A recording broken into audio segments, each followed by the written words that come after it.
विश्व में हाट बजार जोगाण और व्यवस्थापक व्यवस्था बा लॉजिस्टिक्स निजुक्तिर एक प्रमुख क्षेत्र पलटि। भारत में यह क्षेत्र दर 15,000 कोटी में पहुंची बेले आम राज्य ओडिशा यह क्षेत्र में बेस अग्रगति करिछि। अटकल अनुजाई 2022 आर्थिक वर्ष में यह क्षेत्र में कार्य करुथिबा कुशली संख्या 3 कोटी ऊर्ध्व पहुंची। सेथिपाई प्रिय मुख्यमंत्री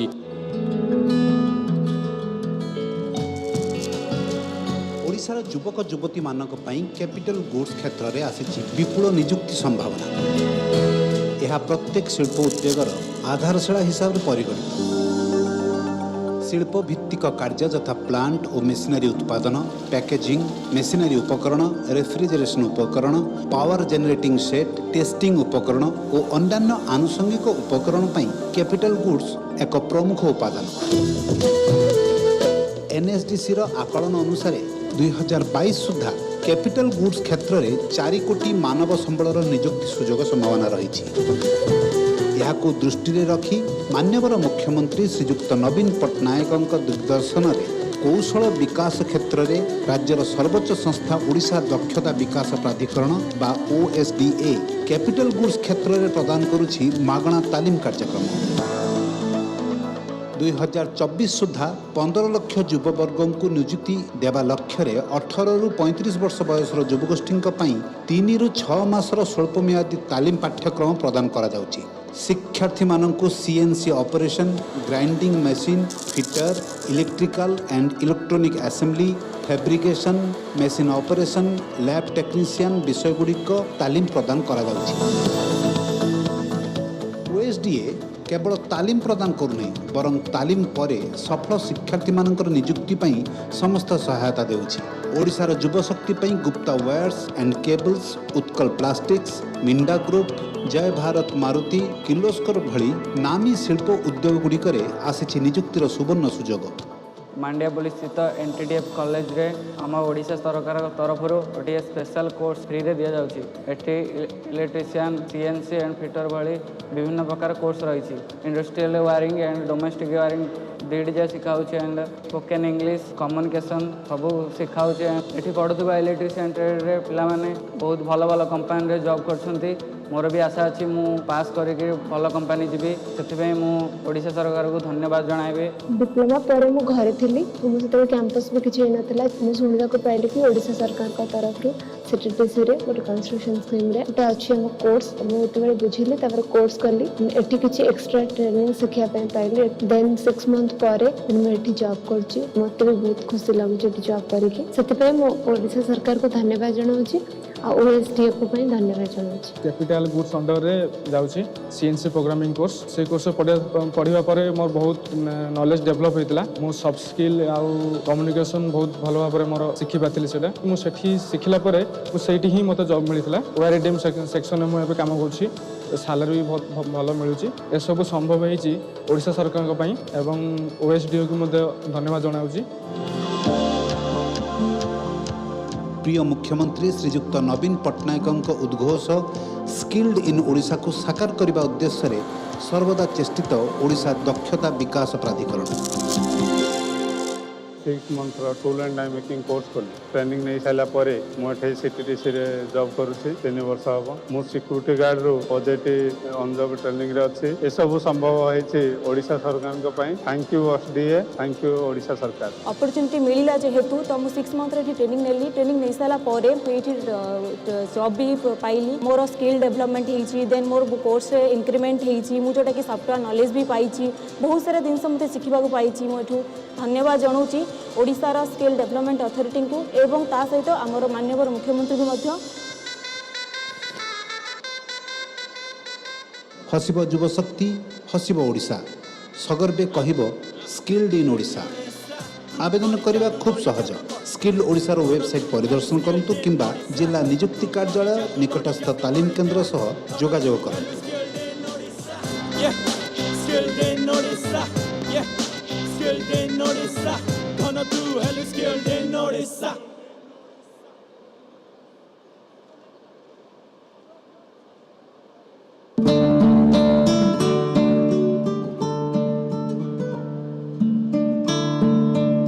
ସାଧାରଣତଃ ଅଭିଭାବକ ଓ ଆଇଟିଆଇ ପଢ଼ୁଥିବା ଛାତ୍ରଙ୍କ ମନରେ ପ୍ରଶ୍ନ ଉଠିଥାଏ, ୟା ପରେ କ'ଣ?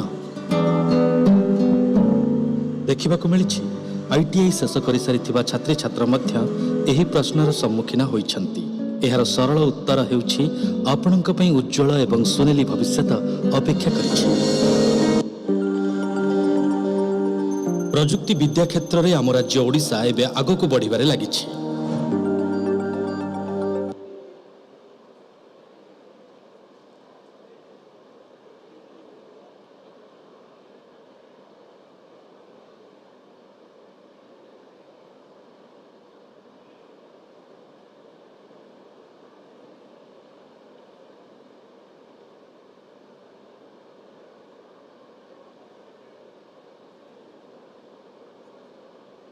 Hello.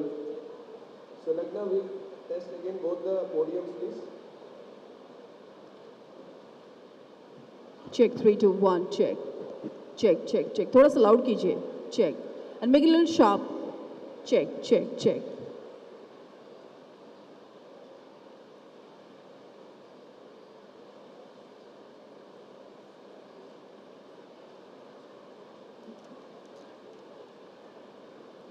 Check, check, check, check.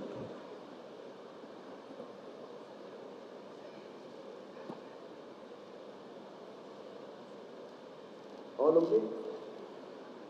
Thanks.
ସାଧାରଣତଃ ଅଭିଭାବକ ଓ ଆଇଟିଆଇ ପଢ଼ୁଥିବା ଛାତ୍ରଙ୍କ ମନରେ ପ୍ରଶ୍ନ ଉଠିଥାଏ, ୟା ପରେ କ'ଣ?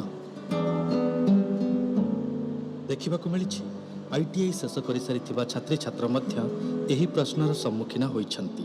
ଏହାର ସରଳ ଉତ୍ତର ହେଉଛି ଆପଣଙ୍କ ପାଇଁ ଉଜ୍ଜ୍ୱଳ ଏବଂ ସୁନେଲି ଭବିଷ୍ୟତ ଅପେକ୍ଷା କରିଛି।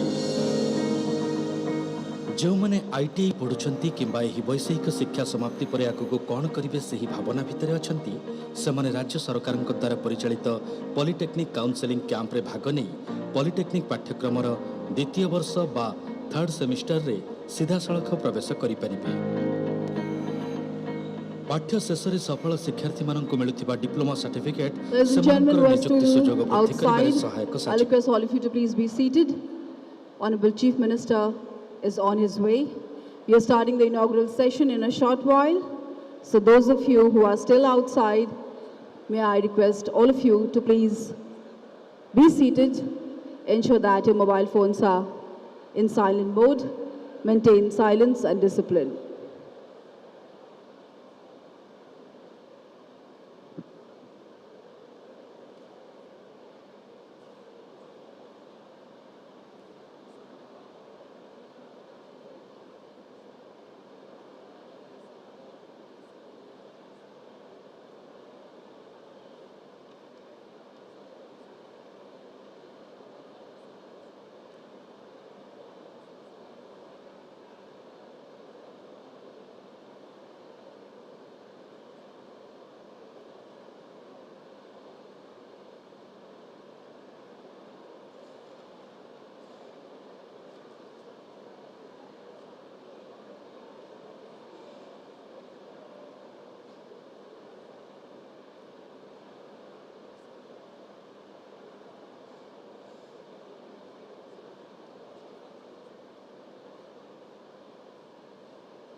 Good morning once again. We're expecting the arrival of Honorable Chief Minister Odisha in a short while. The biggest ever skill fest in Odisha, a conclave where we have 2,000 student delegates from different countries, 150 exhibitors, industry experts, change makers, who are going to share their stories with us and will tell you how and why skilling is important and how Odisha's skill journey is so special that it's inspiring too many people across the world. And the 16 lakh youth we have skilled in the last 7 years, they are making wonders. They'll be sharing their stories as well. This day marks as a new beginning, a new era for the youth of Odisha who have been looking for opportunities. This is the platform where they showcase their talent. Ladies and gentlemen, Honorable Chief Minister has arrived in the premises of Odisha Skill Conclave 2023. We call it Skilling for the New World. And the Honorable Chief Guest and Inaugurator is here with us. The presence of Honorable Chief Guest, Shri Naveen Patnaik ji, is making the day bright and beautiful for the Department of Skill Development and Technical Education, a flagship initiative where everyone is super excited to show the world the talent we have. Honorable Chief Minister is proceeding towards the inaugural area.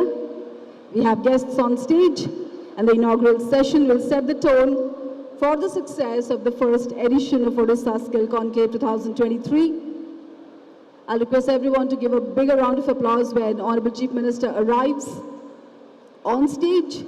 What an honor and privilege to have him as the inaugurator and chief guest at the first Odisha Skill Conclave 2023.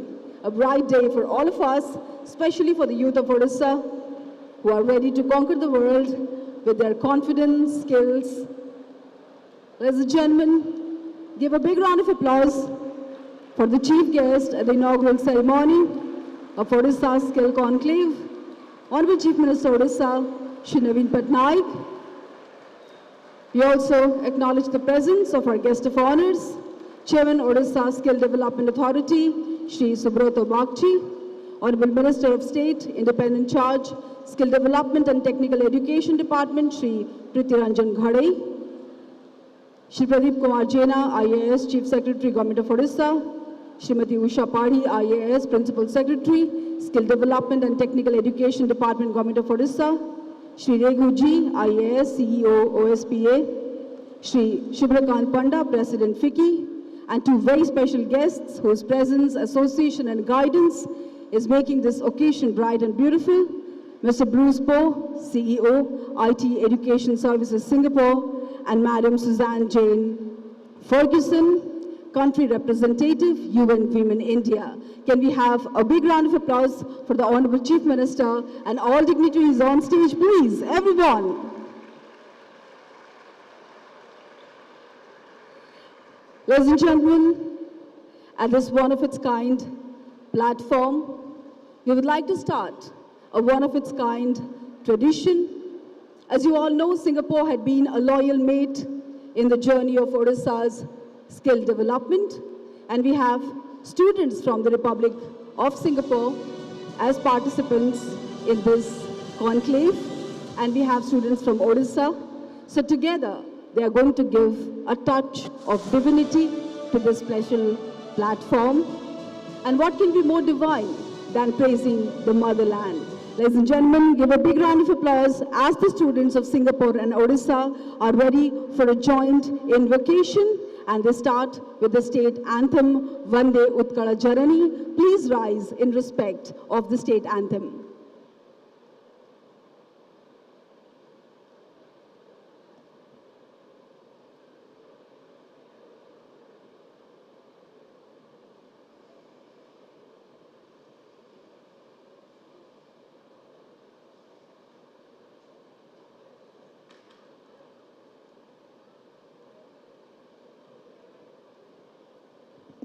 It is perhaps the first time when students from Singapore and Odisha will be making an effort to show love, mutual respect for each other by singing, presenting the national anthem of Republic of Singapore and state anthem of Odisha, Vande Utkala Janani.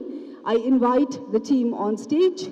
We have Nikita, Sarita, Precious, Ramo and MD from Team Odisha, and Jeron, Rachel, Esther, Mini Shan, and Vaishnavi from Team Singapore.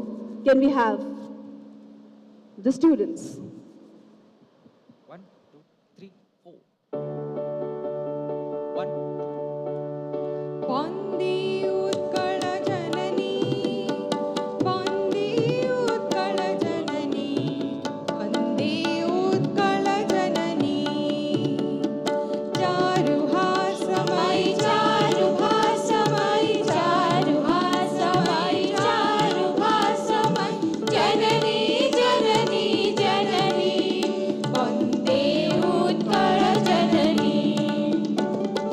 भूतपयोधि विधौत शरीरा, तारत माळ सुशोभित धीरा, सुब्रतनी कुल शिखर समीरा, जननी जननी जननी। घन घन one भूमि राजित अंगे, नीरभूधर मण साजित रंगे, कण कण मुखरित चारु विहंगे, जननी जननी जननी। सुंदर साली सुशोभित चित्रा, ज्ञान विज्ञान प्रदर्शित नेत्रा, जोगी ऋषि गण उठ जप विद्रा, जननी जननी जननी। सुंदर मंदिर मंडित दिशा, चारु कळावळी शोभित वेशा, पुण्य तीर्थ जय पूर्ण प्रदेश, जननी जननी जननी। उत्कल सुरवर दर्पित गेहा, हरिकुल शोणित चर्चित देहा, विश्वभूमण्डल कृत वर स्नेहा, जननी जननी जननी। कविकुल मौळि सुनन्दन वन्द्या, भुवन विघोषित कीर्ति अनिन्द्या, धन्ये भुवने चिर शरण्ये, जननी जननी जननी। वन्दे उत्कल जननी, वन्दे उत्कल जननी, वन्दे उत्कल जननी। Thank you. Be seated. Ladies and gentlemen, Majula Singapura is the national anthem of the Republic of Singapore, composed by Zubir Said in 1958 as the theme song for official functions of the City Council of Singapore. The song was selected in 1959 as the nation's anthem when it attained self-government. Upon full independence in 1965, Majula Singapura was formally adopted as Singapore's national anthem. Now that the students have already presented the state anthem, may I request them to also present Majula Singapura.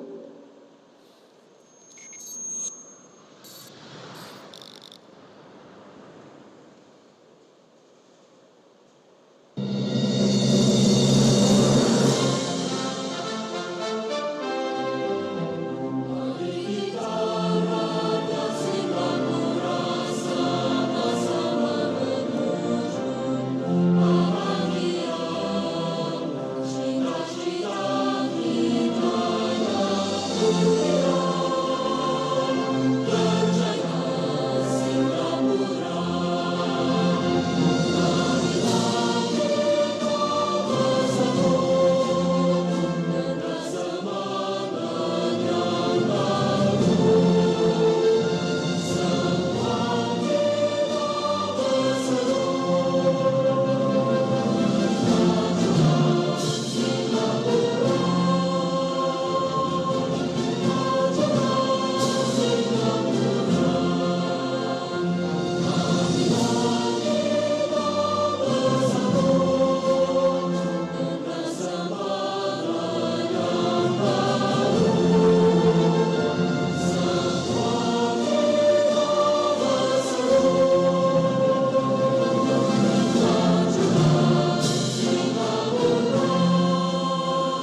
Thank you so much, students from Singapore and Odisha. This joint invocation did make our day. And thank you, Department of Skill Development and Technical Education, for thinking something so innovative that speaks of love, mutual respect, friendship, and a longer and stronger relationship between Team Odisha and Team Singapore. May I now request the captain of the host team, Principal Secretary, Skill Development and Technical Education, Srimati Usha Padi, to please deliver welcome remarks.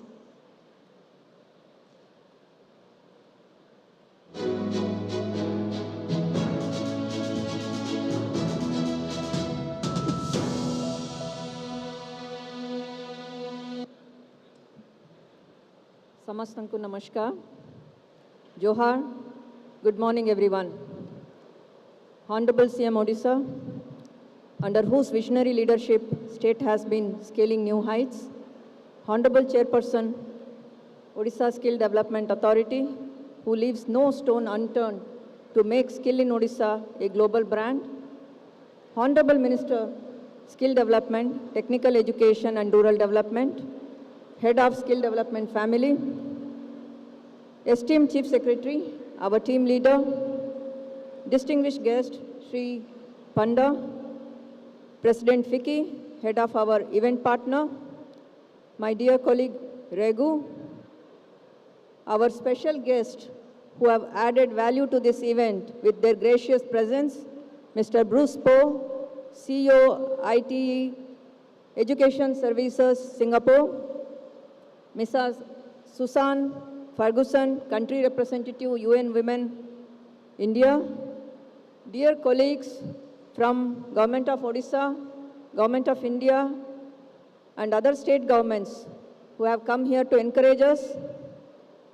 Today's main attraction, students from our ITIs, polytechnics, students from ITE Singapore, and all other institutions, captains from the industry, all distinguished invitees, media friends, ladies and gentlemen. It's my proud privilege to welcome one and all for this mega event, Odisha Skill Conclave, where we have the elements of global inclusion and celebration. This event intends to bring all the stakeholders of skilling ecosystem under one roof for churning out the ideas and give a direction to the skilling community. Odisha being the pioneer in skilling, whether it is skilling the youth, improving the TV8 system, or making leap as a thought leader. So we are here to ensure that all of us will work together for a better future.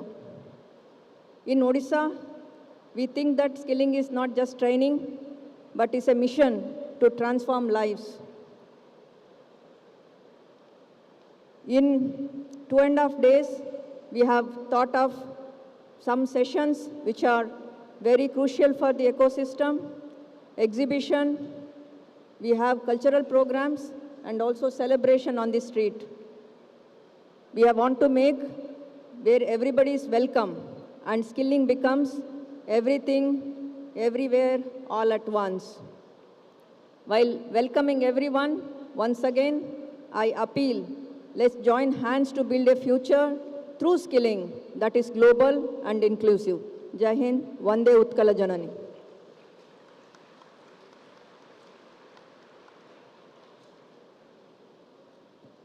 Thank you so much, ma'am, for those overwhelming words of welcome.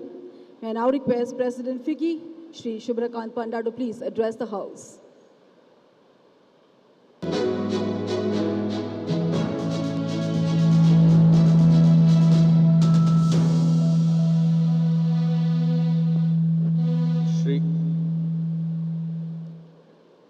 Shri Naveen Patnaik, Honorable Chief Minister of Odisha, Shri Subrato Bagchi, Chairman, Odisha Skill Development Authority, Shri Priti Ranjan Ghade, Honorable MOS, Independent Charge, Skill Development and Technical Education, Government of Odisha, Shri P.K. Jaina, Chief Secretary, Srimati Usha Padi, Principal Secretary, dignitaries on and off the dais, senior government officials, ladies and gentlemen.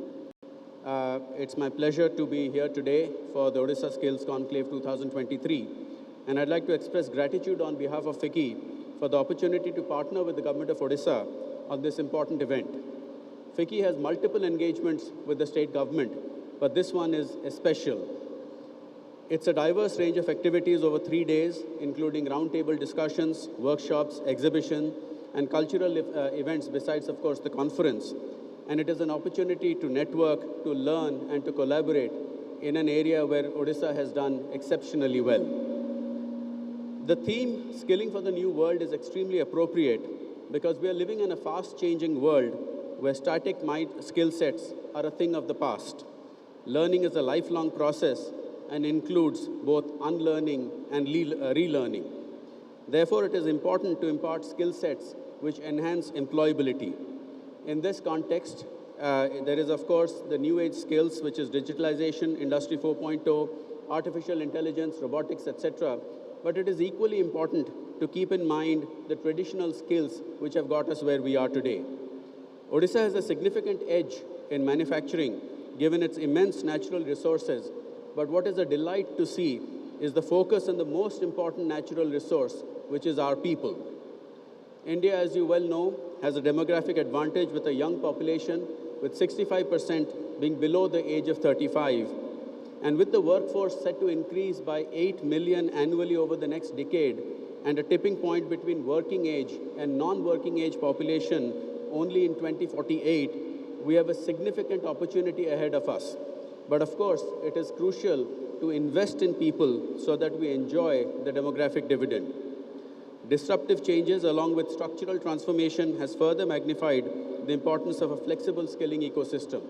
In this context, vocational education is a very important initiative and must be looked at in its entirety rather than only short-term training which imparts so-called minimum employable skills. The National Education Policy 2020 aims to overhaul India's education system while also integrating vocational education into the mainstream. And it is the right moment for youth to master new skills and benefit from new opportunities. The Odisha Skills Conclave 2023 is born out of the commitment at the highest levels of government to invest in the people of Odisha. Skills Vision 2030, formulated to take skilling to a new level in the state with significant budgetary outlay and, more importantly, a focused and outcome-oriented approach, is very welcome. A state which was not known for precision engineering and from where raw materials used to flow out until the Honorable Chief Minister emphasized value addition, today has ITIs which produce critical parts for space and defense. Skilled in Odisha, ladies and gentlemen, is not just a social media hashtag, but a true mark of unique skill sets. I've had the opportunity to visit the World Skills Center in Bhubaneswar, which was set up with partnership with ITES to impart advanced skill training. And it's a delight to see the young men and women out there who are going out and making Odisha proud.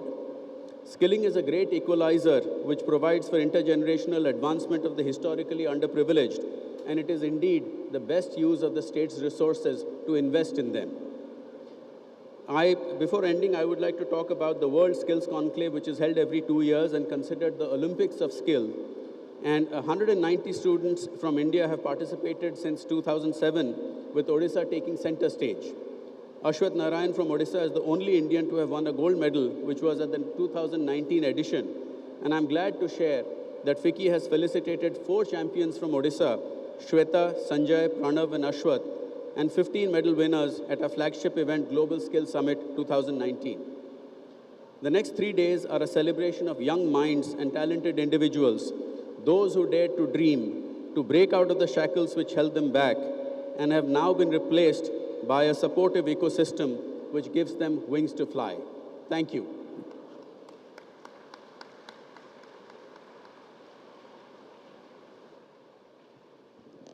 Thank you so much, sir, for sharing your thoughtful insights with us. May I now request esteemed Chief Secretary, Government of Odisha, Shri Pradeep Kumar Jaina, to please share his thoughts with the House.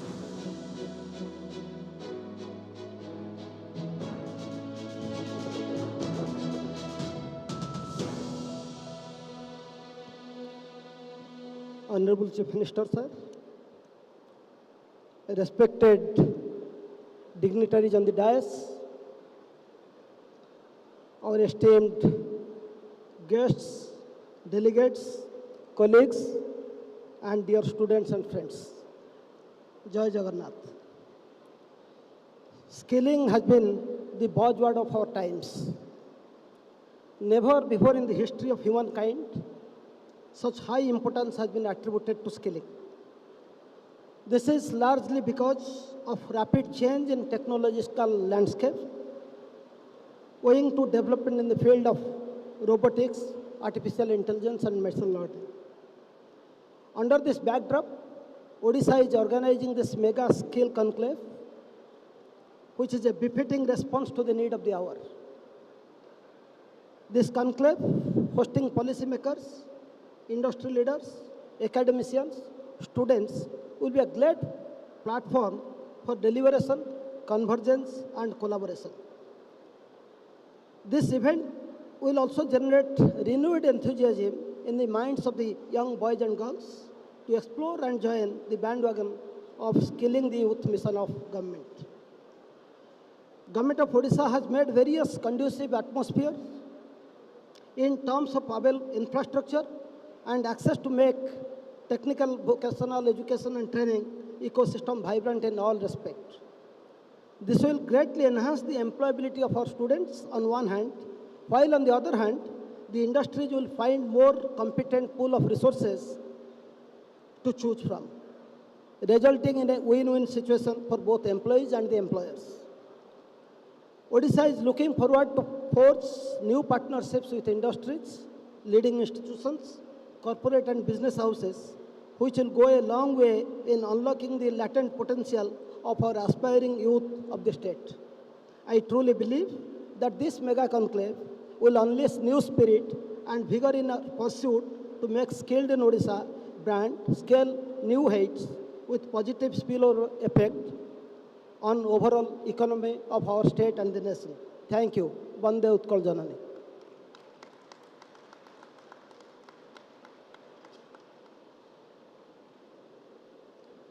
Thank you very much, sir, for those words of encouragement. Ladies and gentlemen, while the world is just talking about women empowerment and giving girls and women equal opportunities, girls in Odisha are not waiting for any opportunity at all. They are creating opportunities for themselves and wowing the world, and we at the Department of Skill Development and Technical Education are giving them wings to fly. Coming up next is a very special audiovisual that will tell you the story of 6 Odia girls from Burville who are making news across the world. How? The audiovisual will tell. Can we have the AV, please?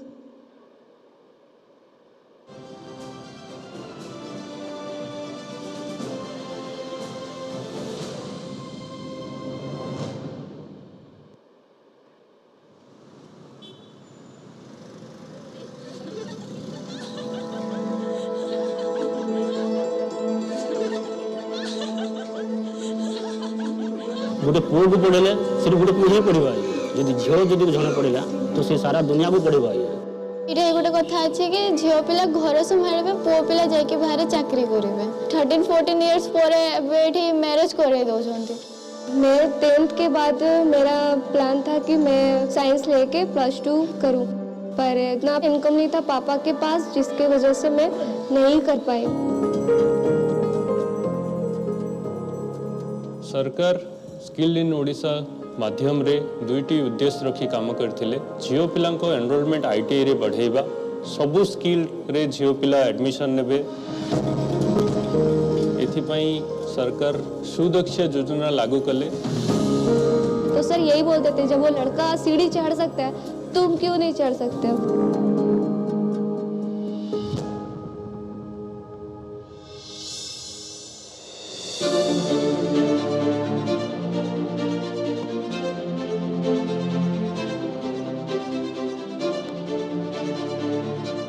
Interview जो दिन था आमको fast mines बुलेवाई ने mines बुलेलु तो आमको dumper देखेले आमको कहले कि तुम्हें ए मशीनटा चलेब तो मुझे बहुत खुशी थी देखी।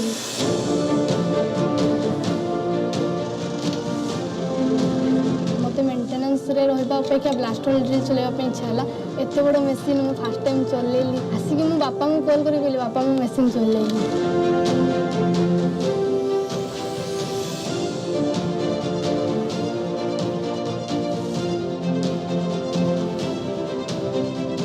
कहीं पर शॉर्ट सर्किट हुआ तो वो हम लोग को ठीक करना पड़ता है। ट्रांसफार्मर आया तो उसका मेंटेनेंस करते हैं।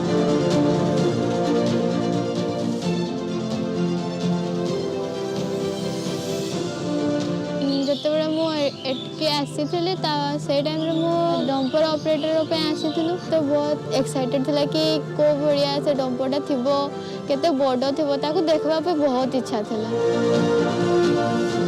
ମୋ ପଛରେ ଯେଉଁ ଏଇ ବଡ଼ ମେସିନ୍ଟା ଅଛି ଏଇଟା 40 କୋଟିର ଅଛି ଆଉ ମୁଁ ଏଇଟାକୁ ଚଲାଉଛି।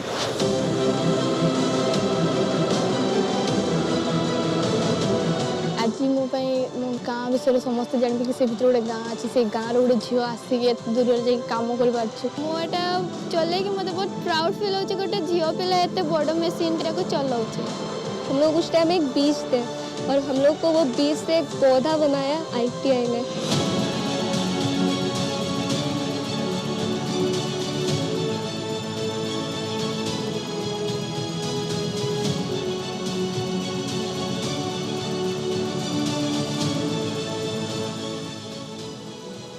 Can we have a round of applause for the girls here, please?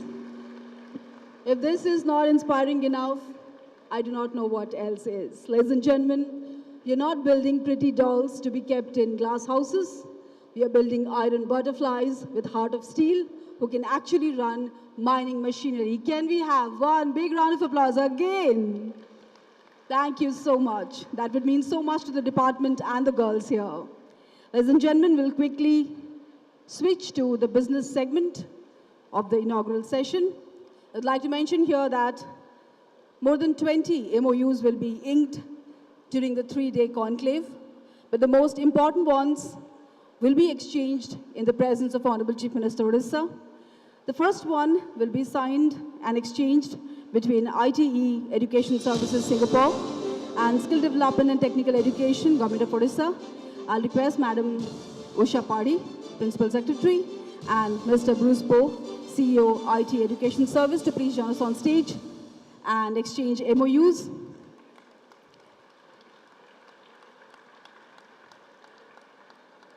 This MOU will extend the assistance of IT Education Service in establishing the World Skills Center and also in best practices in future.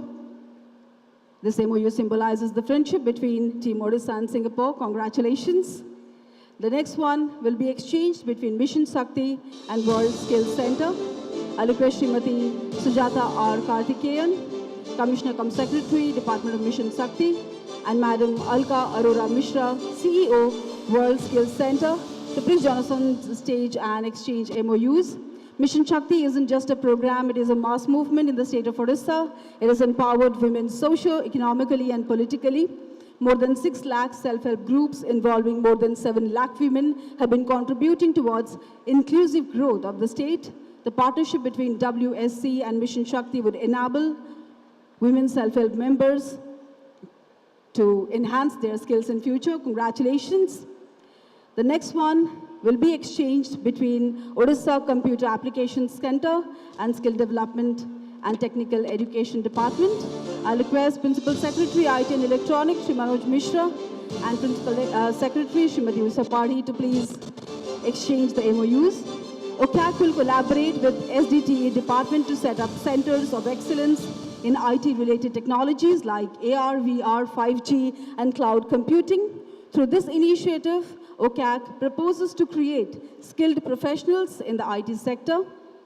Congratulations, Mr. Mishra, Shrimati Padi.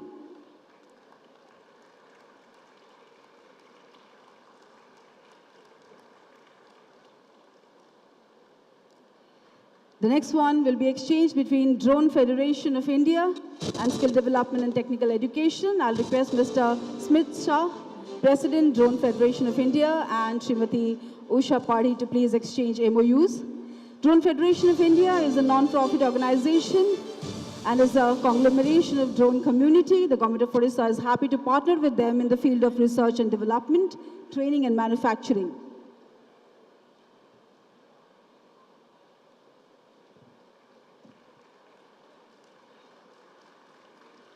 Congratulations, Mr. Smith Shah, Mr. Raghuji.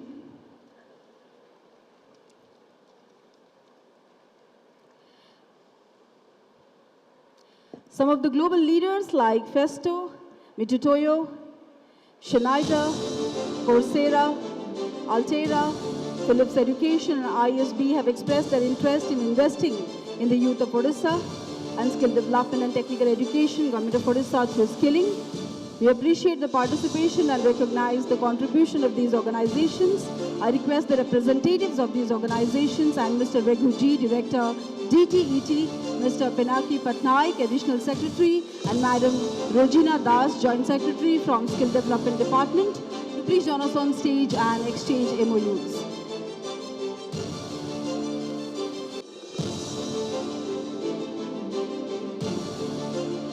The youth of Odisha is going to be trained by the best.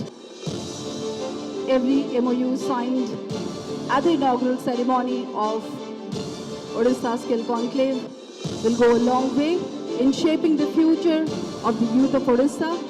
Congratulations, Festo, Mitutoyo, Schneider, Coursera, Altera, Philips Education, ISB, for agreeing to join hands with us in this journey of skilling millions of youth of the state. Thank you and congratulations. Can we have a big round of applause as we are exchanging MOUs? The future of the youth of Odisha looks really bright and beautiful, with the association of all the industry leaders, training them for future, showing them the window that opens to the world, and making them future ready. Congratulations, Department of Skill Development and Technical Education. This success is definitely praiseworthy.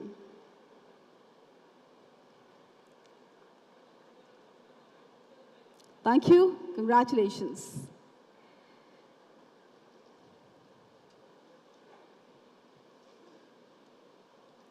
Thank you once again, dignitaries, guests, for exchanging MOUs. Time to hear from Honorable Minister of State, Independent Charge, Skill Development and Technical Education Department, Government of Odisha. I'll request Shri Priti Ranjan Ghade to address the House, please.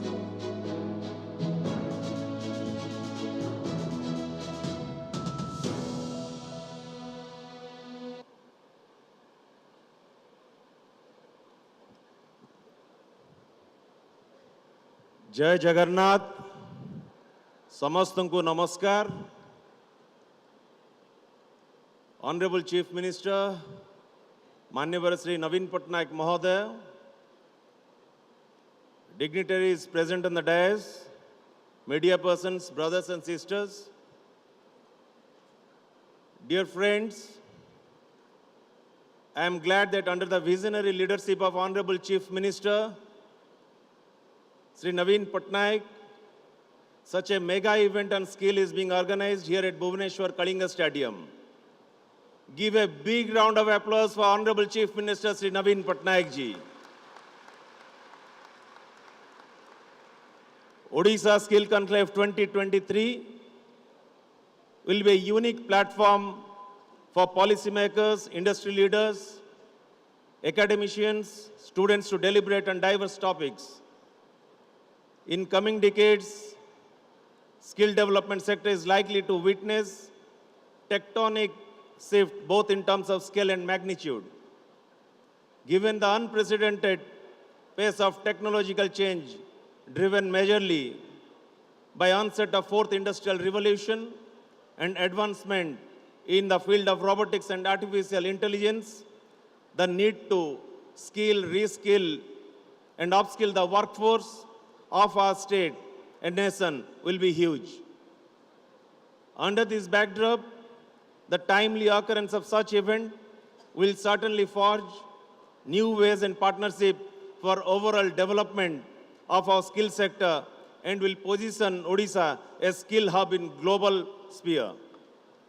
Dear friends, Government of Odisha has always been keen to partner with industries for skilling its youth with modern and future technologies and make them in the process a formidable workforce for the world, befitting the theme of the conclave, skilling for the new world. Odisha has made great strides in skill sector because of various prudent and proactive interventions by government in the field. Our 6 government ITIs have found place among top 100 ITIs of the country. Girl students joining our ITIs has increased threefold in last 6 years. Odisha team securing the first position in India Skill Competition 2021 concluded in January 2022 at New Delhi is a testament to the prudent interventions by the government in the skill sector. I strongly believe that this conclave will unfold new avenues for skill ecosystem in the state and will have positive cascading effect on Skilled in Odisha brand going global. Dhanyabad, Bande Utkal Janani.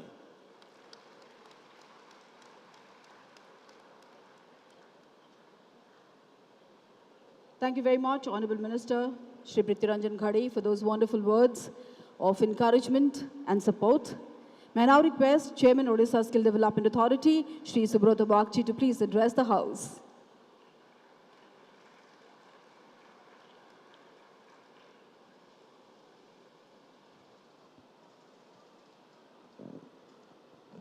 Honorable Chief Minister Shri Naveen Patnaik,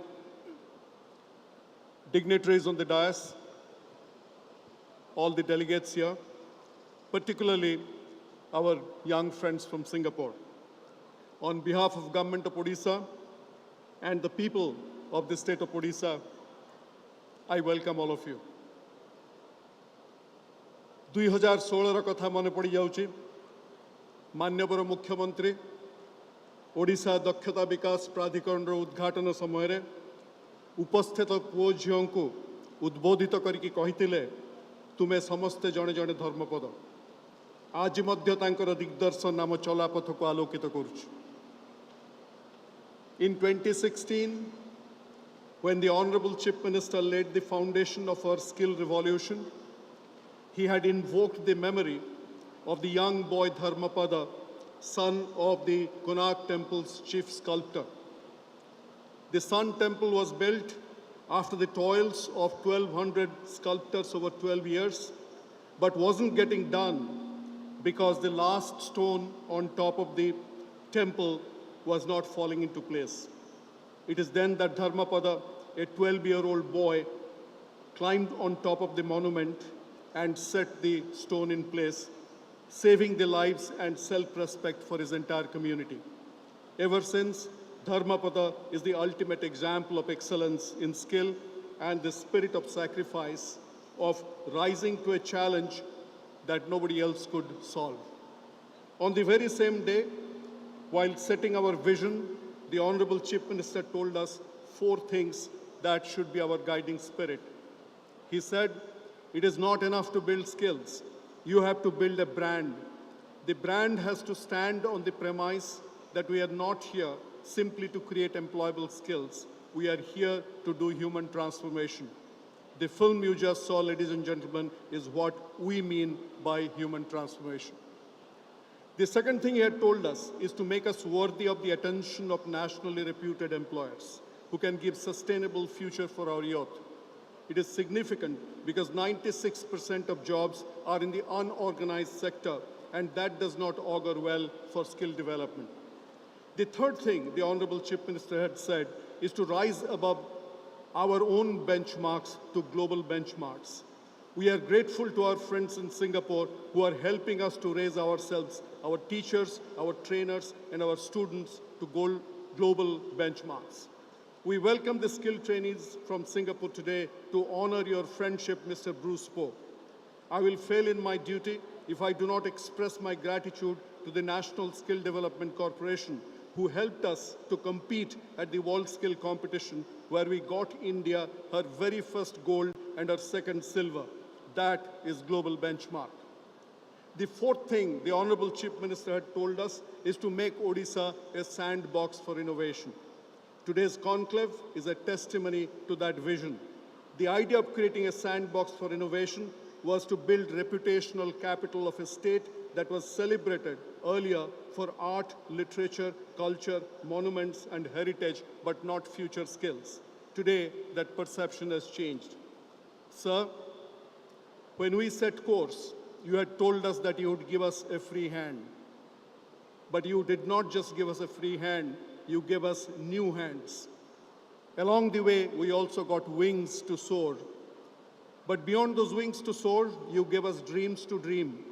And then, you did not just give us dream to dream, you gave us the ability to make ordinary people see extraordinary dreams. And just to sign off on that note, 5 years ago, you had told the state 2 words: work speaks. Sir, this conclave is a tribute to the conviction in those 2 words, work speaks. Thank you, ladies and gentlemen. Skilled in Odisha awaits you.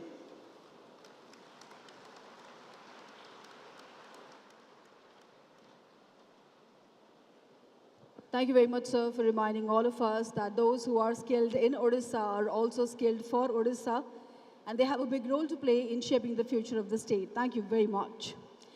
Time now for felicitation of World Skill winners. The World Skills Competition is a magnificent showcase of skill excellence that inspires young competitors to reach new heights and turn their passions into professions. It is the Olympics of people with hands-on skills. In 2018, Odisha made its official debut in World Skills Competition and brought home India's first ever gold medal in water technology skill.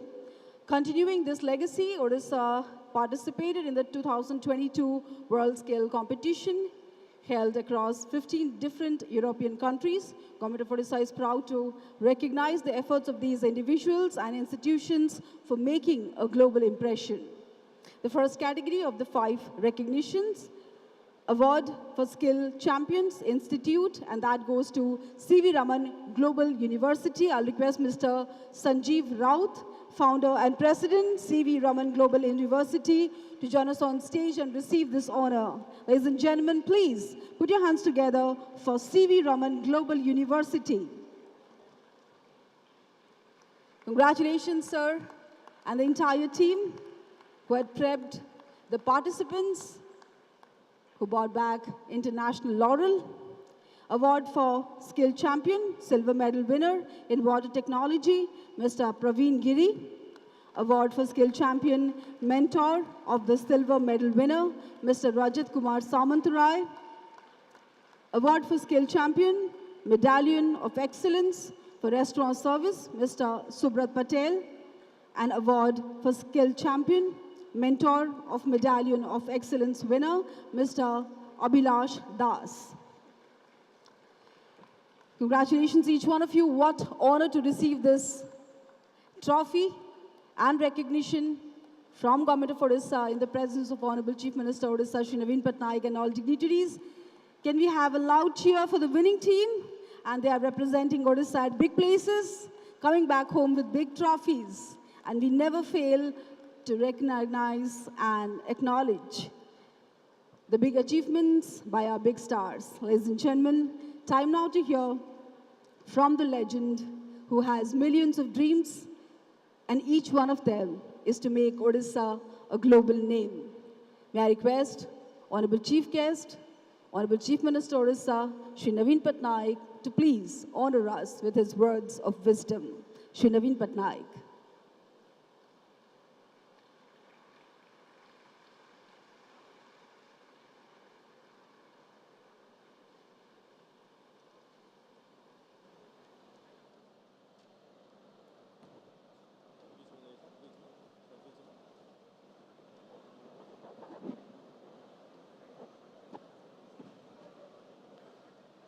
Honorable Minister, Chairman, Skill Development Authority, Chief Secretary, Country Representative, UN Women India, President Fiki, COIT, Education Services, Singapore, dear students and youth of Odisha, distinguished guests, ladies and gentlemen, I welcome all of you to the Odisha Skill Conclave 2023. This is a time when our country is going significant transformation.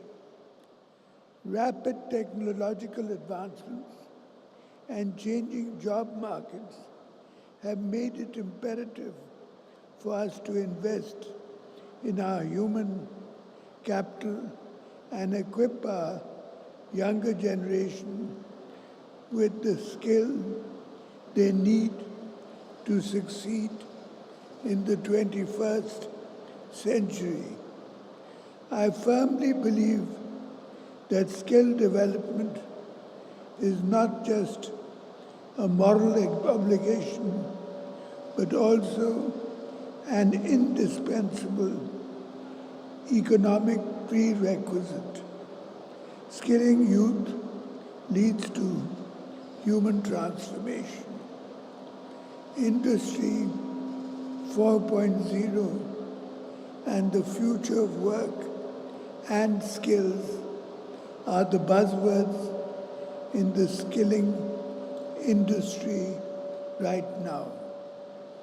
The government of Odisha has kept a budgetary provision of rupees 100 crores for this year for the new scheme, Nua Odisha, to train 1 lakh youth in future technologies like cloud computing, artificial intelligence, augmented reality, virtual reality, data science, 3D printing, and other futuristic knowledge. To achieve this, we need a collaborative effort between the central ministries, state government departments, industry, academia, and civil societies. We must work together to develop policies and programs that not only promote skill development, but also ensure that those skills are recognized and valued in the job market. The government of Odisha is committed to this cause and has launched several initiatives, such as transforming the lives of 70 lakh women, Mission Shakti members, through supporting them in becoming small, medium enterprising, promoting startups and nano-unicorn. During various platforms and consultations, employers have now started recognizing the skilled talents of Odisha. Now the time has come when people are asking, are you skilled or are you skilled in Odisha? The brand Skilled in Odisha is now ready to shine across the globe. In conclusion, I would like to express my gratitude to all the participants for their valuable contributions and the idea at the Skill Odisha Conclave 2023. Bande Utkal Janani.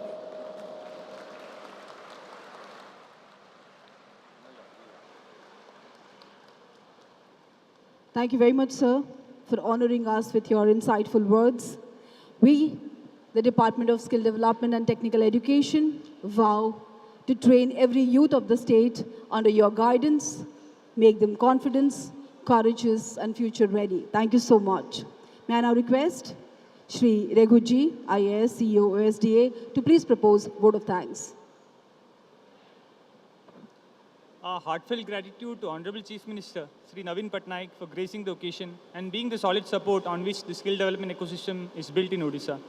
Heartfelt gratitude to Honorable Minister Sri Preeti Ranjan Gadai for being our guide and for first proposing the idea of this conclave.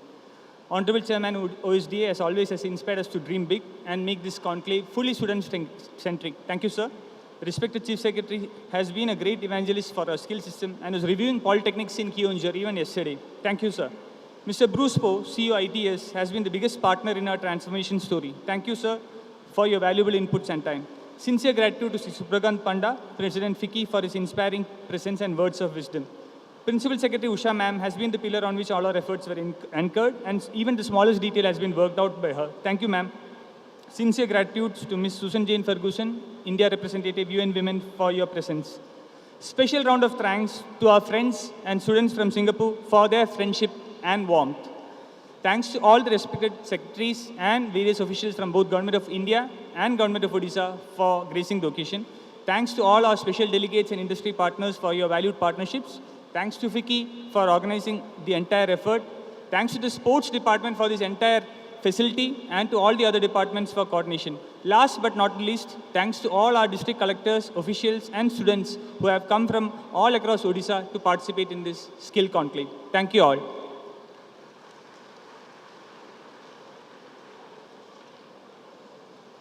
Thank you very much, sir. May I request Honorable Chief Minister to please proceed for inauguration of exhibition.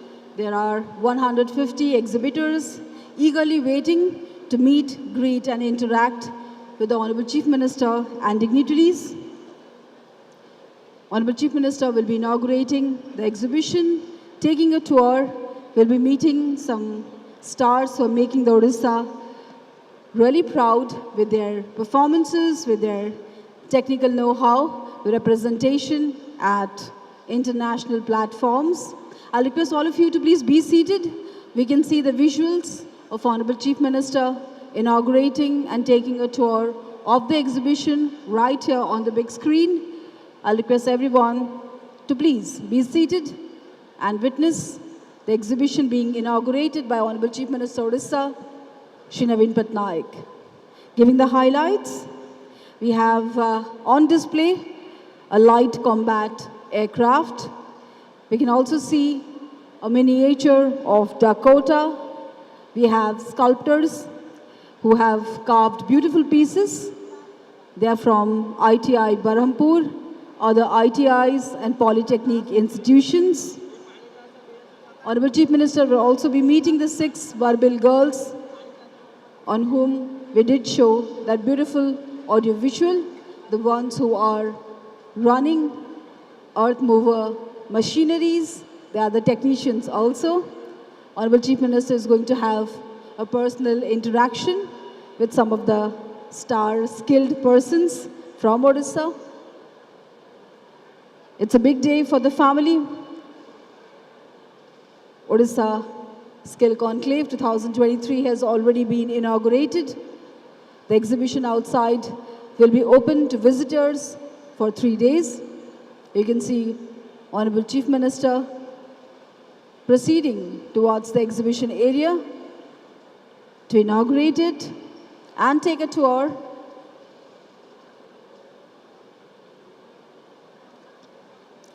Reminding all of you that we have 2,000 student delegates who have come from different countries participating in the Odisha Skill Conclave, representing their skills, talent, culture, and the joint invocation at the beginning of the inaugural session was a small teaser to how intercultural exchange can influence countries, teams, and influence the mind of youth.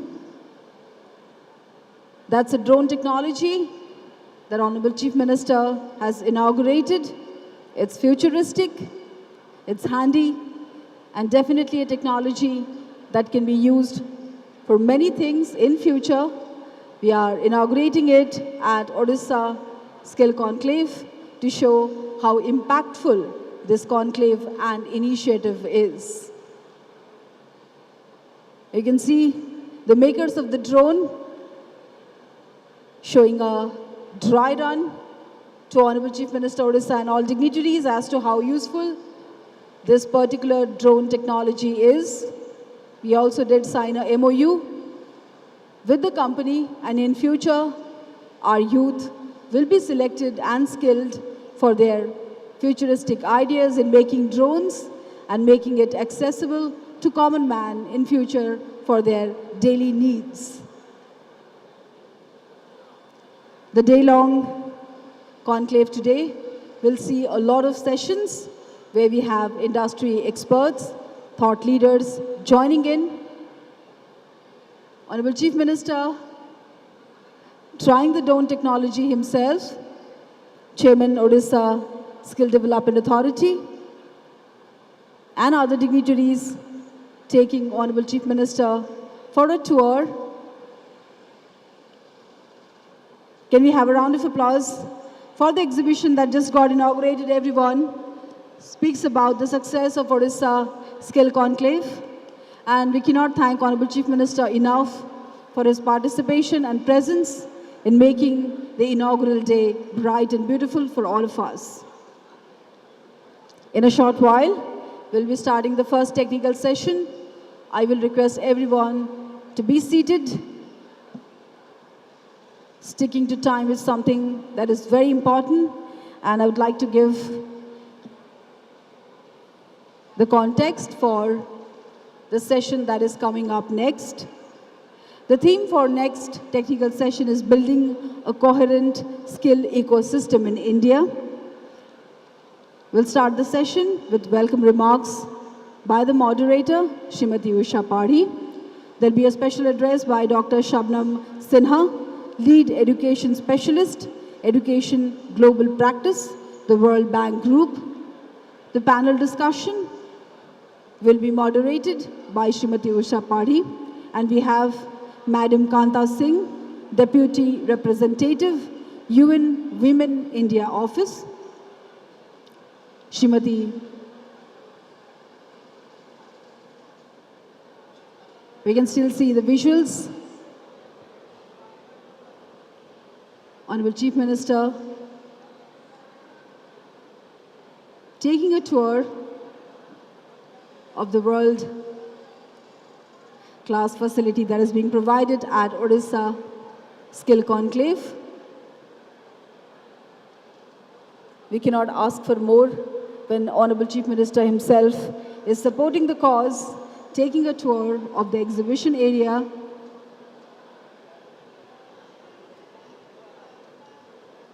Honorable Minister and all dignitaries,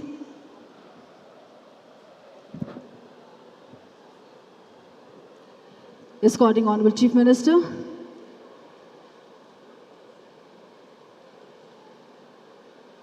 It's a big day for the participants who will meet Honorable Chief Minister personally, share their ideas, their success stories with the Chief Minister, who will have a brief interaction with some of the exhibitors.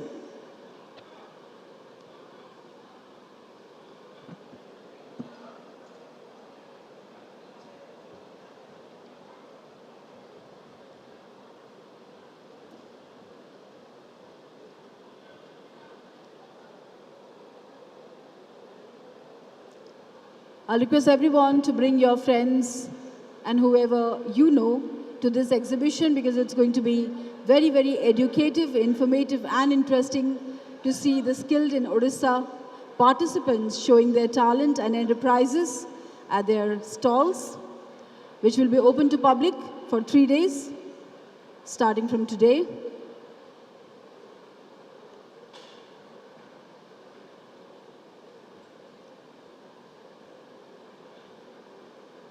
I'll once again remind you, we will be starting the first panel discussion and technical session in a short while. So all of you are requested to remain in your seats.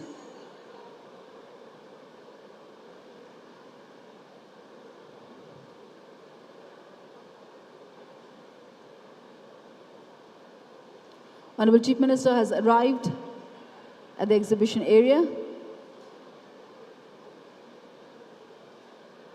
He is excited and enthusiastic to meet the young entrepreneurs who have been skilled in Odisha.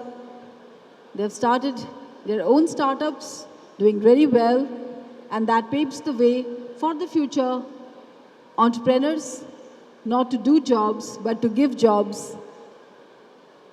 And that is exactly what the motto of Skill Odisha is, to make people confident of their talent,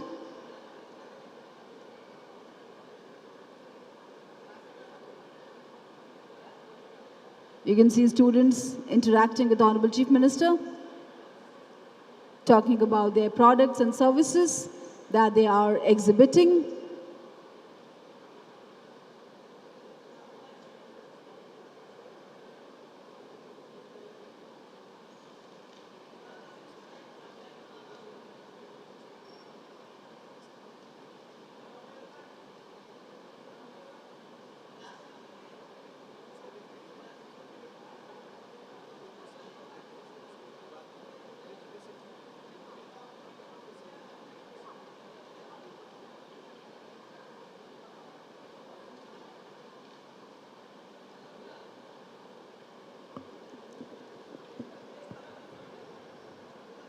All of us can realize how important it is for the exhibitors to have Honorable Chief Minister Odisha exhibiting enthusiasm, love and support for the young talents who are a part of Odisha Skill Conclave, special photo ops, meet and greet and interactions happening at the exhibition that just got inaugurated by Honorable Chief Minister Odisha, who despite his extremely busy schedule has agreed to be the chief guest and inaugurator at Odisha Skill Conclave. Gives us a sense of satisfaction that all this hard work we have put in to create a platform for the skilled in Odisha is shaping up well, getting recognition from every department and especially Honorable Chief Minister himself. We see a lot of enthusiasm in youth when we decided to give them a platform, when we started talking about the opportunities they will get when they exhibit their talent at the exhibition area in the Odisha Skill Conclave, and the passion, the love they are showing for their talent and the way they are flaunting that they have been skilled in Odisha is definitely praiseworthy, inspiring, and I'm sure the future of Odisha is in right hands because the youth have been skilled in Odisha and they are ready to conquer the world.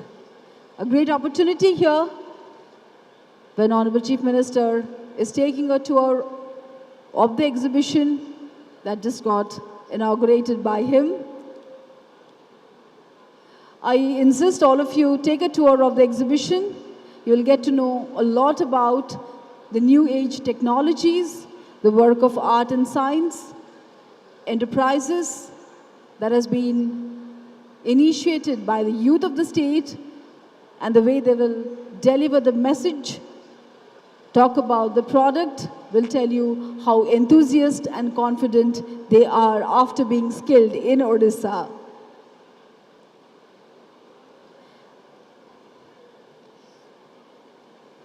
Reminding all of you, the first session will be on building a coherent skill ecosystem in India. That will be moderated by Principal Secretary, Department of SDTE, Srimati Usha Padi. There will be a special address by Dr. Shabnam Sinha, Lead Education Specialist, Education Global Practice, the World Bank Group.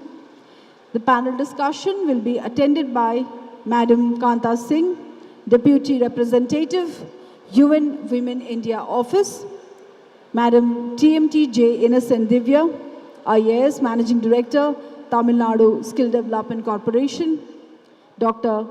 Usha Titus, Chairperson and Managing Director, ASAP Kerala, and Mr. Shrikant Sinha, CEO, Telangana Academy for Skill and Knowledge. That is TASK Telangana.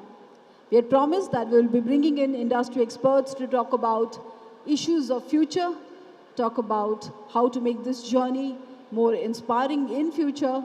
And I think the first technical session is the stepping stone to those talks, exchanges of ideas and know-how, success story sharing, and we will see some of the most inspiring leaders who have been working in the area of skill development across the world, and their stories will inspire Department of Skill Development and Technical Education to take better steps in future to skill the future ODIs right.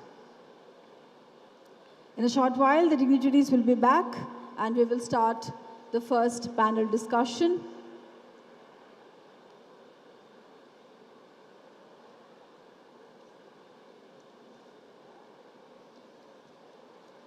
Ladies and gentlemen, there is a very special audiovisual on the curtain raiser we did for Odisha Skill Conclave. May I request the team to play the video so that you can see the enthusiasm of the organizing team in making this endeavor bigger, brighter, and absolutely futuristic. Can we have the AV, please? The curtain raiser AV.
and Dr. Shabnam Sinha to please join us on stage. Dr. Shabnam Sinha, Madam Kanta Singh, Madam TMT J. Innocent Divya, Dr. Usha Titus, and Mr. Shrikant Sinha. The moderator is already on stage. We would like to stick to time, ladies and gentlemen, presenting the first session on building a coherent skill ecosystem in India.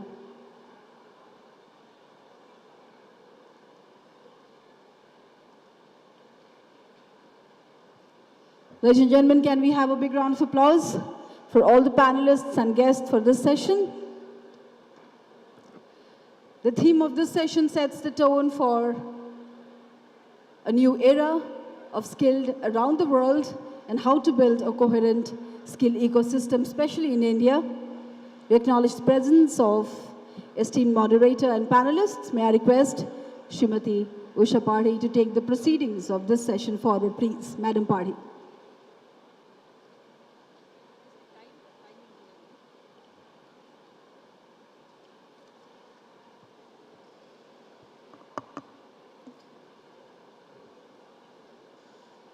Namaskar. Namaskar. Please be settled. We are starting with first session. I request everybody to please settle. Take your seats.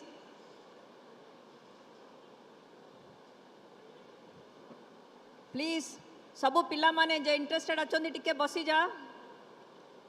Bolo topic upare discussion habo.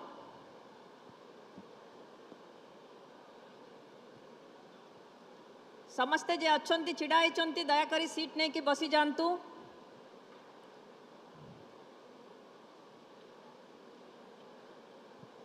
समस्तन को मोर नमस्कार to everyone. This session I will start. It was supposed to start at 11:45. We are already 10 minutes lagging. So I would like to very quickly take everybody through this session, and we would like to complete it as per the time schedule. I am thankful to all the panelists who have been there with us on the panel. We have structured the session in a way where we'll be having a special address by one of the guests who would be setting the context and giving a broad spectrum on the topic of building a coherent skill ecosystem in India. We all know that how important that everybody, every stakeholder in the ecosystem have to work in tandem. In this regard, we have made a small film to bring the context. So may I request the media team to run that film, please, on building a coherent skill ecosystem in India. Thank you. India, a land of fast, robust and sustainable growth, with a vigorous target to become a $40 trillion economy by 2047. It's our youth that fuel and feed our ambitions. Today, we are one of the youngest nations of the planet. Around 66% of our population is below 35, which gives us a unique demographic advantage. But yes, to leverage from this enormous advantage, India needs to shift gears and aggressively skill its youth to be a preferred destination for skills globally. There are multiple cylinders fired by government and industry to build this talent pool. However, the time has come now that requires an integrated approach towards delivery of skill development reforms and programs, unifying the diversity in delivery of skill development programs, creating efficient networks to tackle complex modern challenges, collaborating effectively on national skilling issues, maximizing all available resources, personnel, funding, and infrastructure. Today, India needs to create an effective roadmap towards a holistic government approach for technical and vocational training. This would align and converge our surging market demand for skilled workers with all our skill training initiatives. Yes, India's growth dreams might seem steep and incongruous, but we are confident For young India armed with apt and adequate skills, nothing is impossible. Odisha is fast emerging as the skills capital of India. Skilled in Odisha, a front-runner global brand, is ready to make India self-reliant in skilling. Let us deliberate today on how do we build a coherent skill ecosystem that will look at India as the preferred destination for skills. Thank you. As we say, nothing is impossible. Odisha can emerge as a skill capital of the world. Now I'll introduce Dr. Shabnam Sinha. She is lead education specialist, education global practice. You have the option of doing it there or come here. It's okay. It will be better. Thank you. You have 10 to 15 minutes, ma'am. Thank you.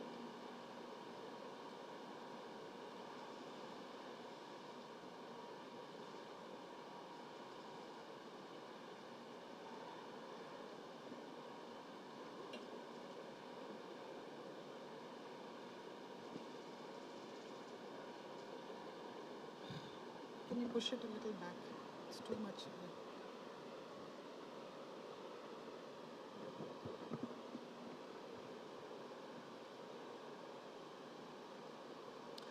Good morning. I think it's still morning. So, first of all, on behalf of the World Bank, I would like to congratulate the state government, the government of Odisha for inviting us over here and also organizing this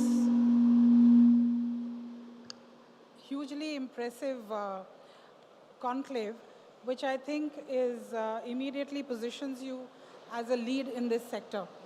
We have actually had the pleasure of watching you very closely and trying to get an understanding of what Odisha has been doing. So before I was going to talk to you, I realized that Odisha has already done several of the things which I wanted to talk about. So I will say what I have to say, but first of all, I would like to congratulate the leadership over here, Ms. Padi, who has reached out to the World Bank, and I think hopefully we will have a very close partnership with your state also. The engagement of the World Bank in the skilling sector started in 2015, when the Honorable Prime Minister had taken over and the skills policy had come into place. So, what were the role definition of the ministry? What was going to be the roles of the state governments? How do we decentralize and bring this entire initiative down to the ground level? So we have been grappling with this and we did come up with a framework. However, what I very firmly believe and what the bank very firmly believes and our work moving forward is going to be positioned like this, that the future of India lies in the states.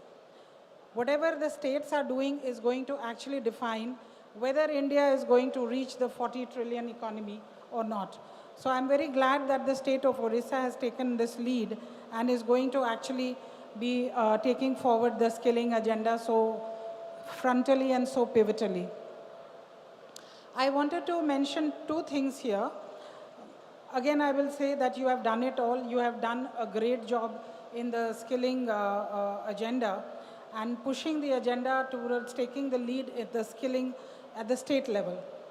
I wanted to talk about four broad areas what I think Odisha could perhaps take forward, moving forward. Globally, the modern world is currently grappling with two broad principles. One is the black swan principle and the other is the gray rhino. So these are mental constructs which I'm trying to simplify for you. So I'll first start with the black swan. Now, this was a concept which was brought by Nassim Taleb. It is a very abstract concept. But what I wanted to unpack for you is that what is a black swan? You don't see a black swan generally in life.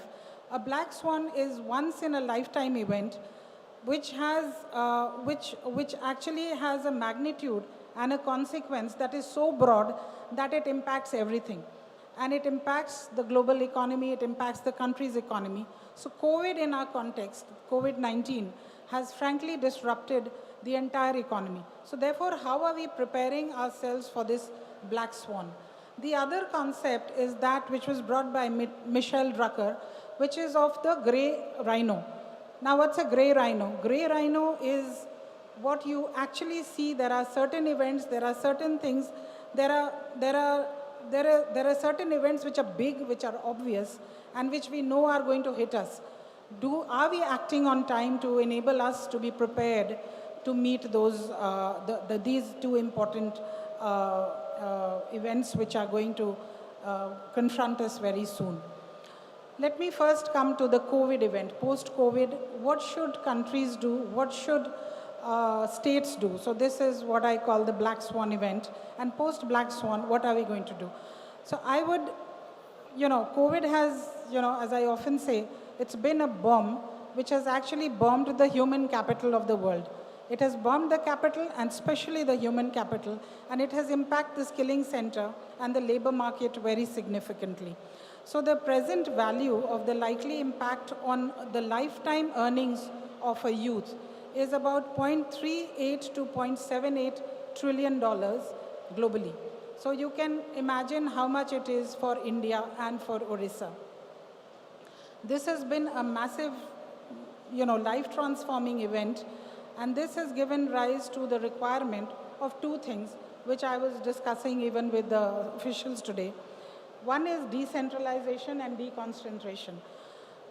We have to let go. The central agencies need to let go. The states need to ensure that the districts get the wherewithal to move forward with this agenda. So decentralization is one big agenda which I think we should move forward with. And the second one is convergence and coordination. I think the session itself is called Convergence, and I would like to focus a little bit more on it. So when I talk about deconcentration, I would like to take you to the example of Dhenkanal. So under one of our projects in STARS, but this is a STARS project of $500 million to the government of India. This is for education, and we cover 6 states. So we hired a global firm, Boston Consulting Group, and we did a deep dive into the skills gap of each and every district of 6 states, which is Himachal Pradesh, Kerala, Madhya Pradesh, Rajasthan, Odisha, and which other state? And one more state I'm forgetting, so 6 states. So, since we are talking in Odisha, the team went to Dhenkanal, and interestingly, what we found, because the idea is to provide multidimensional support rather than support which is centrally.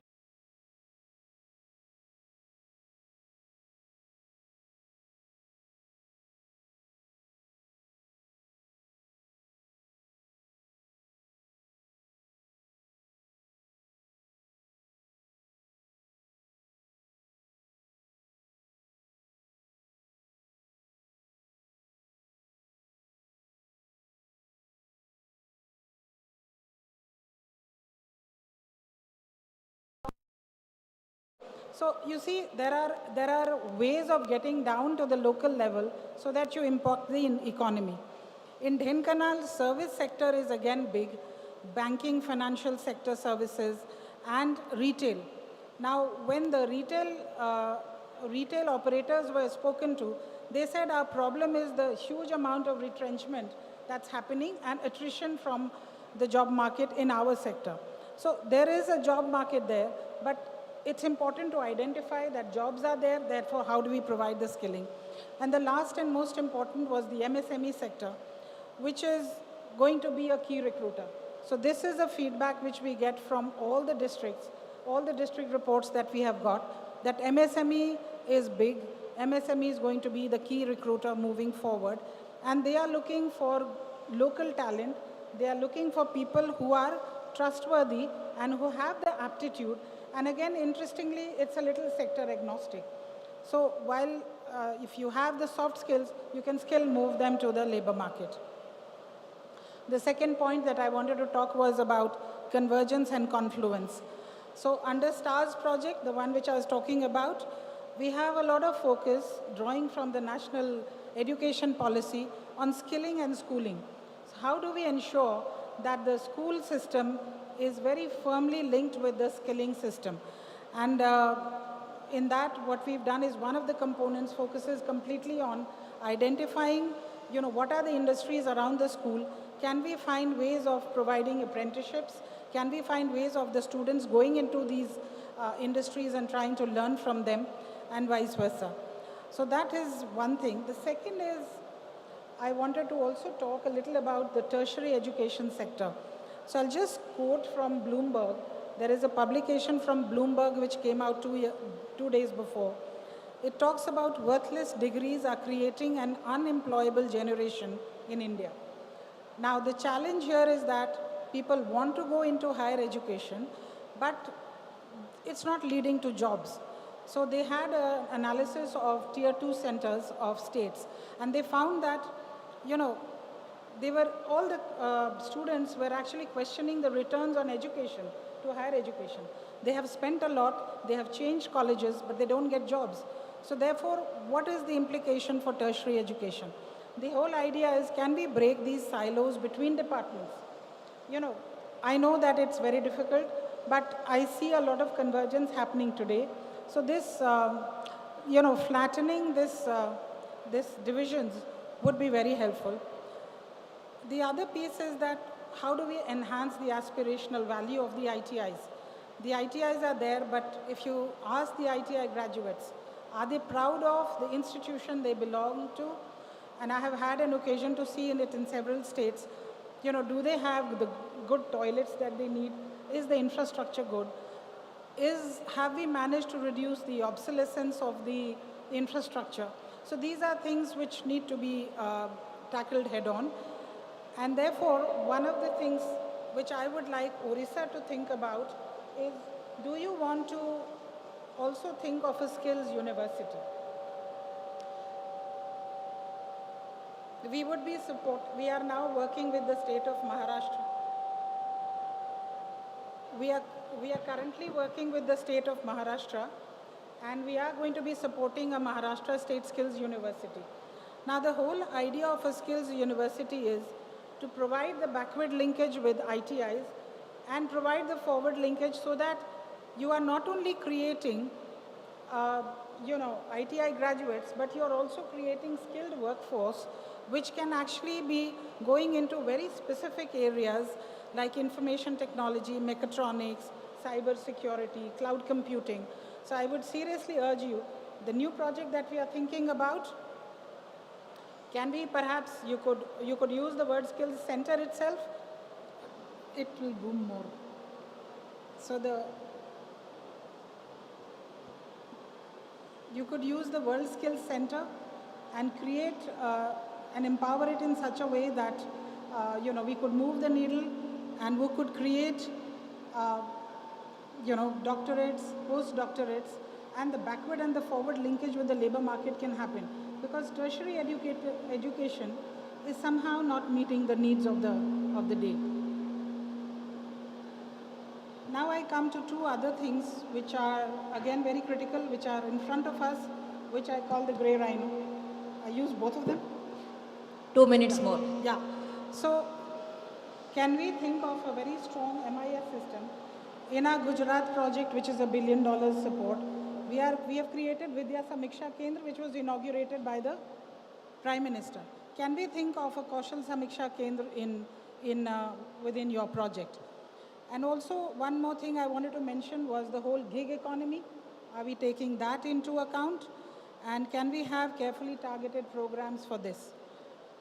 Last point, which I do not want to miss out, is on innovative financing. Because all the money that the state government has, all the money that the World Bank has is not enough. So can we look at, working closely with the private sector, not only through funds, but I'm also talking of innovative instruments, alternative investment finance, etc. could be used. And again, I'll take you to Maharashtra, where we are actually going to be doing it with SIDBI. And once we start preparing our project, maybe we could think together and think about it. But again, congratulations on this momentous event, and we are there at the World Bank to assist you, help you in any way we can.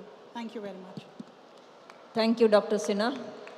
It was a good context setting and also some of the ideas which you shared with us. Certainly, as you said, many of them are there and some are work in progress and some certainly will pick up.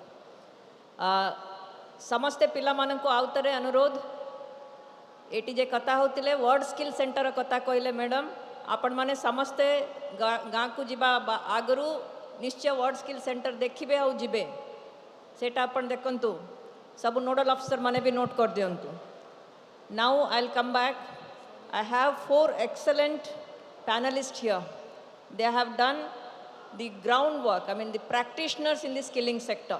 So now I'll introduce each one of them and request them maybe a couple of minutes, 3 to 4 minutes, you can speak about your work, what you have been doing and some of your best practices very succinctly. Then maybe time permits, I'll go around and ask 1 or 2 questions maybe which are pertinent to us or pertinent to the delegates. Then we will go to the question answer if time permits. If we delay, lunch is delayed. So let us see that we'll close it as per time. Okay, so now we have a lot of food for thoughts. First I'll introduce Dr. Usha Titus, my namesake. She is from Kerala and the position she holds now, other than what she has done earlier, is she is chairperson and managing director of ASAP, Kerala. We know what is ASAP in normal terms, but I'll request her to inform what is actually ASAP in terms of skilling. We are eager to hear. All ears to you.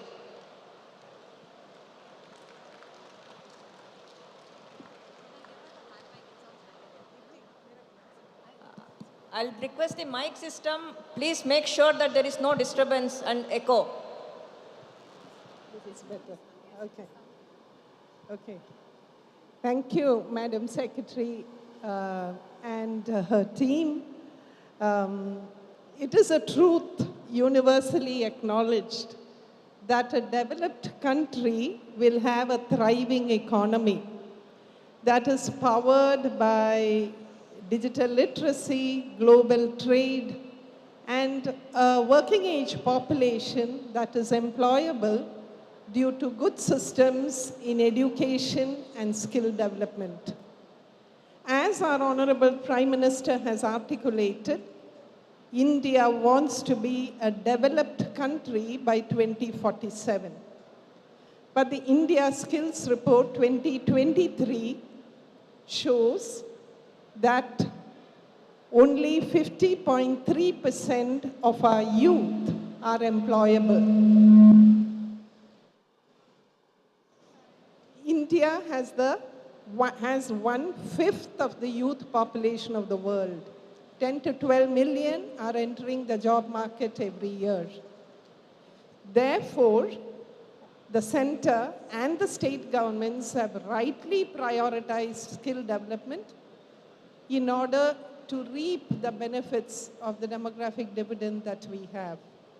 So I really congratulate the Odisha state government in holding such a impressive, ambitious skill conclave and continuing to do so on an annual basis in partnership with FICCI, industry, and bringing a whole host of partners to deliberate on how we can make our youth future ready, agile, and industry relevant.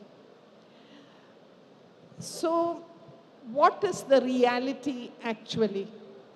The industry is starved of skilled people. At the same time, our investments on the gross, in raising the gross enrollment ratio, has resulted in more and more students going in for higher education, as Ms. Shabnam mentioned. So we are having a situation where there are lots of students who have taken degrees, some even 2 or 3 degrees, but the job is not, according to their aspiration, is somewhere far beyond them. The center and the states have taken up a lot of schemes which we are driving together. In the state of Kerala, we do have the Skill Development Mission, which works with the Ministry of Skill Development in Government of India and runs the PMKVY program. We also have the local self-government department that runs the Kudumbashri, which is the implementing agency for DDU-GKY. Sankalp is, of course, part of the scheme of things. So where did ASAP Kerala fit in? I spoke about the challenge that we face regarding the acute shortage of skilled people, skilled youth to work in the industry. The main reason is that there is a huge disconnect between what the industry needs and what is taught in our educational institutions. If our higher education institutions did their job properly, if they provided the technology and the experiential learning, then skill agencies like mine, as we were discussing with Mr. Srikanth of TASK, need not exist in our country. So our focus in most educational institutions is to just cover the curriculum in order that the students can pass the exams. So additional skill acquisition program was developed at a time when we had 27 lakhs of unemployed job seekers in our employment exchange. It was decided that the students should be caught at a younger age group. So as part of a post-basic education or 11th and 12th, the Asian Development Bank, like the World Bank is providing for the state of Odisha, gave us a loan to provide skill programs to enable the students to articulate and in English and to be confident, and to provide them digital skills and a trade of their choice. Now this trade varied from plumbing to nursing to hardware repair to carpentry to fashion design. Now we chose the most disadvantaged students of government schools. We had 2 lakh students. We trained them using trainers developed from the community as well as training partners. We completed the training. It was a big success. The Nielsen study showed that the students who got the training were employable. However, we found that only 8% entered the job market after class 12. Since our access to higher education is free and open to anyone, all the students who got the confidence to go further went into higher education. But we did not fix our problems in higher education. Therefore, we continue to have the same number of graduates on our employment exchange. Now, what is it that additional skill acquisition program Kerala now focuses on? We realize, like the grey rhino that Ms. Shapnam spoke about, we should prepare our college students for the future. And so we started curating higher order courses. Our first program was Artificial Intelligence Machine Learning, which we curated with the help of IIT Palakkad and IIT Madras faculty. Now, the industries told us every program that we curate and deliver has to pass through a technical committee that is headed by the industry. The choice of a course is selected based on the suggestions that come from industry roundtables that are held regularly sector-wise and the business advisory committees, all headed by industry. So the industry told us at that time that you are setting a very high standard in artificial intelligence. We won't be able to absorb all of them. It's a different matter that they are all absorbed. But the fact remains that traditionally, industry has shied away from skill development. Now, businesses that operate at the low-cost margins cannot afford to send their workforce for upskilling. And that is precisely what we found in our community colleges. The collaborative skilling ecosystem, which this conference focuses on, is key to take our country, our states, to the developed status that we hope to achieve. We continue to curate the higher order programs besides artificial intelligence, data analytics, coding, and all that. It is available. We are also the first agency in the state to be recognized by NCVET as an awarding body and an assessing agency. Some of our programs are on the National Qualification Register. We partner with industry to provide other programs. Towards this collaborative ecosystem, in addition to what Ms. Shapnam said, I would focus on internships and apprenticeships to be offered by the industry. A longer period of internship is necessary, but for that, our universities have to agree. Apprentices should not be seen as someone to which a low salary be provided. On the other hand, apprentices should be seen as something which prepares workers who can be absorbed into the company. They have to be structured. Innovative financing is the need of the hour. We cannot provide higher order skill programs, 5G, electric vehicles, cyber security at a low cost. Fortunately, NSDC has come forward with a credit line. However, that credit line is not available to a few states. We hope that they would make an early tie-up with some of the non-banking financial institutions for financing. And finally, I feel that the industry should offer a hire and train model. The industry requires job-specific skills, which skilling agencies are not aware of, which training institutions are not aware of. So if only they would say the skill requirement, including soft skills that they require, then entrust to training institutions, it is possible for industry to get the pick out of them. The hire and train model, I feel, should be adopted because today industry has to adopt technology, and unless the students are exposed to that technology, it is not possible for students to rise up to the expectations of the industry. With these words, I once again thank Ms. Usha Padhi, Raghu, and the team for giving me an opportunity to be a panelist.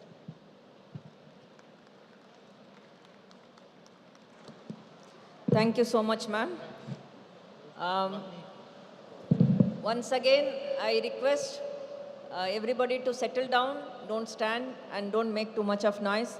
Pilla mananku mu anurodh koruchi, nodal officers manku anurodh koruchi. Last time question answer pacharibu. Je sabutaru bolo question pacharibe, tangu prize diya habo. To apana sunibe. Now I introduce Mrs. Kanta Singh. She is Deputy Representative, UN Women India Office. She has the expertise of bringing women, especially in the formal sector and also in the informal sector, and has a good expertise or good working experience in the country and also at the global level. So I request her, please share your thoughts maybe in 5 minutes so that we can have question answer time at the end. Thank you. You have the liberty of sitting here and speaking also if you want.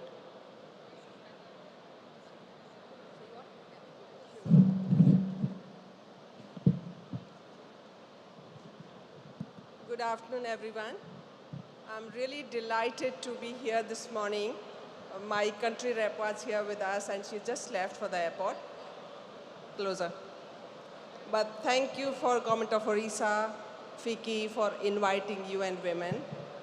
We are really honored to be part of this conclave, but majorly being part of the skilling ecosystem in the state of Odisha.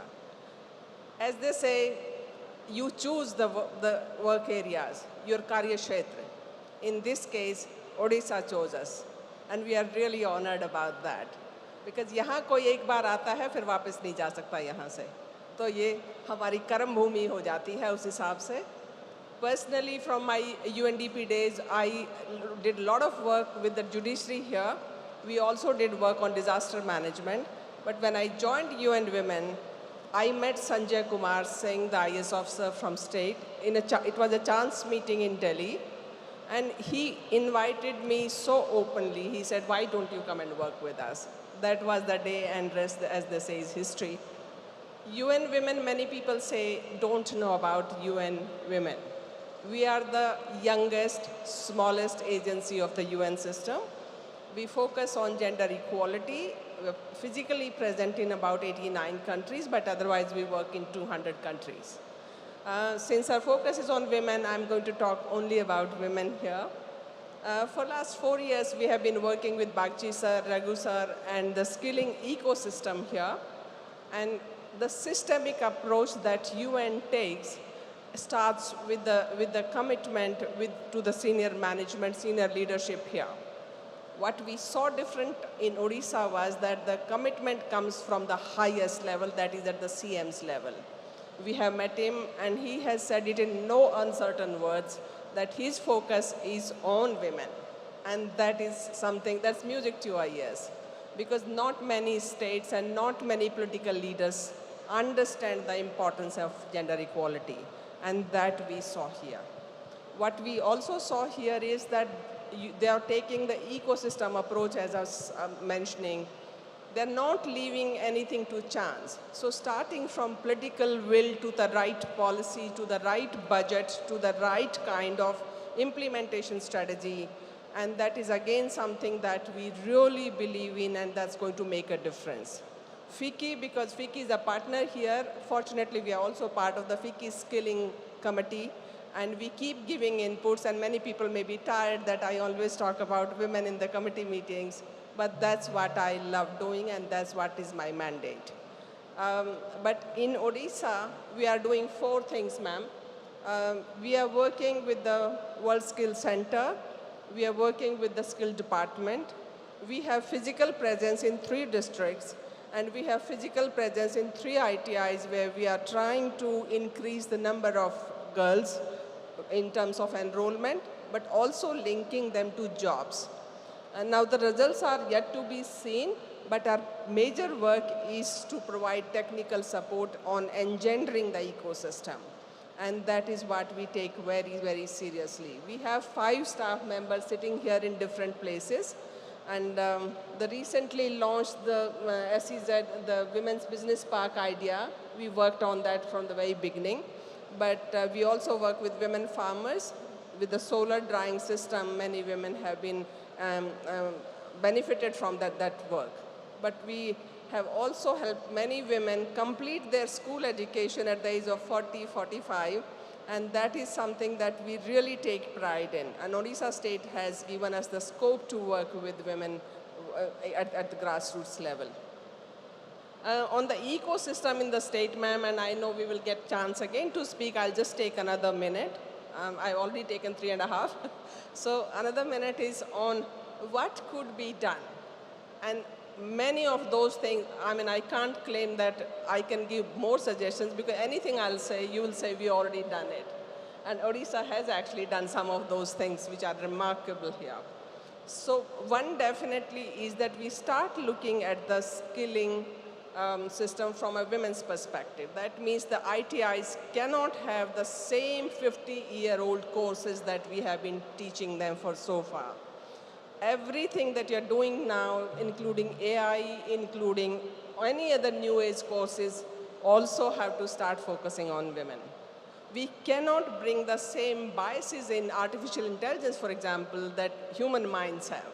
So we also remove those biases when we are talking about skilling.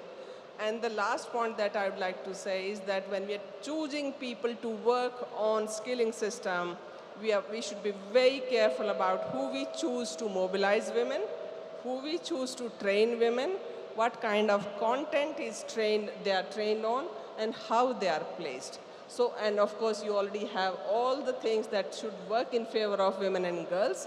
Not only them, but to make it more inclusive, probably we should also, Odisha state should be the first one to think about LGBTQ, because there's a great human resource which is not being targeted now, and I think Odisha state should do that. Also disabled people who are differently abled.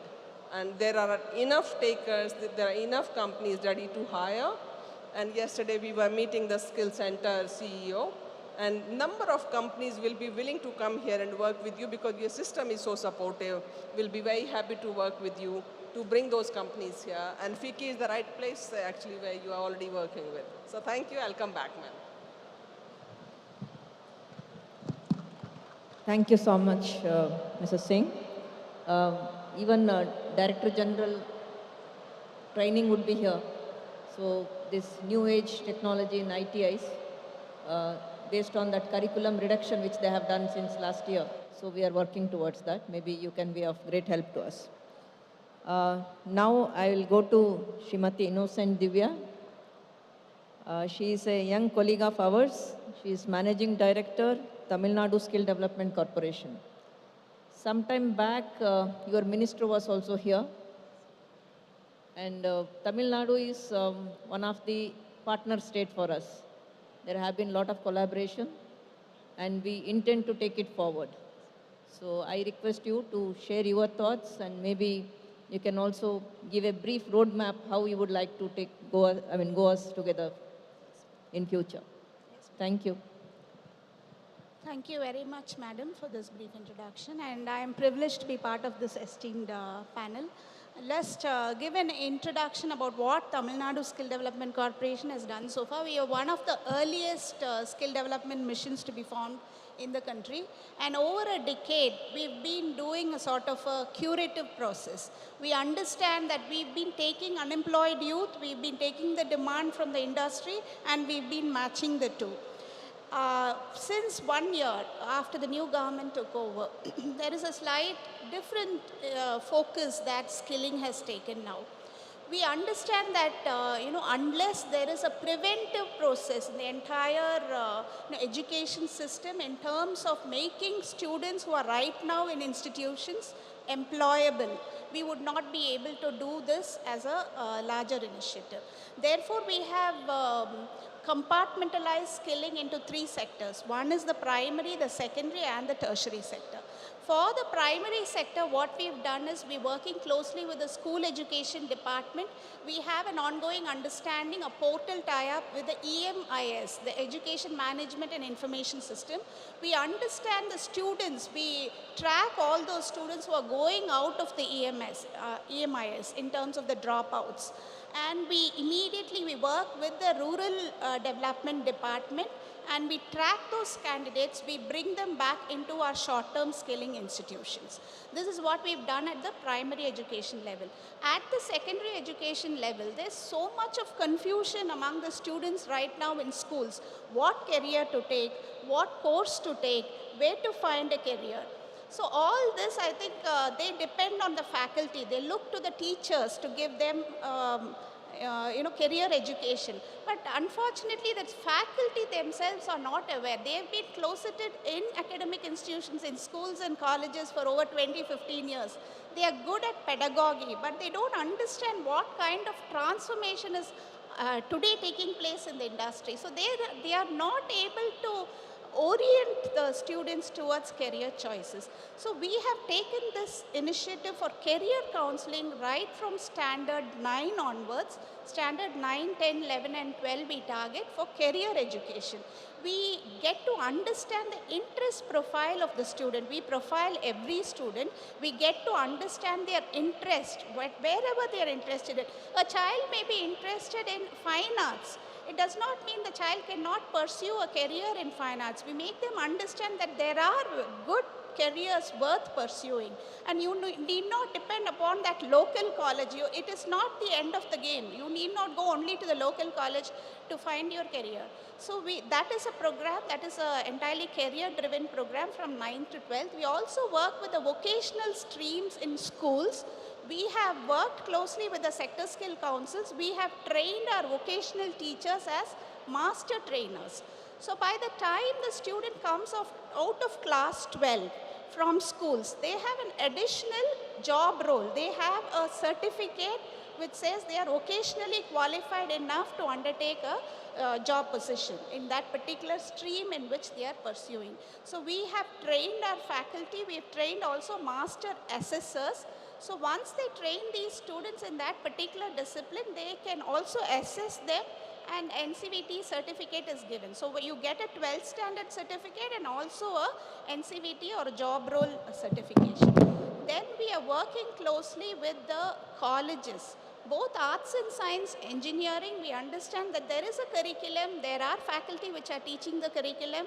There's so much of content that is available. As Madam spoke about the Black Swan event, the COVID, the entire ecosystem has changed so drastically. There's content available everywhere, global sort of content available everywhere, global faculty who are teaching very, very good content. But how are we to leverage these strengths into colleges? This is what the Nan Mudalvan program has now started doing. Nan Mudalvan roughly translates into I am number one. It is rather a leadership and an employability program. We are targeting both entrepreneurship and employability. We work closely with the industry experts. We take sector-wise industry experts from different sectors in the industry. We ask them to tell us what the demand is, what are the skill sets that you're looking at, and what is lacking in the academic curricula. So we work with them, we curate the curriculum for the academia, we train the faculty. The college faculty is something we do not want them to be, to think that this is a sort of a separate program or an independent program. We want to integrate it into the curriculum. So the faculty is first trained in whatever course the student are going to be trained on. And then we offer them with the project-based learning skills. It is only 30% of theory and 70% is project-based. So whether it's blockchain technology, artificial intelligence, machine learning, or whatever domain-related skills, the emerging tech skills the student is learning, it is all project-based. They form into teams. They also learn very important critical skills that are required by the industry, like problem solving, collaboration, team effort, leadership, and all this. So once they form into teams, they're given industry use cases to work on. The 30% theory that they learn is put into practice. And when the industry comes looking for talent, they already have students who are who have hands-on practical knowledge in that particular technology that they're looking for. Therefore, this one semester, this 1 year, we've trained almost 4.72 lakh engineering students in various domain-related skills, and another 8.3 lakh students in across 10 universities. How we've done it? We've given credits for these courses, and since they are given credits, the government is bearing the cost on behalf of every student. So it is completely free of cost for the student, and the universities have a value for this program because it is industry relevant and the students are able to find employment in the relevant sector in which they are trained. We have industry support for the program, and the government is entirely funding the program, and we have global partners and national partners who are who have good expertise in that particular domain. We are using them to train our students. So this is a at-scale program. We've done it for a year. We've seen the impact, and we're going back to the industry for their, we're asking them whether these are the programs which have to be continued for the next year, because this is a very dynamic program. We are not structuring into a framework. We're not bringing it that these are the courses that will be given. If we do not get the sort of support from the industry in terms of placement, we will take out those programs, we'll remove those programs and include new ones. So that is the value add for the program. That is the speciality of this entire Nan Mudalvan initiative, that is across 10 universities in all state universities have taken up the program. All autonomous colleges also in the state have taken up the program, looking at the traction by the industry. And since it's a free of cost, student and credits are given. 2 credit program, a 45-hour program. And every semester, first year they learn communication skills, second year they learn digital skills, and for the third and the fourth year in engineering and the final year in arts and science, it's domain related skills they that they are trained on. So this has been a very successful program. Many states have been studying it. So we're willing to collaborate with Odisha as well to take forth the program. Thank you very much. Thank you, Divyaji. How you have seamlessly integrated vocational into formal education is really an eye-opener. I mean, it's a very good practice which we can emulate. I have Honorable Chairman here, Honorable Minister also. We are thankful, sir, for joining the session. I hope that you will be finding some rhythm in the overall chaos and identify those points because you are our leadership. Now I'll invite Mr. Shrikant Sinha. He is CEO TASK.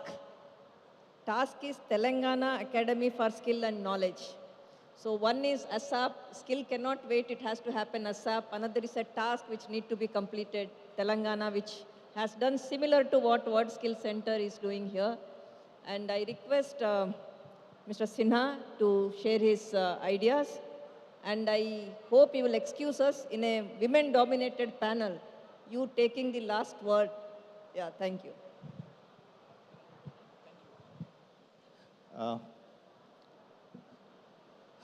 A very good afternoon. As you can see, when you have four eminent women panelists, there's hardly anything for me to say. But still, at the outset, I would like to thank Government of Odisha as well as FICCI for providing me with this opportunity. And I also bring greetings from the youngest state of India to the most culturally rich state in India, Odisha. When we talk about, and I always talk about, and a whole lot of things have been mentioned over here, and I would not like to talk much about it, but I think I would like to start with the basics, because somewhere we are forgetting the basics. In our day and age, we used to play with something called as mechano. Then it became mechanics. And I'm sure Mr. Bagchi would agree with me, we have played with all those things. And then it became Lego. But nowadays, if you look at the youth, everything has become let go. Everyone is busy playing with their mobiles itself. We have forgotten creativity. We have forgotten how to create things with your hands. Please understand one thing, people don't employ you because you know the definition of a screwdriver, but you know how to actually use one. And that is where skill plays a key part. If we look at task itself, as I said, we are the youngest state, but we look at how you can make a difference. In 2014, when the state got bifurcated, we did a survey of about 1,400 plus organizations over there and realized that less than 10% locals were employed in Telangana. And that's where TASK was created, to provide employability skills as well as placement opportunities for the local youth. If we look at over the years, we don't, and as Madam Usha Titus also mentioned, I think skill universities should be there to become lighthouses. But we should not be creating skill universities to compete with other existing universities. Skills, as per the new education policy, also dictates that all education should have skills.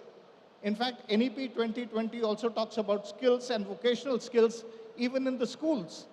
And that's where I think the foundation should be laid. I am of the firm believer of an opinion, and also, the previous panelists mentioned that it's important. In fact, Kantaji mentioned that it's very important that you choose the right kind of people. I think that's very important. And my humble take on that is very simple. If you can't stand the sight of blood, should you become a doctor or join the defense forces? It is as simple as that. It's important for us to ensure that we are able to train these students, skill them for an aptitude that they have, the competencies that they have, the skills that they have, or the skills and attitudes that you give them, which is most important. We at TASK sit over and above the academic curriculum. So we are not part of the academic curriculum, but we sit over and above the academic curriculum. And our model is very simple.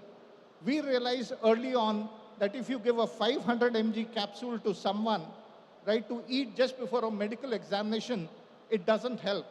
Similarly, skilling only in the final year of your college or your education doesn't really make a difference. And that's where we decided that we will have a laddered learning approach.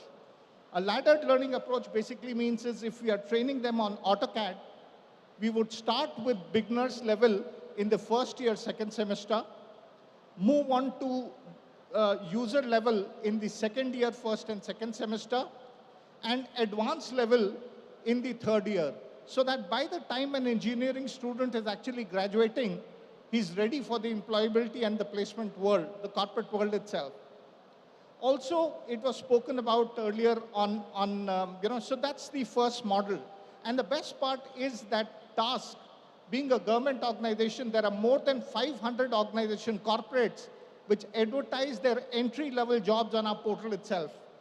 And that's where we are able to understand, because this acts, of course, we work with FICCI, we work with various other trade bodies, etc., to understand what are the needs of the industry. But what we also do is look at the job postings that are coming up. And what we have been realizing right now, if I talk about IT, it is ABC, artificial intelligence, big data, and cloud itself. However, if you look at other subjects, I think today, we as educators, we as skill, and my humble submission to this entire August gathering over here today is very, very simple.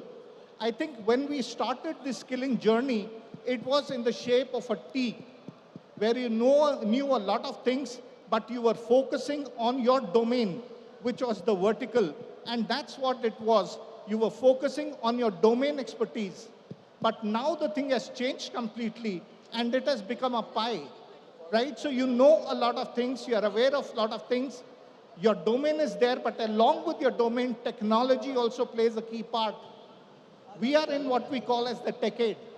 And that's where artificial intelligence, machine learning, all these things become very, very important. And if you think that, these are only for computer science people, take a second guess. A computer science person can create the code, but who will create the robot? A person who's doing mechatronics, right? If you talk about an automobile engineer of the future, what are the things that they would know? And to your point, Madam Shabnamji, where you were talking about useless degrees, I think today if we talk about automotive engineering and everyone talks about the combustion engine only, a new automotive engineer will need to understand chemistry because the batteries are there, the fuel cells are there. He would need to understand mechanical engineering because he needs to understand how and this is the first time when a mobility is without too many moving parts. He would or she would need to understand electrical distribution. So electronics also would need to be understood by the person. Then you move ahead, and it's very simple. We are talking about 5G. We are talking about fleet learning. We are talking about so many things. So cybersecurity is also a very, very important thing that this person needs to know. And this is just, I'm describing the job of an automotive engineer. This is the profile. Are we skilling them according to that? We are skilling for the past century. We need to change ourselves. And the easiest way of changing ourselves is very simple, the apprenticeship and the internship model. Of course, we have been working with the United Nations, UVA, and Telangana was one of the states where we, the pilot state for apprenticeship, and we went ahead and tested it out. We got very good response over there also, because our focus is, and I think it's time as educators and people from the skilling ecosystem, we have to change the mindset of our students also. Everyone wants an internship with Infosys or Wipro or Cyient, etc., or for that matter. But please understand, there are so many MSMEs. 40% of our export GDP today is controlled by MSMEs. If we provide our students to the MSMEs, they can they get better trained also. There are more opportunities for learning. They get a rounded kind of a thing instead of just focusing on one thing in large companies. And needless to say that large companies provide you 1.27 crore jobs, while MSMEs provide you 11.2 crore jobs. And that's where we should look at it. We should not be only brand sensitive And my humble appeal to all the students over here is that think about your future growth. Don't look at a job, look at a career. And what you need to do is skill for the career itself. My humble submission to all the youth over here is, look, if you do apprenticeship here in colleges, etc., you are paying to learn. Over there, you'll get paid to learn. So please imbibe apprenticeship, internships, and give it your best. I think, needless to say, we have been, Mr. Bakshi spoke about the epitome of skilling and competence. I think what is important is that you should understand what your competencies are and how you can work with the industry. I know I'm standing between you and the lunch, so my last point is what everyone spoke earlier, which was on industry-based skilling. We also work on what we call as First Day, First Up Productivity Program. And this is a very unique program where we work with one company itself. Especially, as you know, a lot of companies keep on coming to Telangana where they invest. And we, as a state, work along with them because any state can give you, land. Any state can match the incentives, etc. But where do you get your manpower from? And that becomes the most important thing, where task sits on the investment table along with the investors and talks about, we understand your pain point, we will work with you, and we create First Day, First Up productivity programs along with that organization so that when the organization gets established, right from day one, people are productive. We also have got 80 plus corporate partners whom we work and provide about 110 plus programs which our students can benefit. We work with 700 plus colleges. So far, we have skilled about 15,000 plus faculty members and more than 7.5 lakh students.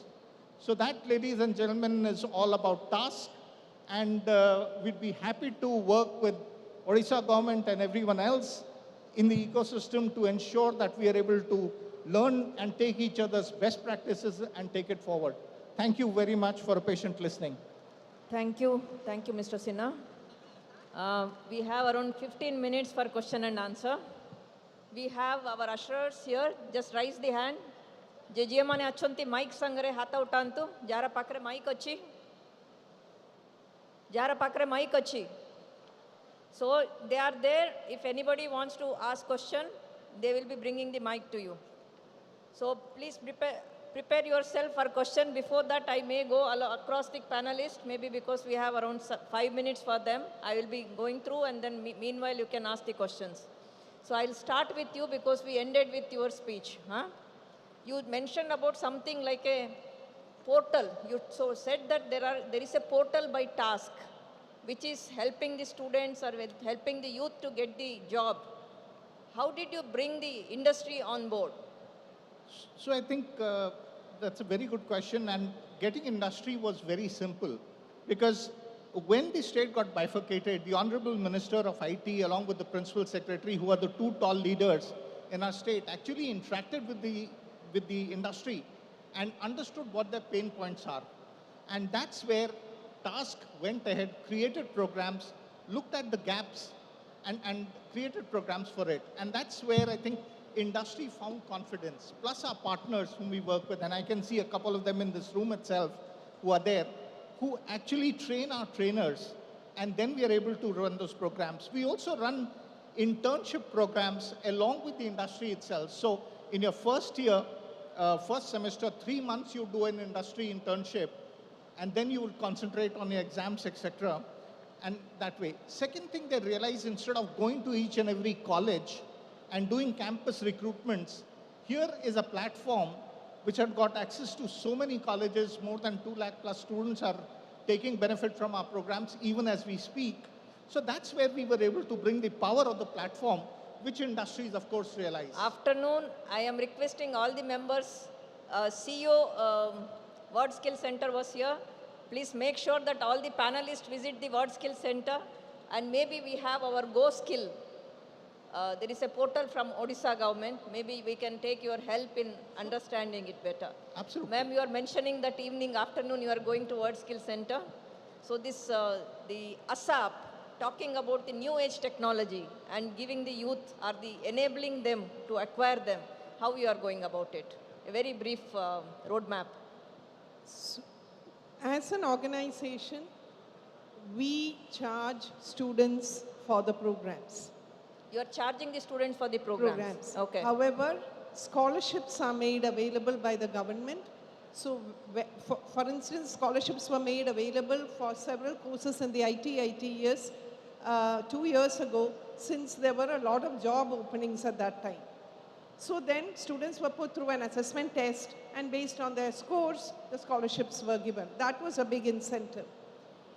The fisheries department came and gave us money for doing a course for the children of fishermen, daughters of fishermen, and we suggested digital marketing for them.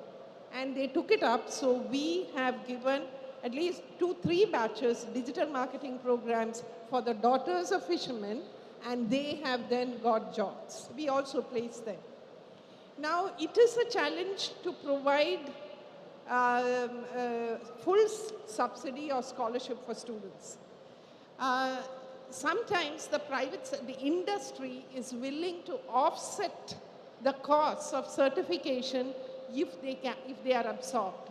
So that is why we try to push the hire and train model or the hire, recruit, deploy model, because a student takes a loan but is able to offset it once she clears it. We have approached our Kerala Bank, and of course Canara Bank was the only nationalist bank that came forward to provide skill loans. Now, most banks provide loans only for students who take formal training programs, degree, diploma. Skilling doesn't come like that.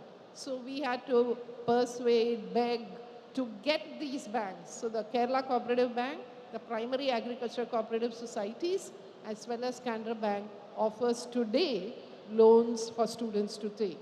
Then the local bodies, finally local bodies. Our local bodies are provided with money. The decentralization process is pretty strong in Kerala. Many local bodies have come forward to provide the money for skilling. There is a unique program done by the northernmost district, which is quite backward, to skill 250 women who were career break women who never studied after class 12. It was to enable them to take a degree program through an open university. Since there was a huge gap, we trained them in English, we trained them in digital skills. We also trained them in courses which would provide them skills like artisanal bakery, community mobilization, and GST and Tally. Thank you. Very interesting, because your local governments are also very strong, very active. Are we ready with some questions? Yes. Maybe the questions may come for that side. My question is to Divya ma'am. Tamil Nadu Skill Development Corporation is doing a overseas program through Overseas Manpower Corporation Limited. So can you please elaborate about your overseas placement program and also the skill test you conduct for the candidates? Can you briefly tell your name and organization? My name is Bharadwaj. We also sit with World Skill Center. Very good. Yeah. Thank you so much for the question. Overseas Manpower Corporation does not fall under the skill development, skill department. It comes under the public department, but they are doing the process of ensuring that students from nursing colleges or from other sectors are trained, pre-departure training is given, and then they place them in companies. So right now we are working closely with OMCL to ensure that OET, Occupational English Test training, is given through our training partners. So that is the only collaboration we have with them. Otherwise, they are an independent organization who are ensuring that overseas skill manpower demand is aggregated, and then they send manpower. Thank you, Divya. Hello. Next would be this side. I'll be requesting you to ask the question. Hello. My name is Rakshit Kejriwal. I'm the Global President of Philips Education. The work that primarily we are doing is setting up Center of Excellence in Advanced Manufacturing, 3D printing, robotics, milling, turning. And the way we work is we invest a lot in the machines. Ask the question. The question is for the distinguished panel that how do we start working with these governments? Should we take the government route or should we take more private route? That's the question, because we have everything ready. We just want to know how do we get started. Good question. Can I pose it to maybe some government officials only? You select the organization. They are saying that how do they work with government?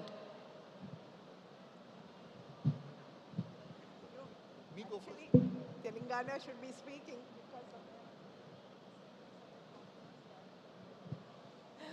No. See, centers of excellence are something that the government of Kerala encourages. We strongly believe in centers of excellence.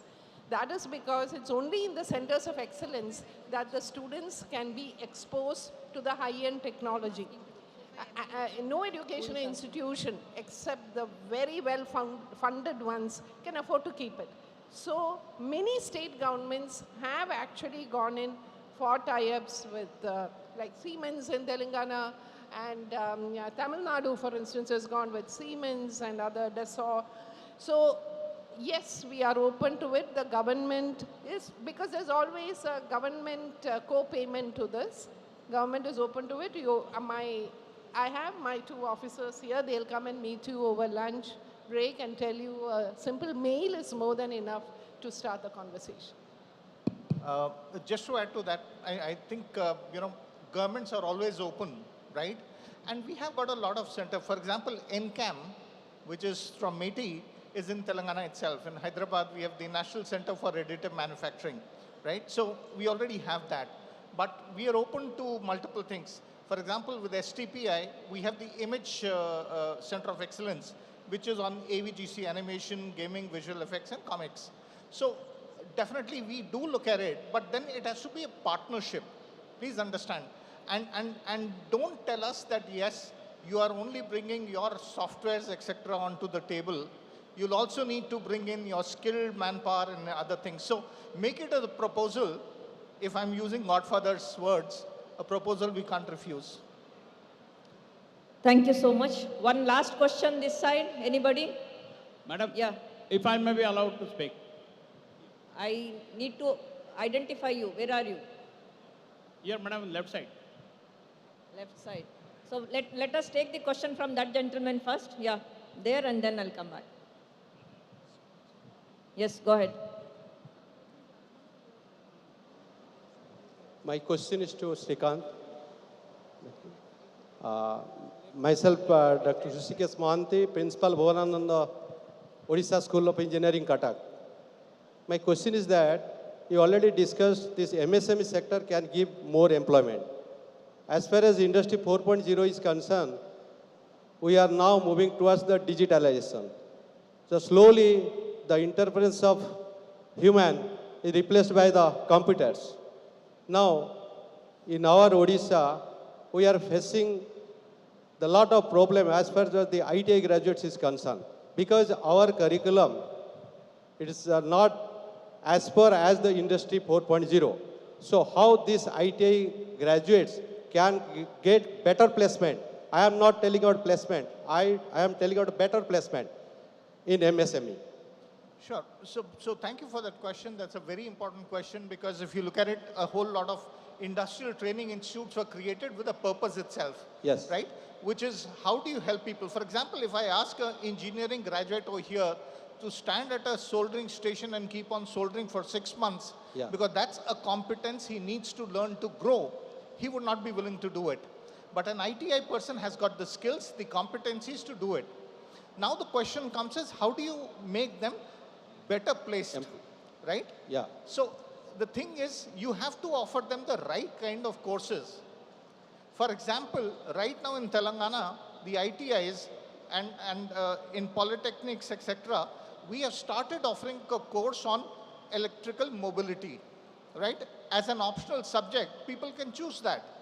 So if someone is interested in making a career of himself or herself, they automatically can go ahead and do these programs.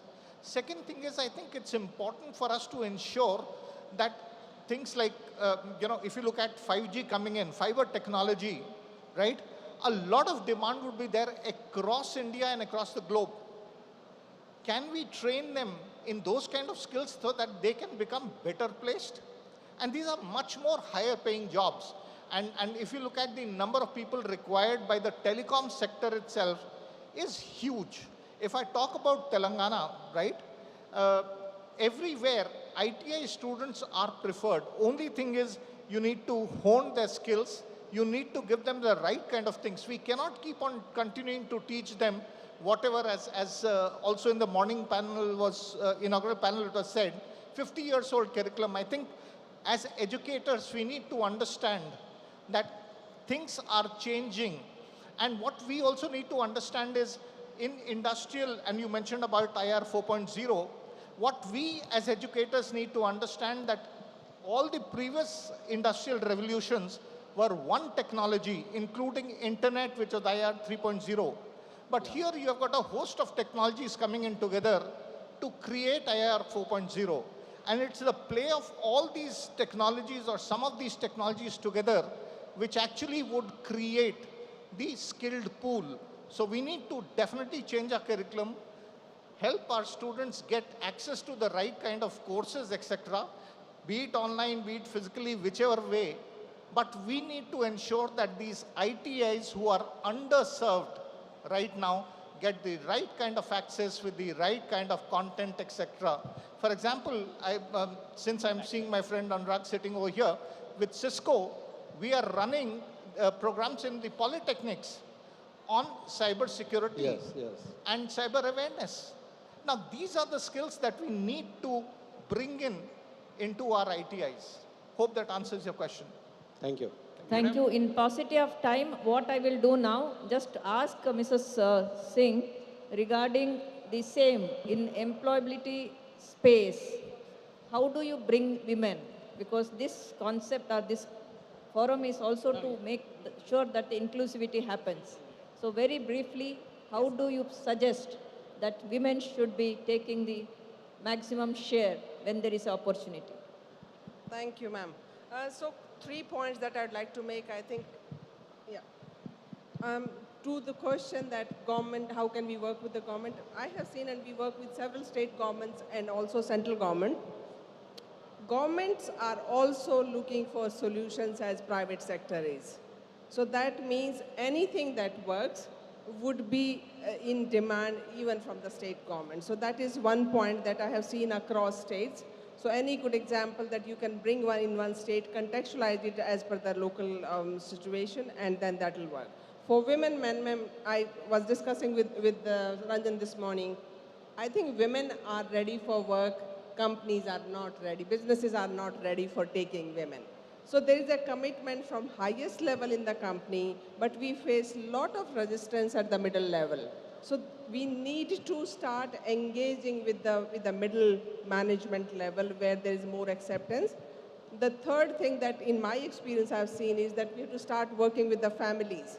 In case of women, there'll always be an extra step that we will need to take because women are not free of the care work that they have to do before or after marriage. And marriage is, we are preparing our girls for marriage. We are not preparing them for career. And that is what needs to shift with the proper role modeling that is happening across the country now. You have fighter pilots to everything. I think what we need to do is to take that extra step either in terms of transportation, hostels, safety of women. And these are some of the steps that I think companies will have to take to hire women, retain women, and promote women. Thank you.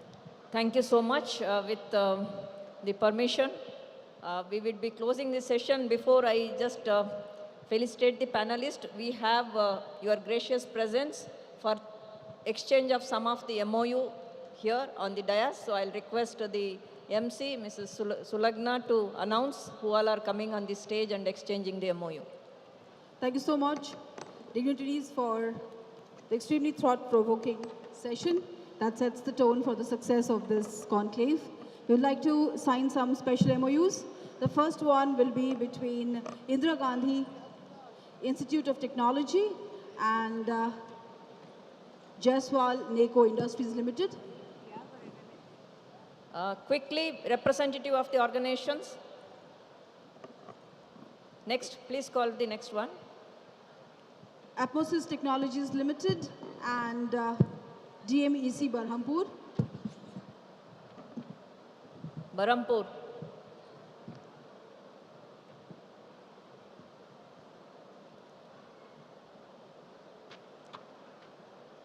Whoever are there, just they have to come to this right side of the stage. Quickly. Two more, please call everyone together, no problem. Bose Katak and Advanced Tech India Private Limited. Bose Katak will also sign a MOU with Snap-on Tools Private Limited and Sri Rapid Technology. And ISB will be signing MOU with Skill Development and Technical Education Department and Commerce and Transport Department.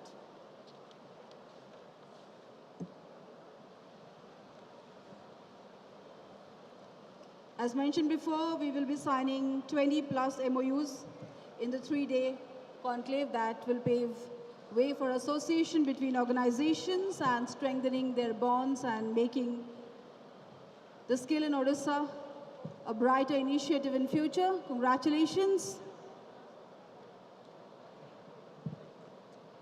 Can we have a round of applause as we have entities who are definitely going to bond well in future through these MOUs, and that will help the youth of the state get skilled better, get better employment with premium wages.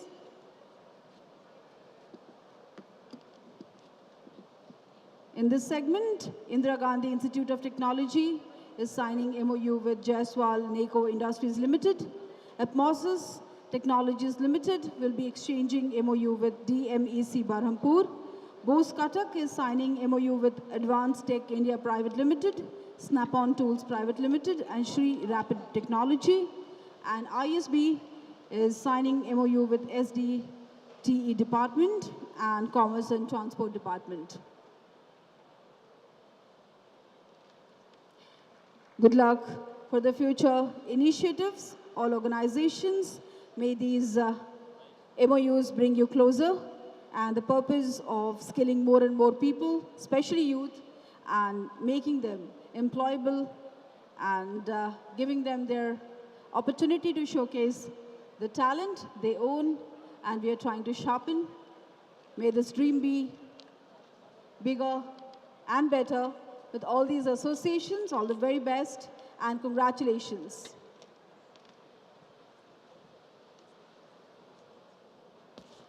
That's ISB exchanging Memorandum of Understanding with Skill Development and Technical Education Department. Congratulations, ma'am.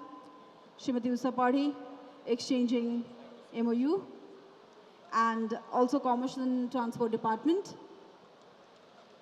Thank you, ma'am. We would like you to present small tokens of gratitude to all the panelists on stage for the extraordinary session that we just concluded. We cannot thank the speakers enough for sharing their thoughts, ideas, and experiences with us on the theme Building a Coherent Skill Ecosystem in India. Moderator Srimati Ushapadi presenting tokens of gratitude to Madam Kanta Singh, Madam TMT J. Innocent Divya, Dr. Usha Titus, and Mr. Shrikant Sinha. These are traditional Odia Angavastras, so we are trying to wrap the guests in the warmth of our love so that this day and our love for them shall be memorable always. Can we have a round of applause for all the panelists? Those were absolutely insightful words.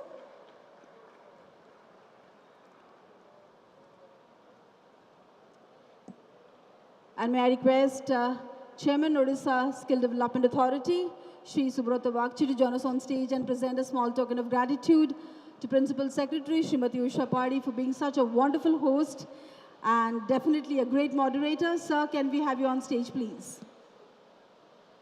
Thank you, everyone. Each one of you have added value to our session. Thank you so much. And I hope to be in touch and take our efforts forward together. Thank you so much. Ma'am, we'll have a group photograph. Okay. So Can I'll I request ask you. our Honorable Minister and our chairperson to come on the stage? We can have a group picture. I'll request Shri Prithviranjan Ghadai and Shri Subrata Bagchi to please join us on stage for a group photograph with all the panelists and the moderator for the session. That was so wonderful to hear from the industry experts as to how we can make a coherent skill ecosystem in India. Absolutely thoughtful words and golden experiences and thoughts shared with us. And I'll request Shri Subrata Bagchi and Shri Prithviranjan Ghadai to present small token of gratitude to Srimati Usha Padi for so wonderfully moderating the session, adding her own insight.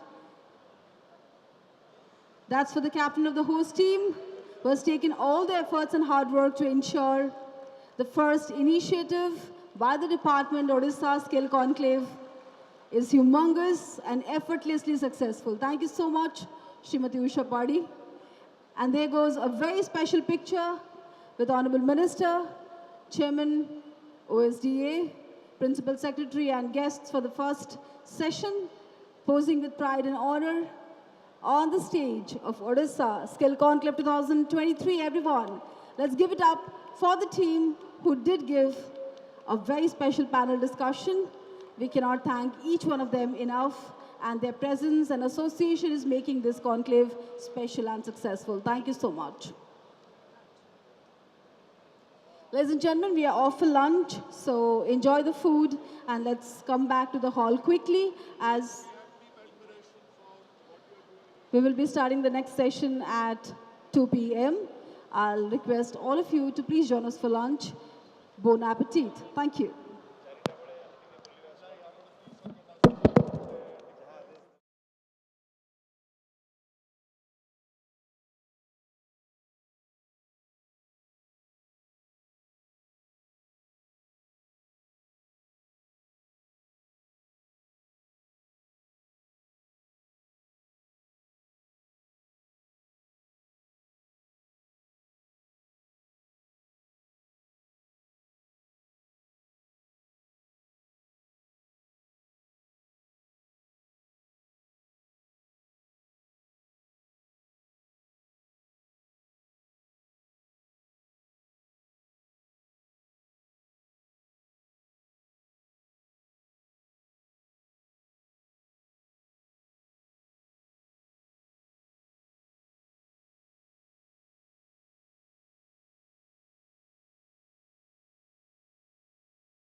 To have Mr. S.P. Gathu, former Director, HR, Bharat Petroleum Corporation Limited, Shri Ashok Ramachandran, CEO and President, Schindler India, Shri J.D. Giri, Vice President, Shahi Exports Private Limited, Madam Gina Joseph, Founder and Chief Engineer at Zola India, Mr. B.V. Sudarshan, Deputy Managing Director, Nettu Technical Training Foundation, Bangalore.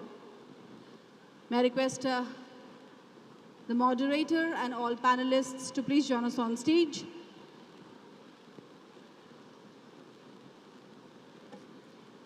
Can we have a round of applause for all panelists and the moderator, please? Yet another enlightening session about to begin, and the theme is commendation of skilled manpower. I request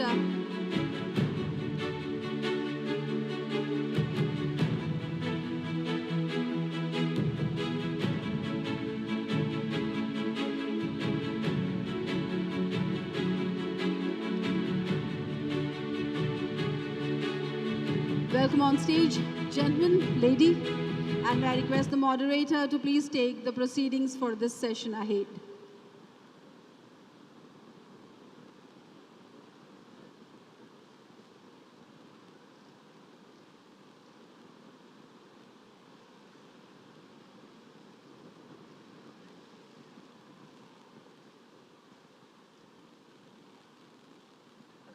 The moderator, Shri K. Ramakrishnan, is kindly requested to please take the proceedings for this session ahead.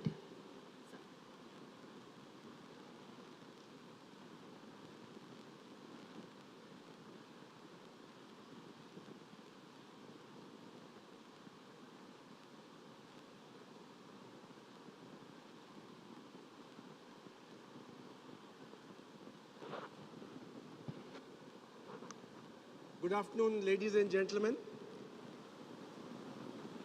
First of all, a big thank you to the Odisha government for providing us this opportunity to share our thoughts on a very important aspect of the skilling ecosystem, which is the title of today's panel discussion for this session.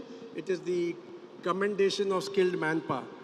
So just to give you a brief overview, we are looking at how do you make this whole skilling ecosystem aspirational for the youth, beneficial to the employers, and the via media, the training partner, understands what the employer needs and thus trains them in the way the employer needs. The employer is able to recruit them. He is able to give them recognition, monetary, non-monetary. He is possibly able to give a career path to them. And seeing this, the youth of the future realize that there is an opportunity, there is a potential, there is a life, there is a career, even if I go through the path of skilling, rather than the traditional graduate programs of medicine or engineering or otherwise.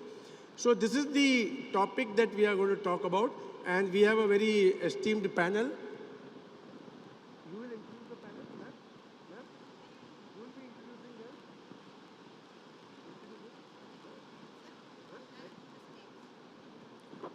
Okay, so to begin with, we will have a special address by Shrikant Gattu.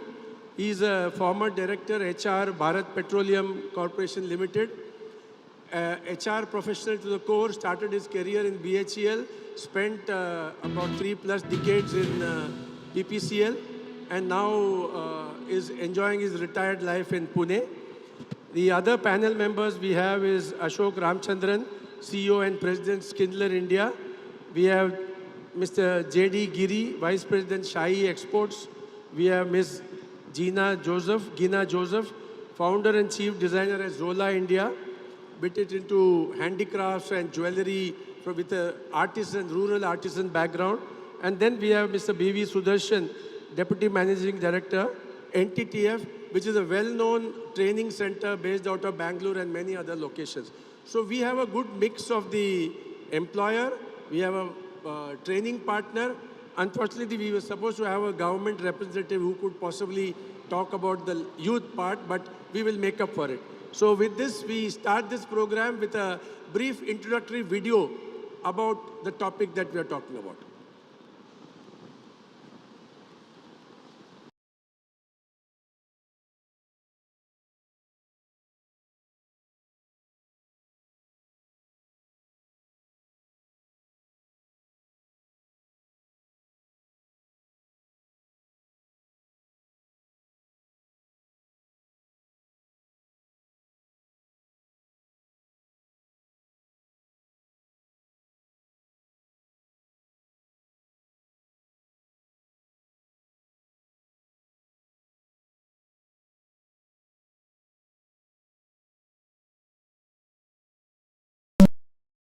challenges still persist of mapping demand and supply of skilled manpower and getting premium wages for trained professionals. The employers, industry and recruiters still do not fully appreciate the long-term benefits of commending talented manpower. They do now realize how workers with perfect skills lead to enormous quality control and massive prevention of wastage.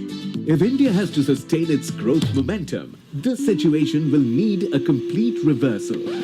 For that, we need to look at focused case studies and best practices from around the world. Our country requires to create a roadmap for an ecosystem that understands, adopts, and appreciates the benefits of hiring trained and skilled manpower. Odisha is fast emerging as the skills capital of India. Skilled in Odisha, a front-runner global brand, is eager to bridge every gap in the domain of skilling and employability. Let us deliberate today on how to enhance the employability skills of our workers and help our industries better commend our talented manpower.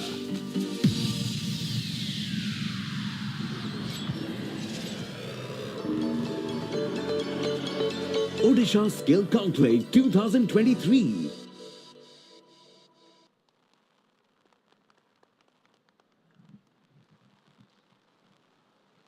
May I now request Mr. Srikant Gattu, former Director HR Bharat Petroleum, to start with the keynote address to this panel.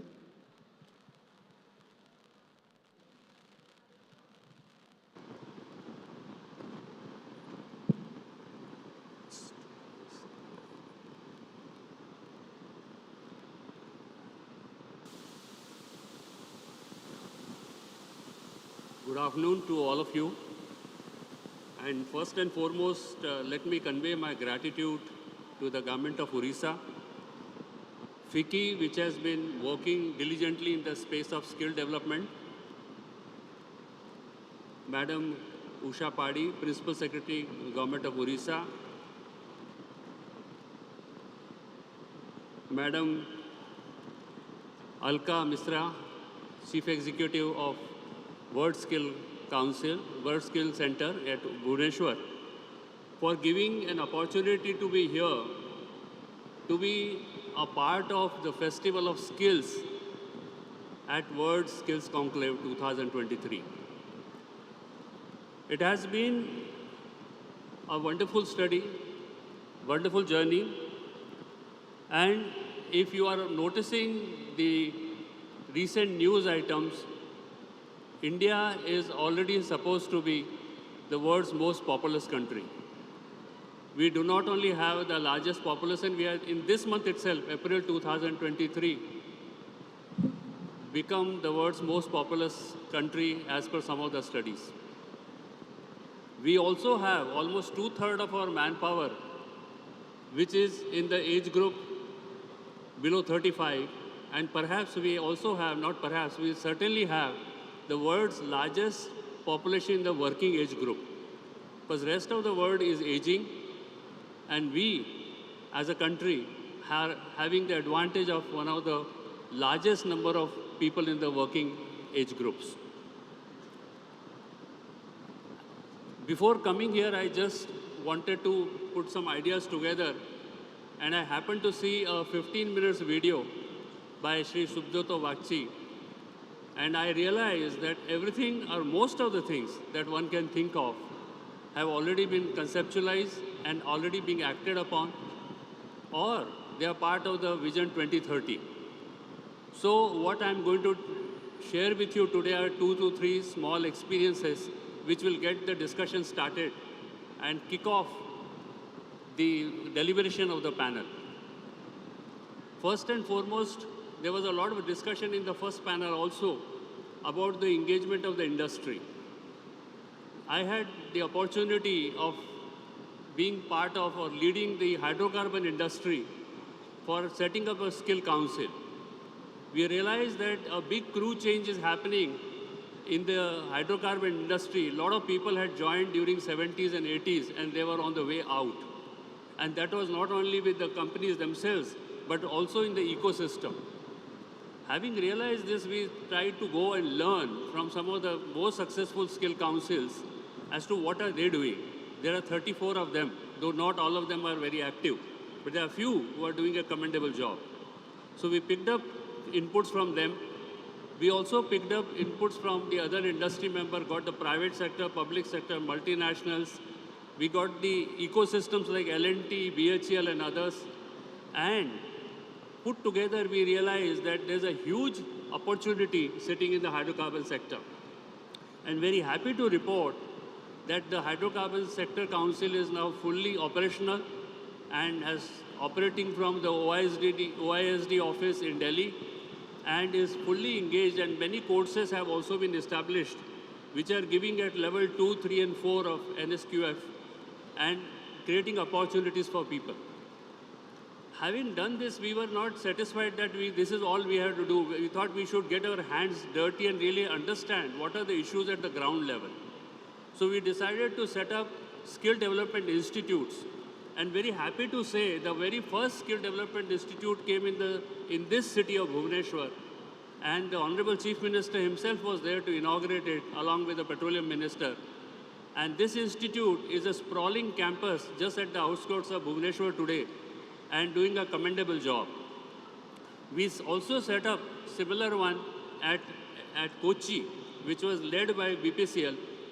And there also we have gone through the same process of identifying the space in which we need to operate. What we understood by experience that when people come out from ITIs and the level of skill or competency they have and what the employers are looking for, there's a significant gap. So instead of replicating what ITIs, polytechnics and others were doing, it was decided by us to focus on this gap. So for 6 months, a hands-on course is given, which NTTF who are here, who are partnered with us. And at the end of it, the people are employable and fully ready to take over responsibility. The issue regarding the commendation of the skills, in the beginning, people coming out from ITI and are most of the times either not getting a breakthrough or working at unskilled and semi-skilled levels. But after coming out from such institutes, they are getting into the skill level. That itself is a better positioning, both in terms of the monetary aspect as well as what they are capable of doing. What has also happened is that a lot of the classes start 6 o'clock, 6:30, they start from yoga. This is a residential program. Meals are provided to them, uniforms are provided, and they also inculcate a self of discipline which goes with it. And I will invite, since we are at Bhubaneswar, to those of you who it's possible can go and visit and look at these centers. Similar centers have come up at Raebareli, Guwahati, Ahmedabad, and Vizag. Now I'll finally turn to a small experience which I thought was a moving experience for me as a young HR professional, and I thought I must share with you today. Long back when I was a very young HR professional and sitting with the head of operations, and we were interviewing apprentices who were to be absorbed in the company because there were vacancies. At one interview, a young tribal boy who was ITI pass, he was assigned to the area of pumps. And after a couple of months training, the person sitting with me was a highly respected operations head and also respected as a leader. He started asking him basic questions, he answered. He asked him advanced questions, he answered. I don't know what went through his head. He said, let me ask questions which the engineers in this area are supposed to know. He asked those questions and those also got answered. Then he pushed the envelope further and asked him, do you have any improvement areas if that has to be done? And to our amazement, this young ITI pass 2 to 3 months into this program, he had ideas which even the manufacturers can use. The head of operations could not contain his emotions. He got overwhelmed. He just jumped from his seat, went around the table and hugged and gave a tight hug to this young boy. He just didn't know what is happening. But then it was explained that what you have done or what you are told or where you have reached is something far, far exceeding. So I will only say the skills not only get you the positioning in terms of monetarily and otherwise, it gets you respect. And that is something which was a lesson to me early in life, that when you skill in a certain area and you really master in that area, you will get respect like none others. Thank you very much.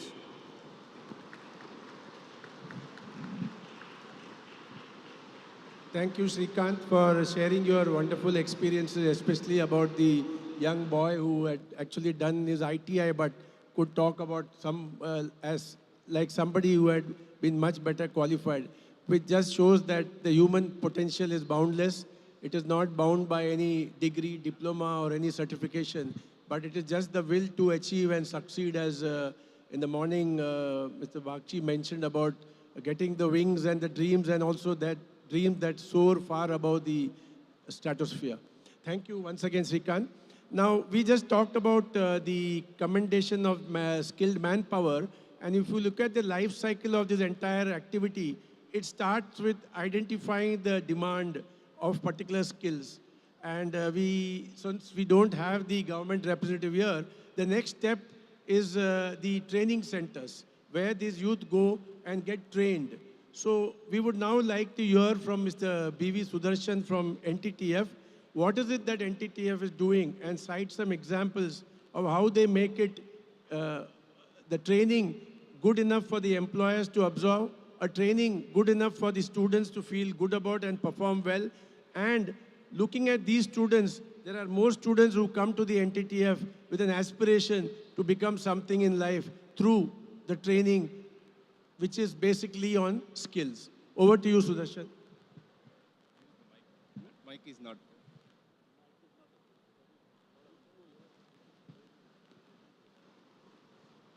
Good afternoon, Odisha. Good afternoon. Wake up. Good afternoon. I represent NTTF, which has 60 years of heritage in skilling. But over the last 7 years, I'm observing the dynamics of skill ecosystem is changing rapidly, and it's so vibrant in India. While some states have done exceptionally well, and other states are still lacking. The one bright spot of the state government doing extremely well, no prizes for guessing, it is Odisha. I'm not telling because I'm talking in Odisha Skill Conclave, but I've been seeing last 6 years, month after month, year after year, since the inception of OSDA and with the vision of Subrata Bakshiji taking over, and there is no looking back. And the milestones they have achieved is incredible. On the subject of commendation, this Skill Conclave itself a great commendation, right? The recognition for the skilling initiative and recognizing the skilled personalities and the trainers and the teaching faculty is the best model. So, last few years I've been observing states like Kerala and Tamil Nadu as catching up, and Tamil Nadu is playing a T20 cricket, I heard from Divya ji today, in building the ecosystem. And we also work with Kerala skill ecosystem with Usha ji. You know, one common factor in all these three states which are doing exceedingly well, one common factor is women are leading. 2 Usha jis and 1 Divya, and then one more Miss Sethi is sitting here. So all are leading. It's not that men cannot do a great job, but women are good in multi-skilling. That's why these states are really. Can we have a round of applause, please?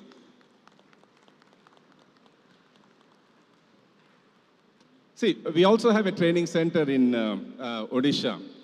While the story of Mr. Ashwath Narayan and Praveen Kumar, we know that they brought glory to India by winning the gold medal and silver medal in the World Skills. We also train many people in Odisha, Gopalpur. One of them is Runa Jeena from Aska block of Ganjam.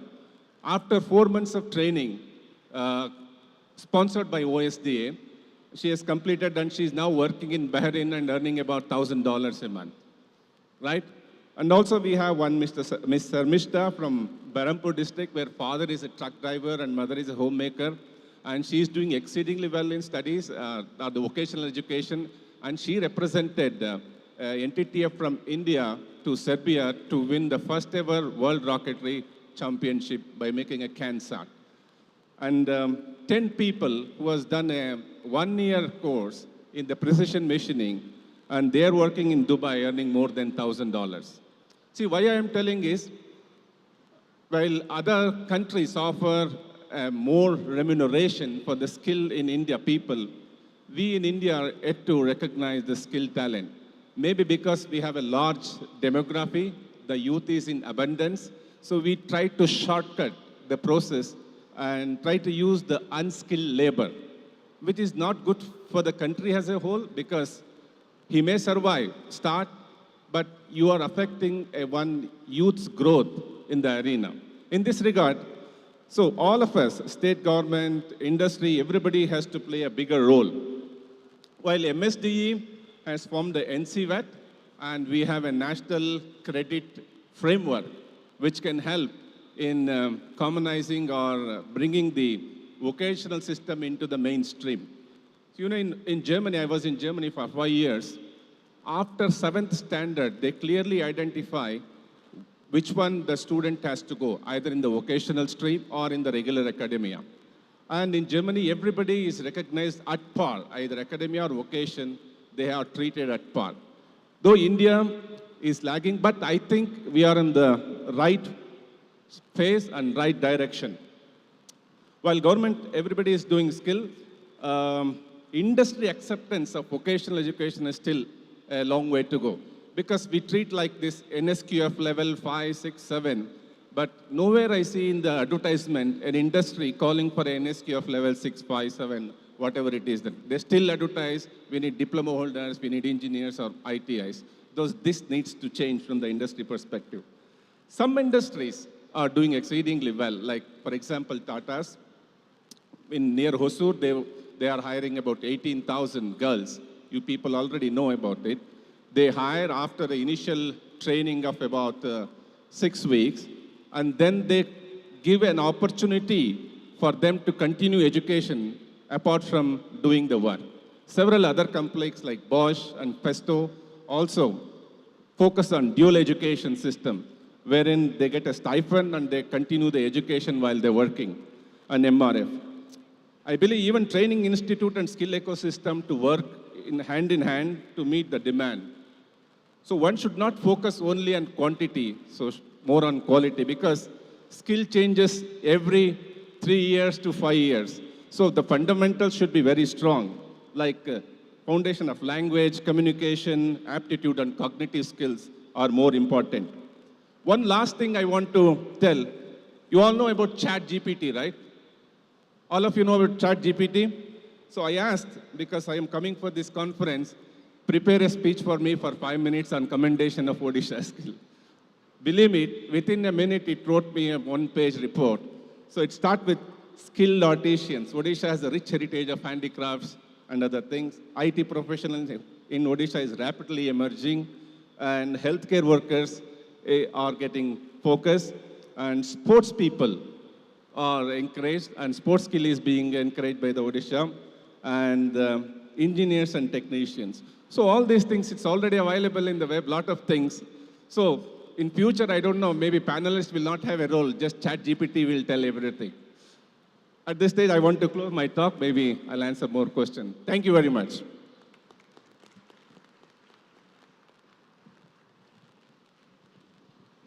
Thank you, Sudarshan, for giving a very nice perspective from a student perspective, sharing the success stories, and also sharing the success stories that have been specifically achieved in the state of Odisha.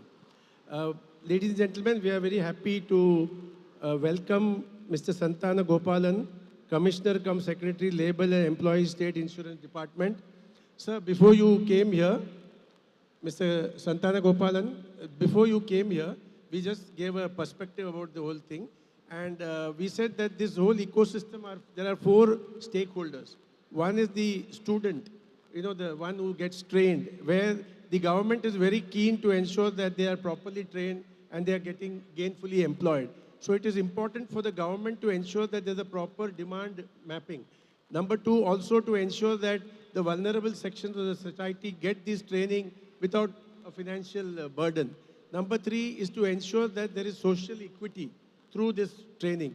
So from the perspective of the youth who are the beneficiaries of training and from a perspective of government, we would like you to share some thoughts. You have 6 minutes, sir.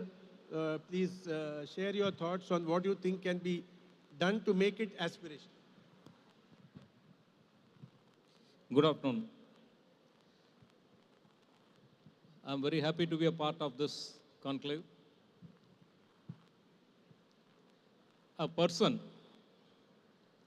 has about 40 years of working age, from roughly age 20 to roughly age 60. In these 40 years, his earnings must be equal to some expenses.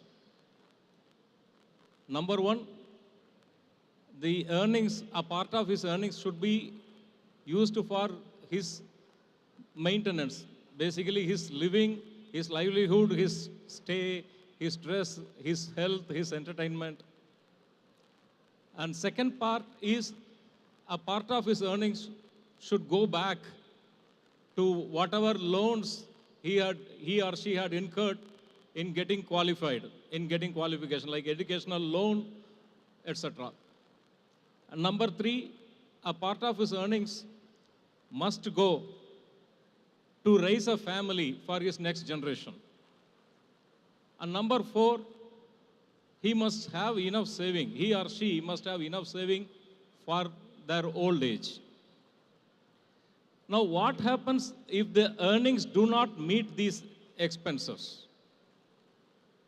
What happens if the earnings do not meet these expenses?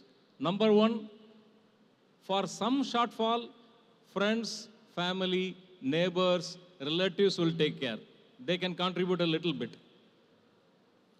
But when the gap is too high, when a person is unable to meet these expenses, finally it falls on the society to make good the gap.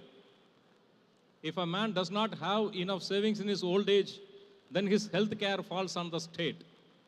Then again the state has to collect taxes to take care of the people in their old age or to take care of their even livelihood expenses. And therefore, earning a living wage is absolutely essential to prevent the society from bearing the burden for the people. If a person fails to earn adequately, then his expenses have to be met by the whole of the society. That point that we must have in mind. Number one. Number two, there are generic skill sets which are applicable everywhere. Reading, writing are generic skill sets which are applicable. Similarly, for technical lines, there are certain generic skill sets. All engineers are supposed to have a minimum generic skill sets. But then there are higher and more deeper and more niche, more specific, detailed skill set specific to a particular field. Now, the difficulty with these specific skill sets is that it takes a lot of time to acquire those skill sets, and you never know when they will go obsolete. One chat GPT can practically kick away all the script writers, all the half the people in advertisement industries, right? So the risk is that a person spends years and years acquiring a skill set and then suddenly finds himself completely obsolete. And that is a risk that we as a society have to take as a whole. Third point I would like to stress is no man or woman should, for want of opportunity, the talent should go waste. The talent should not be wasted for want of opportunity. When we say social equality, it's not equality of outcome, it is always equality of opportunities. And that is where the government has a big role to play. And I'm very, very happy our skill development department has taken up this humongous task, and I wish them a very great success in this endeavor. And my best wishes to the students here. You are going to see a world which is completely different from the world that we saw. 50 years ago, machines were tools. A calculator was a tool that helped you. 25 years ago, computer became a medium. From tool, the machine has evolved to become a medium. Instead of doing your work on paper, you did your work on a computer. But today, computer and internet, this entire cyberspace is becoming immersive. It is becoming the dominant player, and you play a small role. There are automated stores where there are no accountants. You just take a goods, you come out, the entire thing is automatically debited. It is debited from your wallet, and then the whole account is also updated automatically. No manual intervention required. So basically, an accountant's role has been done away with. So technology is going to the third stage where it is no longer a medium for us to work with. It is no longer an equal partner with us. It is something much bigger than us. We are going to be a small part. And that is why the skill sets that we are going to develop must be identified with a lot of care. Not only they should not become obsolete, but also they should be valid, and they should remain valid for at least 10, 20 years. And that's all. Thank you very much.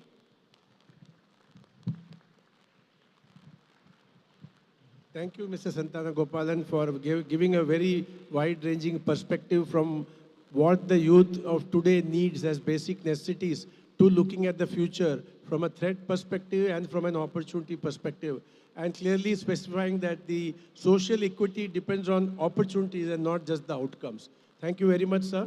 So we go back to the employer category, and we have with us Ashok Ramchandran, who is the CEO and MD of Schindler. So the lift takes you to the highest level. It can also bring you down, but he's going to talk about how they are taking their youth, their employees to a career progression that is worthy of their getting into that particular role. So over to you, Ashok. Thank you. Good evening everyone. मैं थोड़ा खड़ा होके बात करता हूँ ताकि सब मेरा बात समझें. मैं 15 साल के बाद वापस इंडिया आया 5 साल के पहले, और जो भी स्टूडेंट्स यहाँ पे बैठे हैं, मैं आपको ये बोलना चाहता हूँ कि we are living in one of the best times that India has seen. And first of all, I want to thank the Odisha government for really bringing to the fore ऐसा एक बहुत ही महत्वपूर्ण चीज़ जो skill level at a grassroots level. जब मैं लगभग 4-5 country में काम किया हूँ, और वहाँ पे मैंने ये बहुत देखा कि the importance for field employee skill बहुत important है, क्योंकि वहाँ से लोग तरक्की करके they can reach whatever heights they want. जो भी लोग यहाँ पे आए हैं, सबको एक ही मकसद होगा कि मैं कैसे मेरे लाइफ में तरक्की करके एक ऐसे जहाँ पे पहुँचूँ कि मैं और मेरा परिवार और मेरा देश खुश होगा. तो उसके लिए आपको obviously skills चाहिए, then you need a job, and you need a job that will take you to a long way in your career. मैं आपको एक चीज़ बोलूँ, मैंने इंजीनियरिंग किया, but I did not do well. Because अभी भी मुझे याद नहीं कि मैंने वो 4 साल में क्या पढ़ा.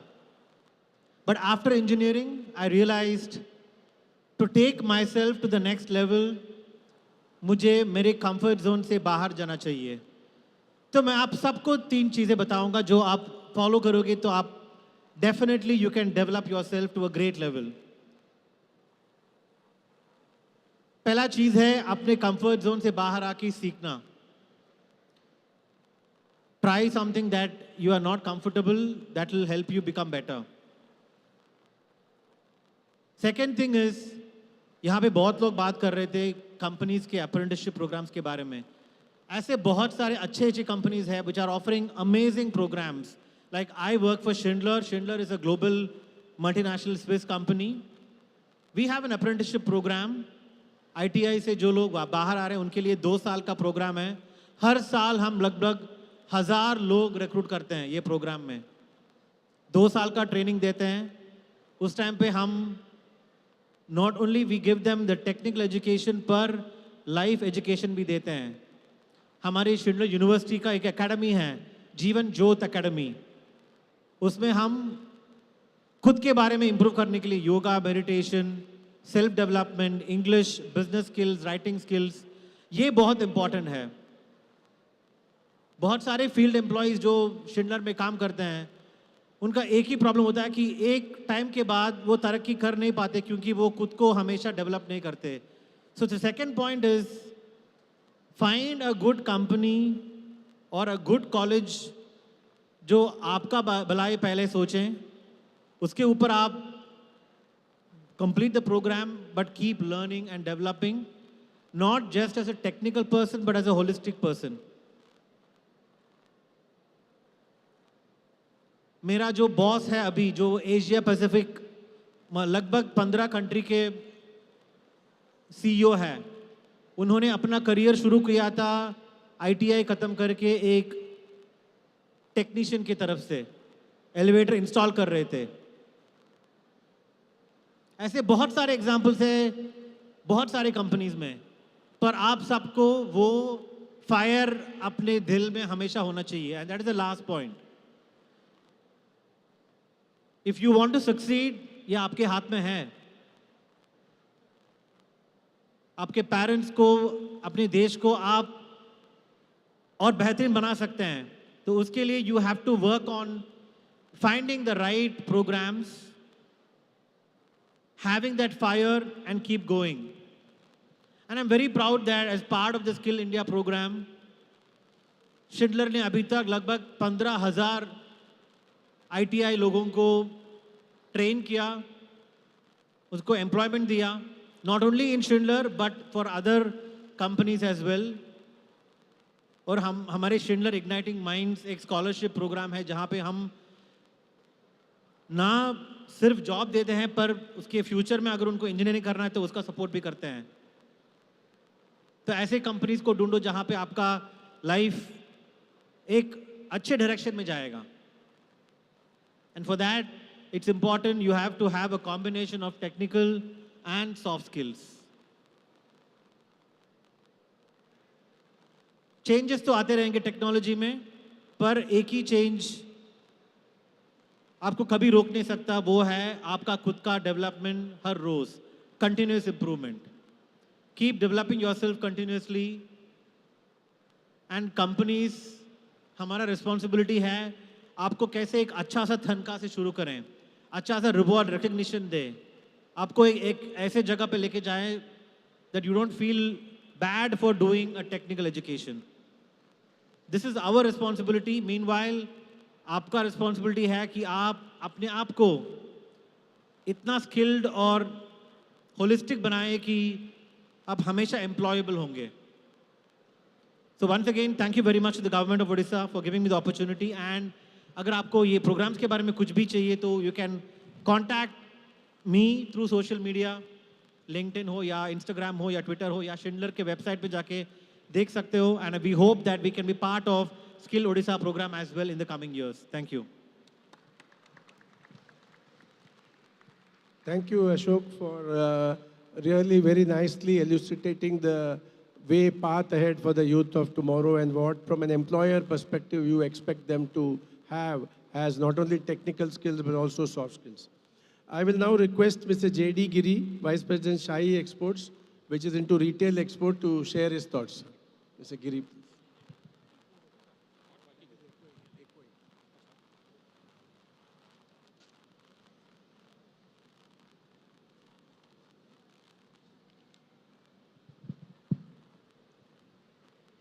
Good afternoon, everybody. Mr. Ramchandran, the panelists here, Party Madam, dignitaries attending the program, ladies and gentlemen, and my student friends. I'm really honored to be here. Our relations with Odisha has been for last 7-8 years. First, we came here as a training partner under OSDA. We were contacted by OSDA saying that everybody who is trained in sewing machine operations is going to our factories. So why can't you come here and start operating, centers here in Odisha? The idea appealed to us and we started. The journey began. Let me tell something about my company. My company's name is Shahi Exports Private Limited. We are the largest export house as far as the manufacture of garments is concerned and export is concerned. Everybody talks about the employment. But let me share the story of our founder, Mrs. Sarla Ahuja, whom we call Didiji. She herself was sewing machine operator, long time back. She was very skilled, but she had that desire that I should do something. And she started something of her own that time. Almost, next year we'll be celebrating our Golden Jubilee. So 49 years back, you can see, imagine, starting a business that time, how difficult it was. Today it is not that difficult. Everybody is there to help you, but that time nobody was there to help. But she started. And after starting with some few tailors and few machines, she started. And today it has become like a banyan tree. We are in 8 states. We are in Odisha also. And we are employing 1,15,000 manpower. 75% manpower is female manpower. And they are mostly coming from very, very humble background. Let me tell you something. When I was seeing the video in the morning, the little girls, they were handling those monstrous machines. It was unimaginable that such huge machines are being handled by these little girls. Gender is just, for the name's sake. Everything can be handled by them. And this was proved by our founder, Mrs. Sarla Ahuja, that time. We say that the world is changing, India is changing. I must say, after saying this, the program and the commitment with the government of Odisha is showing, its officers, they are showing this commitment. I have a feeling that this is not changing, but it's already changed. And changed for good. Such a massive scale, which we are having here, concentrating on the skill development, on various aspects of the skill development. The infrastructure which has been created by government of Odisha is phenomenal. And that is why I must say that the Odisha is showing the path. Odisha has already won various gold medals in Olympic. Now, the Odisha is showing, it is number 1 in India. Of course, one of my panelists said that we have achieved the distinction of becoming number 1. But number 1 in what? Number 1, as a populous country. Yesterday itself, we have achieved that distinction. Now, whether it is challenge or the responsibility, it is both. And we have to handle that challenge. And to handle that challenge, Odisha is showing the path. I'll give a little background how we do it. In a sense, these girls, they are coming from various tribal villages. I'll give an example. From Odisha itself, we have trained about 15,000 girls. And out of that, about 11,000 girls have been directly employed by us. Some girls have gone to our factories in Bangalore. Bangalore, of course, we have the facilities of the hostels and everything. And here also we have gone all 30 districts of Odisha for mobilizing these girls. We have gone to 298 blocks. We have gone to 2,900 villages. We have selected the girls, 4,500 girls from LW districts. So this is what we have done. Now, how we were in a position to do it is because of the encouragement, the inspiration that we got, from Odisha. They, inspired us. And we also had that passion, we had that legacy of our founder that we have to do something in our own way for the betterment of the people who are actually from the villages, from tribal villages. And if you see when we tell these girls, when they are working in our factories, and you tell them that the garments sewn by you are going, beyond 7 seas to different stores. You are manufacturing for Gap, you are manufacturing for Tommy Hilfiger, you are manufacturing for Walmart. H&M, you are manufacturing Marks and Spencer. No, this is what the skill that they have acquired.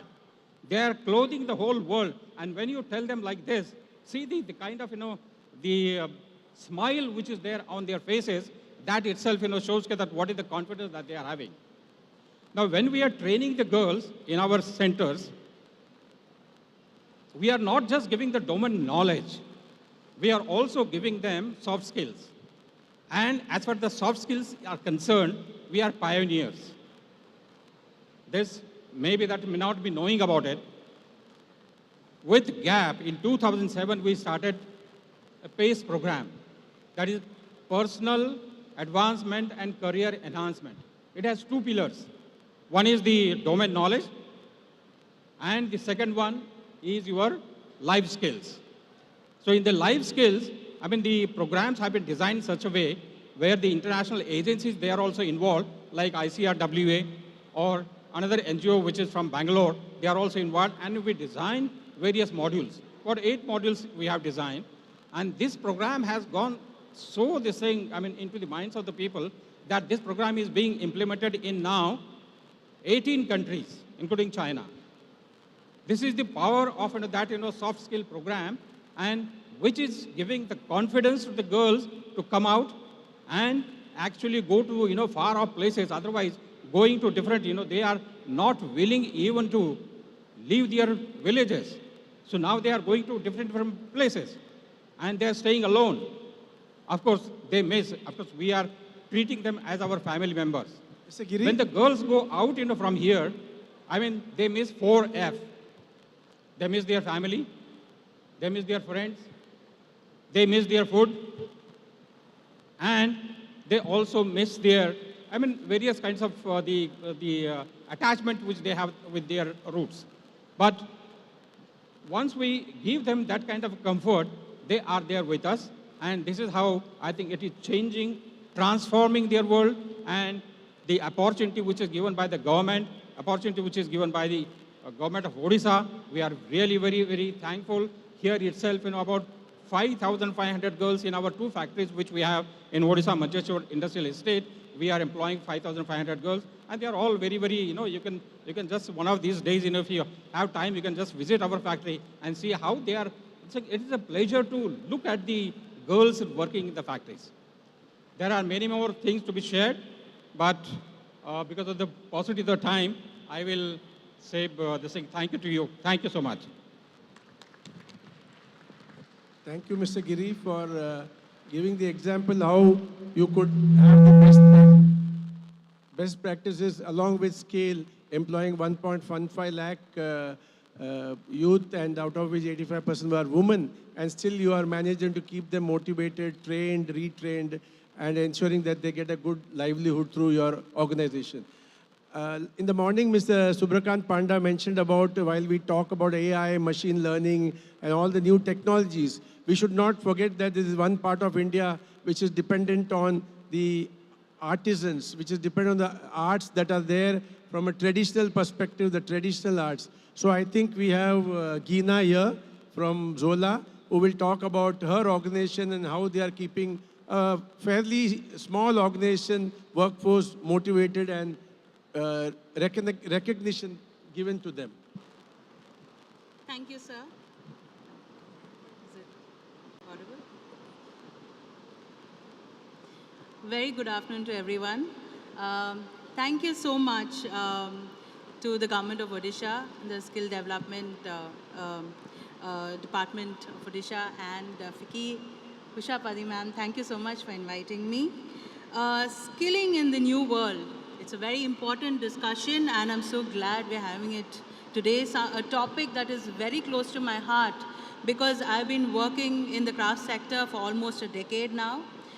We worked with over 10 crafts across 8 states of India and worked with over 500 artisans who have been constantly working with Zola India. Odisha being the biggest, most of my workforce, most of my skilled artisans happen to be from Odisha. So the main objective to start Zola was to find ways to see how we can empower artisans and give them a dignified and sustainable lifestyle. Now, using the skills that they have. In fact, the seed of Zola was sown in 2014 when I did a very small project where a small project with the wood carvers in Puri, where I got about 4 necklaces wood carved, hand carved by them. And whatever he earned from that project was actually, he called and told me, was helpful in sustaining their family for a month. This was just after the Odisha floods. And so that's what kind of, gave me an idea that, let's do something in this space. And with the support and collaboration with organizations like the Crafts Council of India from Chennai and Anvesha in Bhubaneswar, I got the opportunity to create and innovate with crafts like Dokra and Patachitra, conducted design intervention and innovation workshops, brought in new techniques in crafts, and also used newer materials that were easily available. Also, we did a lot of cross-skilling. For example, one example I can give you is that when I came in and I saw that, the threading technique was not that strong. What was being done in Odisha. So I actually got a Patwa artisan to come down from Rajasthan and train the women to do better quality threading on necklaces and anklets and other like jewelry, so that the quality of the product goes up, and it's a lot more superior, and based on that we could put it in lifestyle stores, not only in India, also internationally. In fact, also newer materials I was talking to you about. We actually, like for example, the earring I'm wearing. We did this little experiment with betel nut, and this is polanga seed. So betel nut actually integrated after a few months, and this stayed strong, and this is actually one of my best sellers. So also then post that we also started getting a lot of recognition in the domestic market. We were invited for exhibitions like Craftpreneur, Kalagoda, and also international fairs like the Santa Fe Art Fair in New Mexico, exhibitions in Kenya, Singapore, Malaysia, and we also started retailing in more than 30 stores across India, San Francisco, LA, Nairobi. So this actually brought about a lot of change in how people viewed crafts and the makers and their story and the relevance it has in today's world. Also, in some ways, it helped educate people about different crafts. Example, when I used to do exhibitions, people would confuse probably like the Toda embroidery for a Naga weave, or the Dokra for something that was a polished jewelry, or Patachitra for Madhumani. So this actually gave me the opportunity to to work with a newspaper and with Indian Express, and I brought out a series of columns which spoke about the similarities and differences of different crafts, and also it kind of also a little bit about the cultural history of India, because I felt that in our schools we are only taught the political history and not so much relevance is given to the cultural history of our country.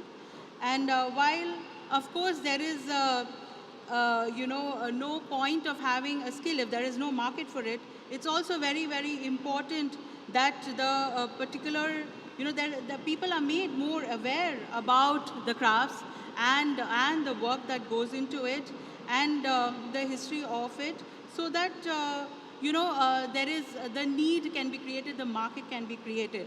So everything was going great for us. Then the pandemic hit, and everything we were clueless how to move forward.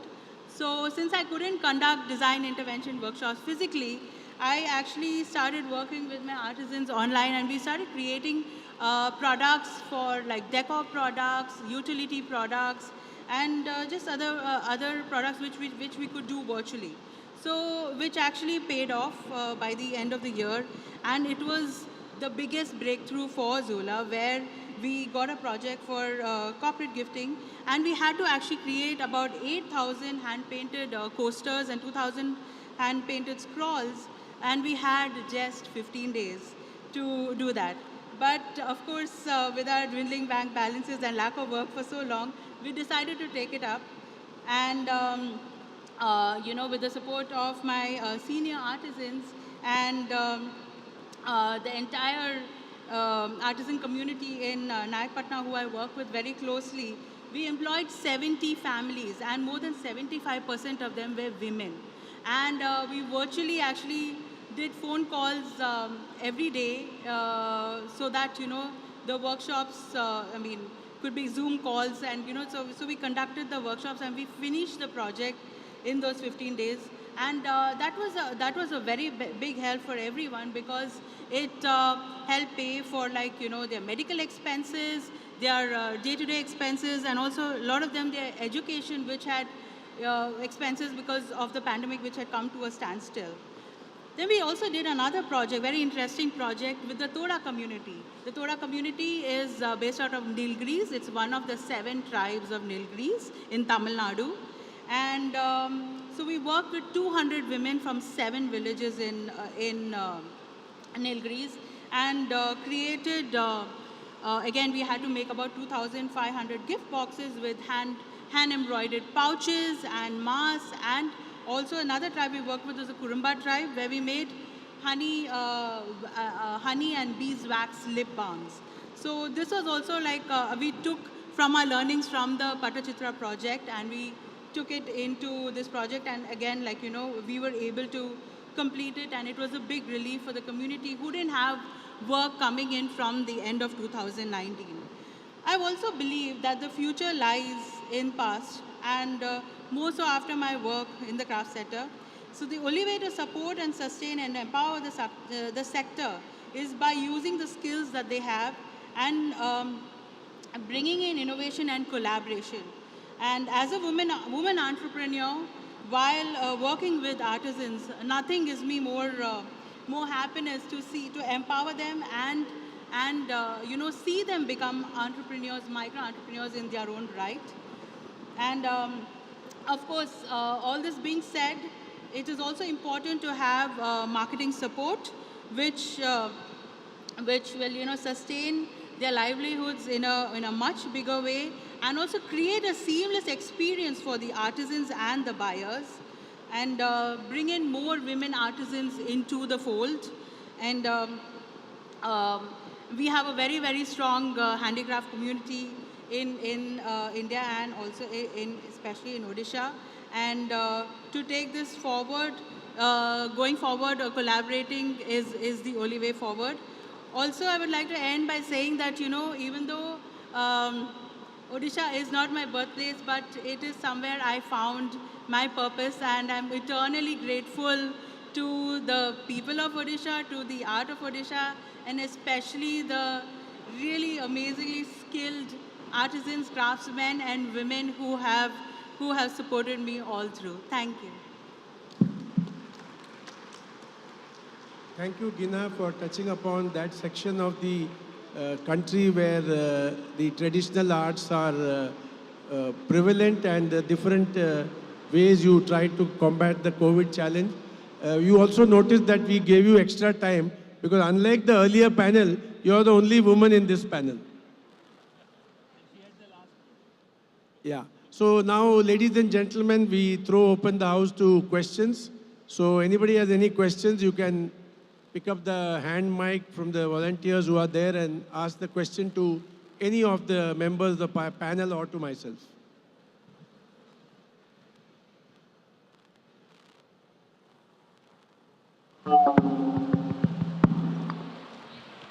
Yellow.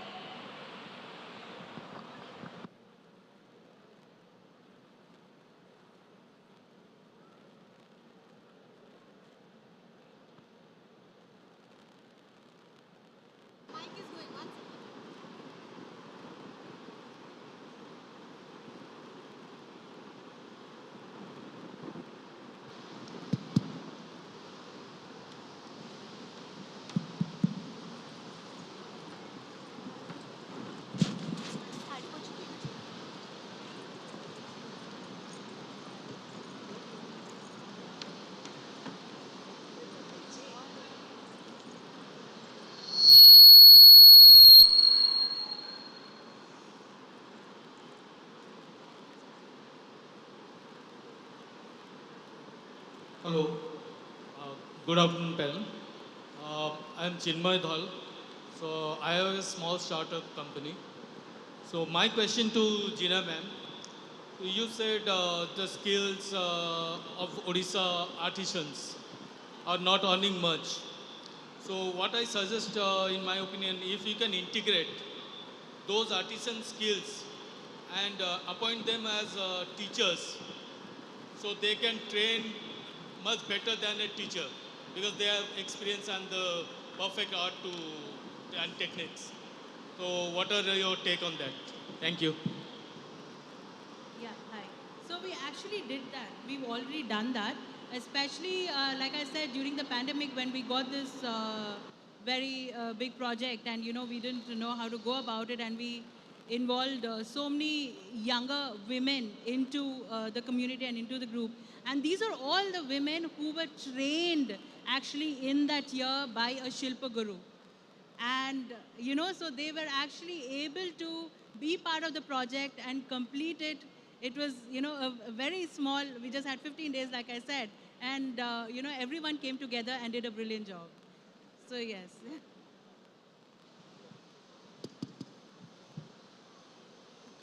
Good afternoon, panelists. I'm most thankful to SDT for organizing this great conclave. This is Dr. Hemant Panda, Professor Principal of Regional College of Management. As a professor and faculty in entrepreneurship development, I do not see over the decades, that somebody is there to take care of the students, the student population. And in reality, they are all been not guided properly. What's the question, sir? The students of this MBA, MCA and professional studies, technical studies, must be given due importance for skill development and entrepreneurship skills and for startup, which is not been taken care of over the decades in state of Odisha. That's my observation. Suggestion. Okay. Thank you. Thank you. The expert can address this question. Any other questions?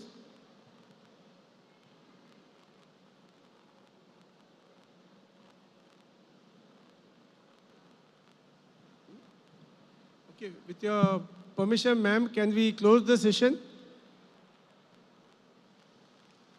Mrs. Padi, can we close the session with your permission? Okay. Thank you so much, panel, for sharing your thoughts, experiences, and those transformational stories with us. Thank you, moderator, for so wonderfully moderating the session. And thank you, Floor, for those pertinent questions. Can we have a round of applause for this wonderful session that was so insightful? I'll request Sri Reghuji, CEO, Odisha Skill Development Authority, to please join us on stage and present small tokens of gratitude to all the panelists and the moderator. What can I say? When you bring in the industry experts under one roof, you get to hear the lessons that is hard learned, that is going to pave way for the youngsters to be better entrepreneurs tomorrow. And I so envy the younger generation who are getting these lessons so early in their life, that has taken the experts decades to learn. And they say when you learn from the legends, from the experts, you definitely become a better entrepreneur tomorrow. Thank you so much, all panelists. It was wonderful to hear those stories, to see how passionate each one of you are about what you do. And thank you very much for carving a niche in your own field. And we at Department of Skill Development and Technical Education feel extremely lucky to have such an insightful panel together, talking about an issue that must be addressed, that is commendation of skilled manpower.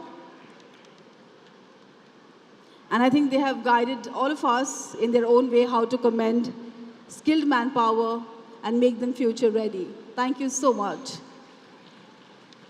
We'd like to have a group photograph, sir. So can you please pose for a photograph? Just wanted to mention, it's already hot, but the shawl is welcome because we love your warmth. This is the warmth of our love, sir, and the touch of Odisha handloom. Both are equally special. Thank you once again. And thank you, Shri Reguji, for doing the honor. Yet another interesting and informative session comes to an end. And with each passing session, the first ever Odisha Skill Conclave is getting more interesting and insightful. Thank you so much, panelists.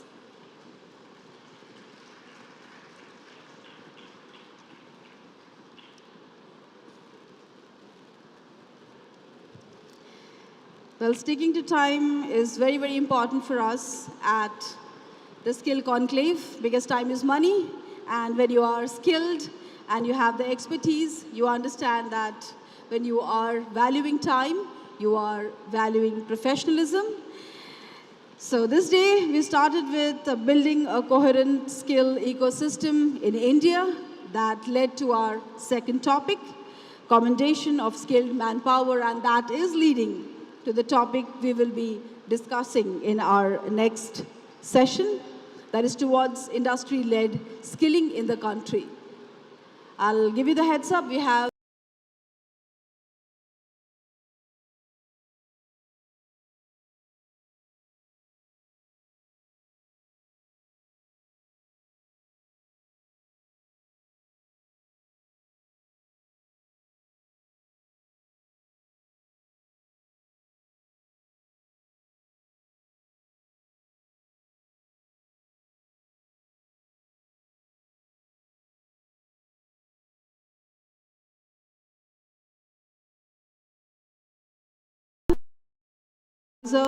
Training Academy, Maruti Suzuki India Limited, Shri Balwant Singh, IAS, Managing Director, Odisha Mining Corporation, Shri Sanjeev Kumar Raut, Founder and President, C.V. Raman Global University, and Shri Rakshit Kejriwal, President, Philips Education.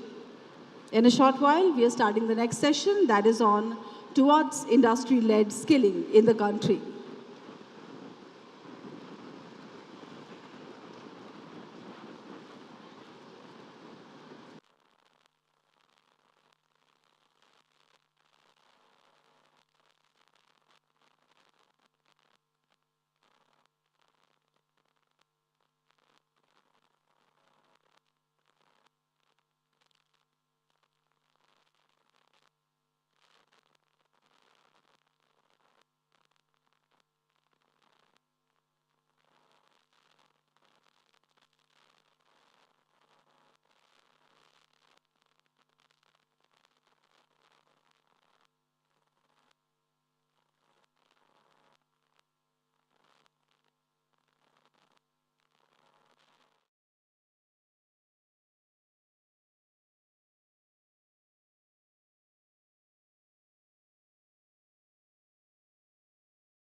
That is predominantly young population.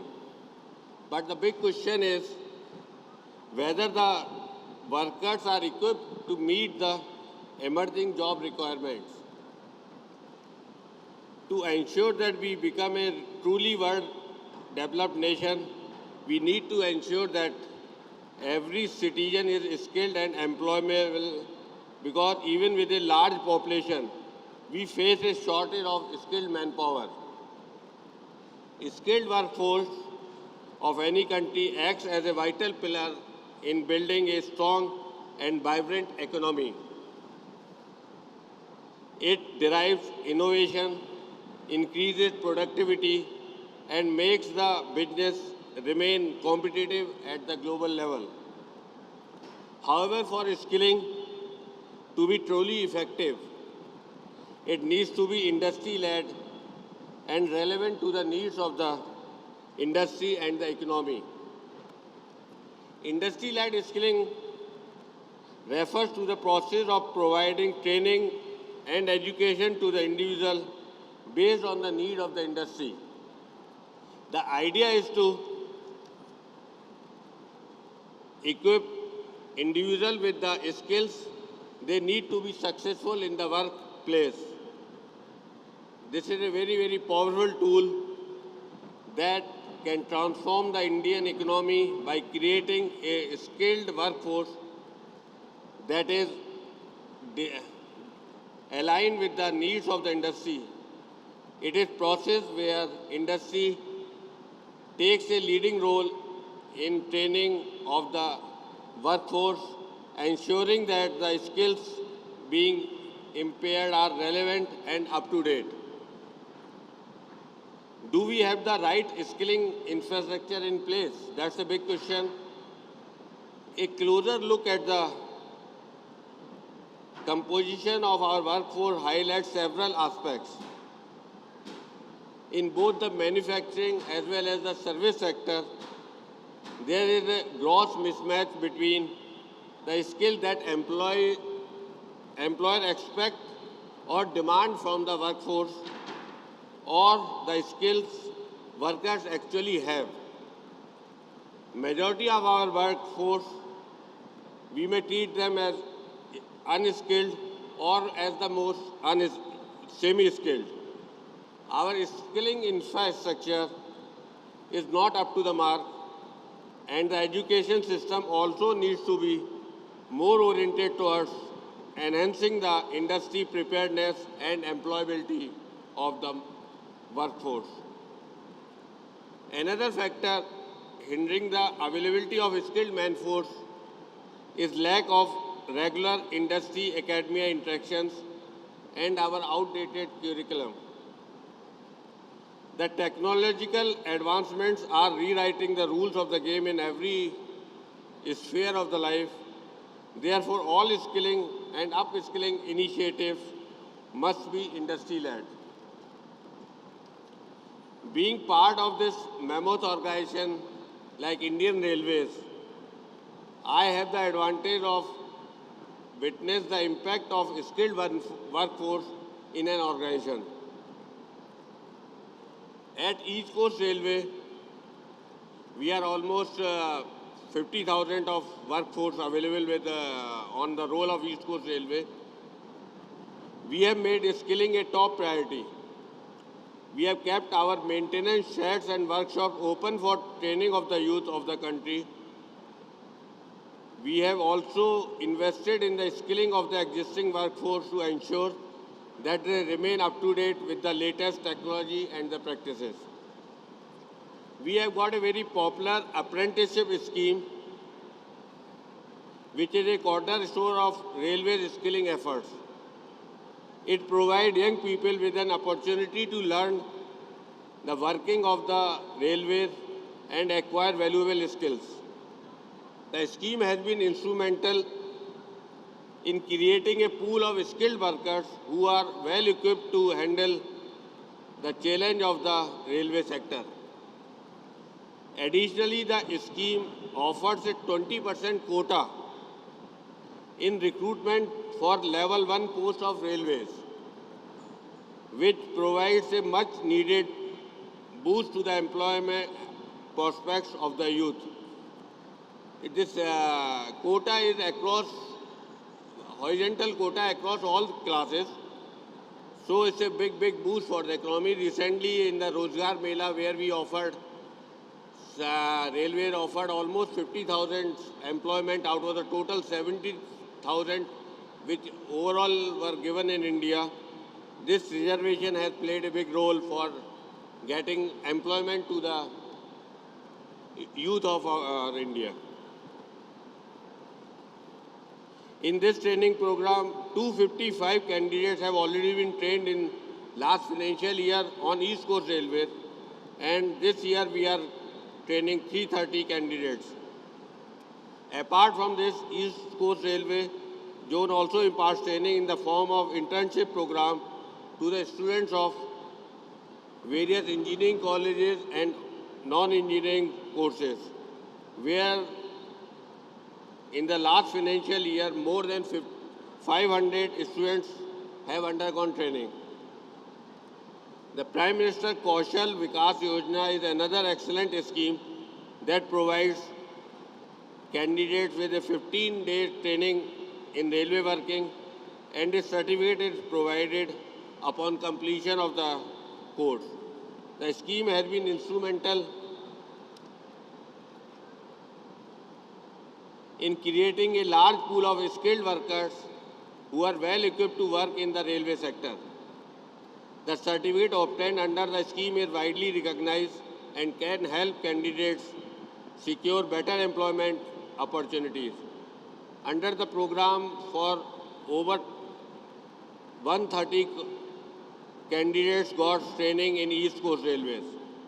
This also includes a batch of 20 unemployed youth from forest fringes area of Athamalik in the electric loco shed of Angul under the East Coast Railway.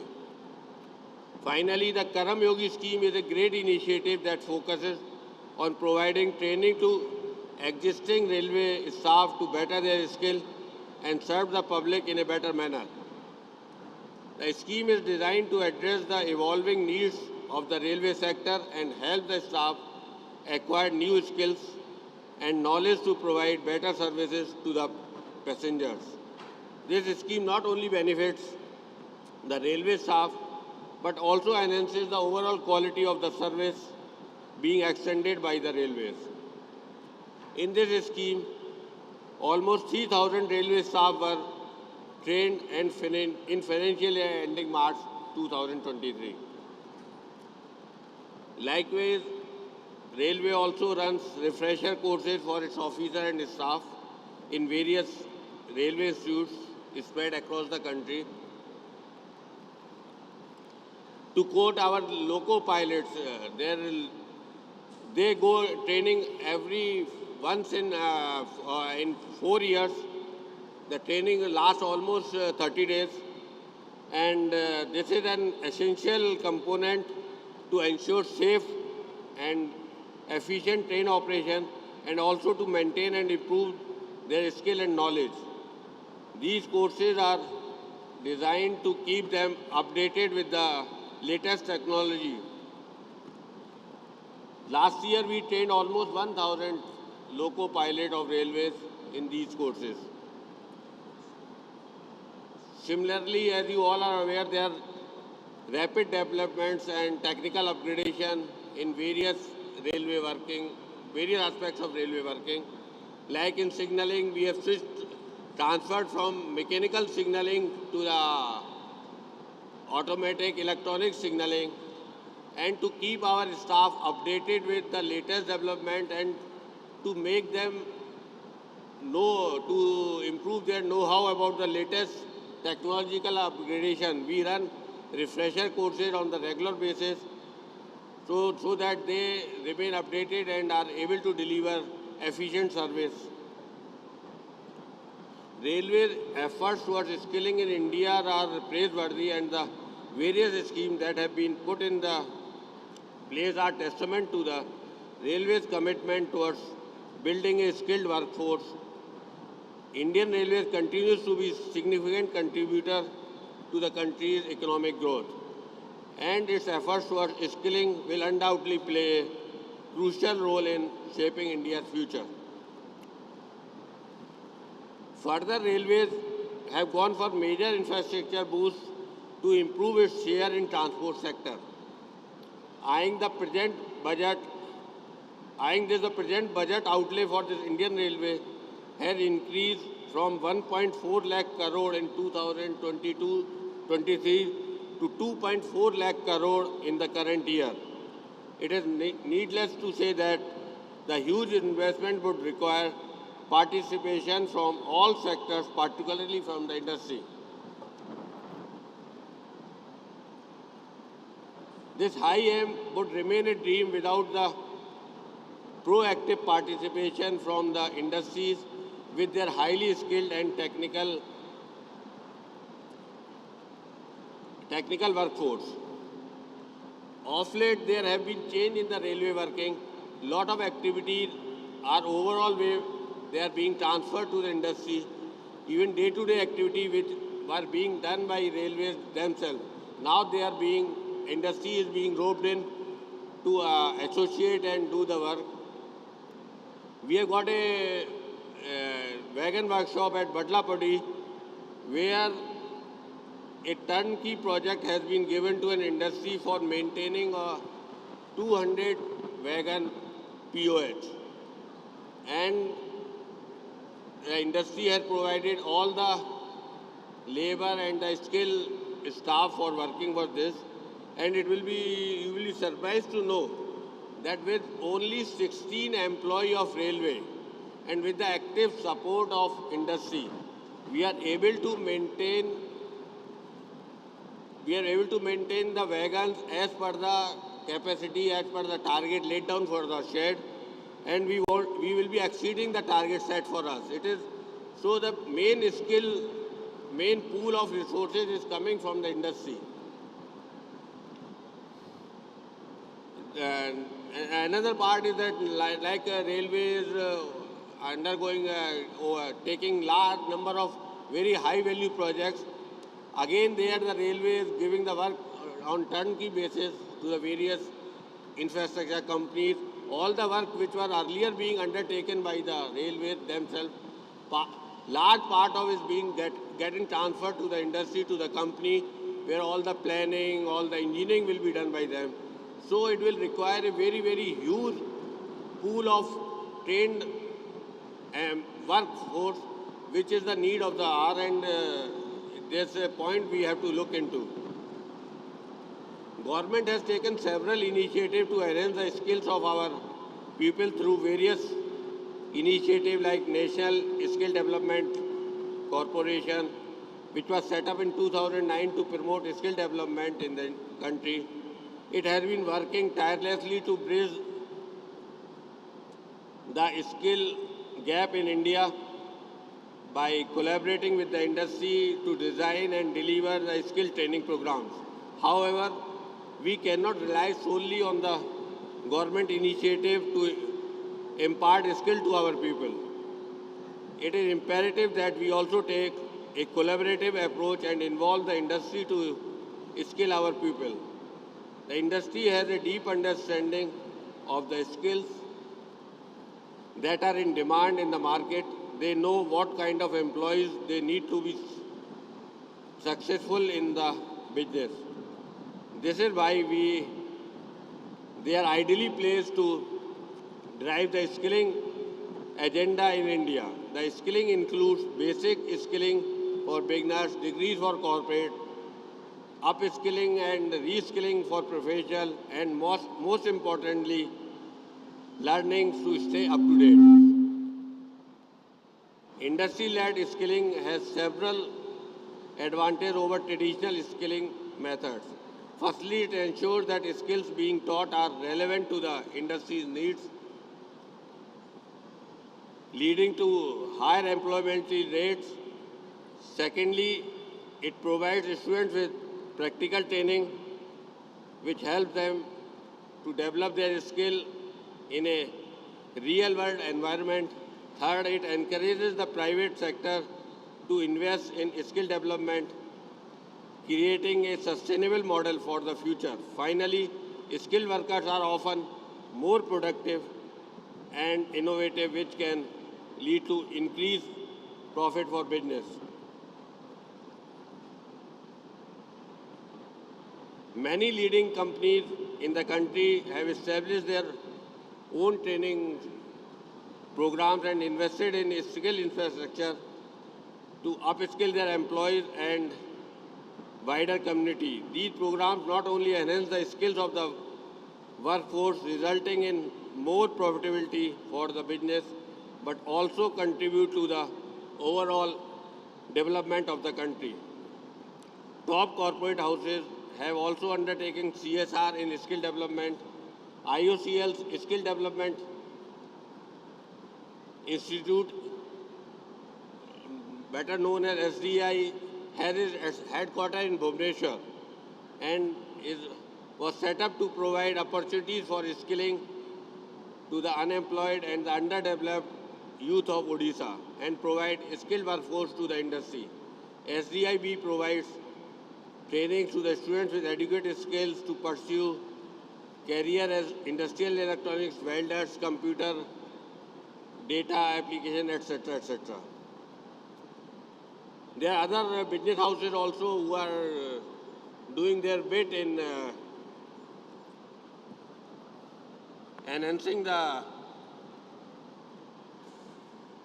skill development in the workforce. To conclude, the industry needs to take up an active interest in identifying the skill requirement and latest global trends, and then accordingly design training programs and providing on-the-job training to individuals. This will not only help in improving the employability of our people, but also provide the industry with a skilled workforce which is critical for the growth and competitiveness of the sector.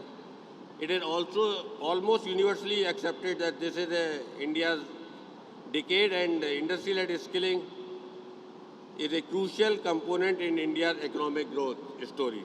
Thank you.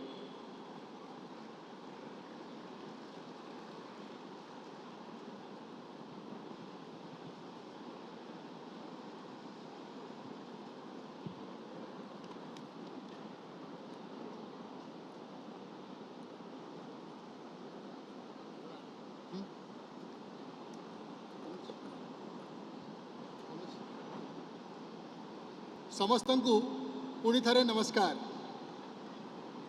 आपण माने वर्तमान शुणुथिले श्री मनोज शर्मा जे कि होचंती east coast railway रे general manager एवं से आपन को सम्यक सूचना देउथिले इंडस्ट्री लेड स्किलिंग इकोसिस्टम रे कौन कौन सब पर्याय अछि एवं केमिति भारतीय railway industry led skilling ecosystem को रेलवे माध्यम रे संप्रसारित करने को विभिन्न दिगरे चेष्टा करी।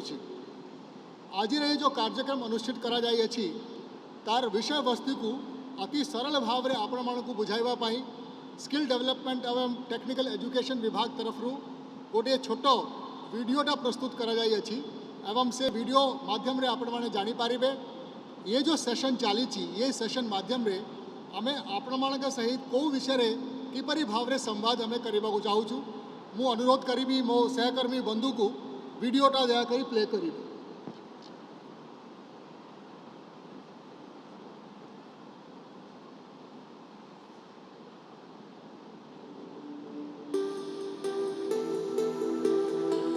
Industry 4.0 is all set to transform the future of humankind.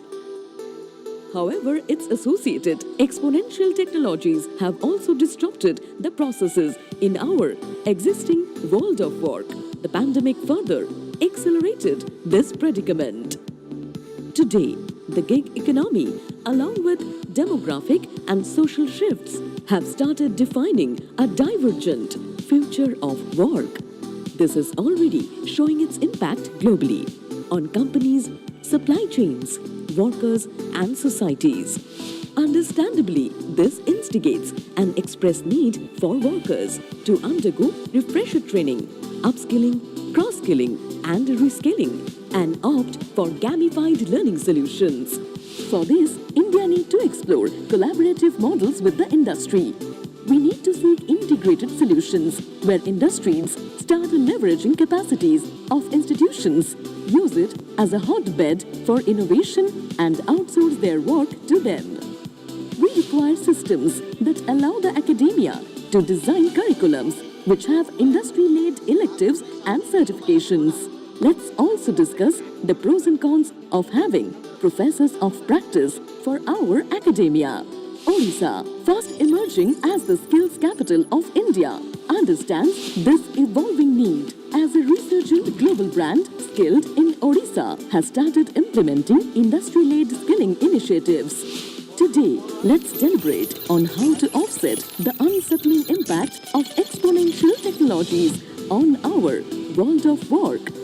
Let's find ways to turn this into our strength, not our weakness, and make India a hub for industry-led innovation through academia.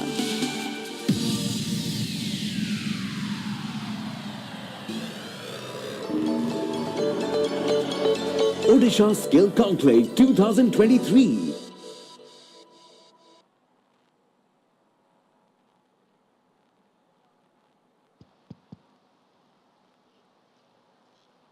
बंधुगण आपण माने वर्तमान देखिले गोटे short video जहाँ माध्यम रे आमे आपण मानक पाखु ये जो सेशन अच्छी ये सेशन रे विषय वस्तु को पहुँचेबा को चेष्टा कलु इंडस्ट्री लेड इकोसिस्टम माने कौन इंडस्ट्री लेड इकोसिस्टम माने हेला जो skill development training technical education other professional education रे इंडस्ट्री रे उपयोग पाई ट्रेनिंग दिया जाऊ अच्छी कि विभिन्न कोर्सेस सबू तैयार करा जाऊ अच्छी सिथिरे इंडस्ट्री केमिति आहुरी पार्टिसिपेट करी पारिबो एवं लीड करी पारिबो to produce employment ready to employ ready to deploy skilled workers skilled workforce मु वर्तमान आपण मानक सम्मुख आमर जो पैनल रे सबू पैनलिस्ट माने अछंती से मानकु मु आपनका सम्मुख इंट्रोड्यूस कराइबी आपण माने देखी करी खुशी हेबे ये पैनल रे सबू प्रकार रे लोकों को अंतर्भूत करा जाई अछि स्किलिंग इकोसिस्टम रे तीनिटी भाग प्रथम हैला skill providers institutions training providers those who provide training the second part is regulatory those who are regulators those who regulate the skilling ecosystem and the third part is users those who are the consumers of the skilling ecosystem the industries the employers you would notice that in the panel we have representatives from all these three sections to represent the regulator we have Ms. Trishaljeet Sethi Director General Training Government of India Ministry of Skill Development and Entrepreneurship. I would now invite her to kindly briefly deliver her address. I think it is better if you use this along with that.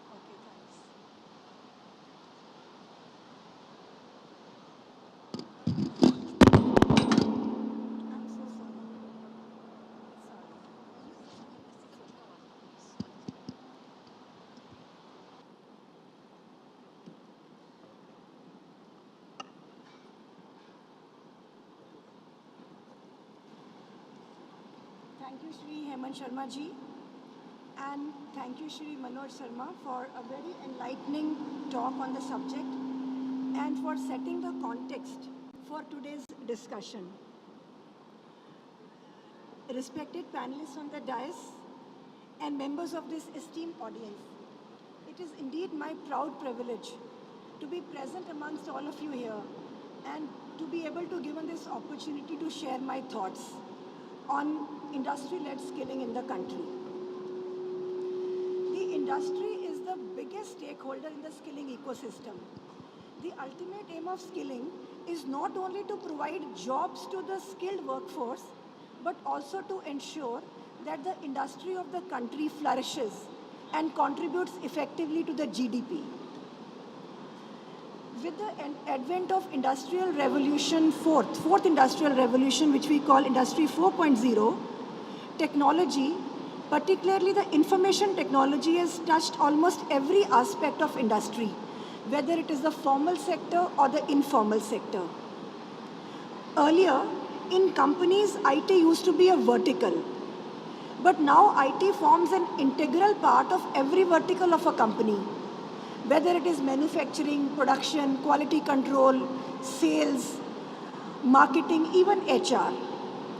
So in our entire skilling ecosystem, the basics of IT have to be introduced, especially the IT related to industry. Aspects of things like data analytics, artificial intelligence, machine learning need to be incorporated. The second thing I wanted to talk to today is that technology changes very fast. And industry, which is based on technology, changes with the same speed. Earlier, there used to be a thought that when the machines come, they will be able to take away jobs from the people. But these fears have been proved to be unfounded. This is not a zero-sum game. It is true that while some jobs do get displaced, but new job roles emerge continuously. Therefore, it is our duty in the skilling ecosystem to align to this change.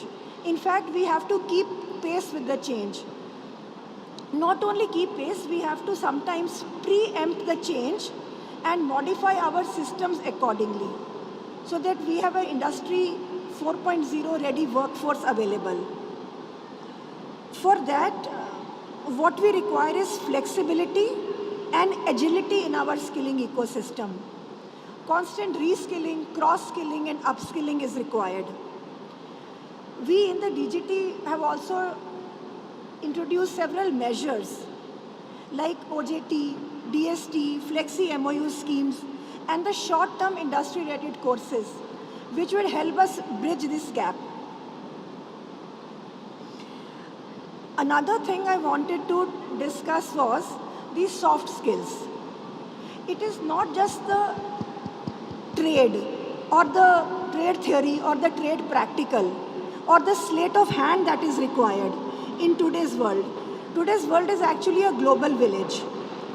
If we really need to harness our country's demographic dividend and make India the skill capital of the world, in addition to being a welder or a fitter or a data annotator or an IoT expert, drone technician, she also has to be taught the soft skills, whether it is language skills or some kind of digital literacy, then financial literacy, some knowledge of the law, legal literacy, and other soft skills like team spirit, dynamism, work culture, innovation, having a scientific temper.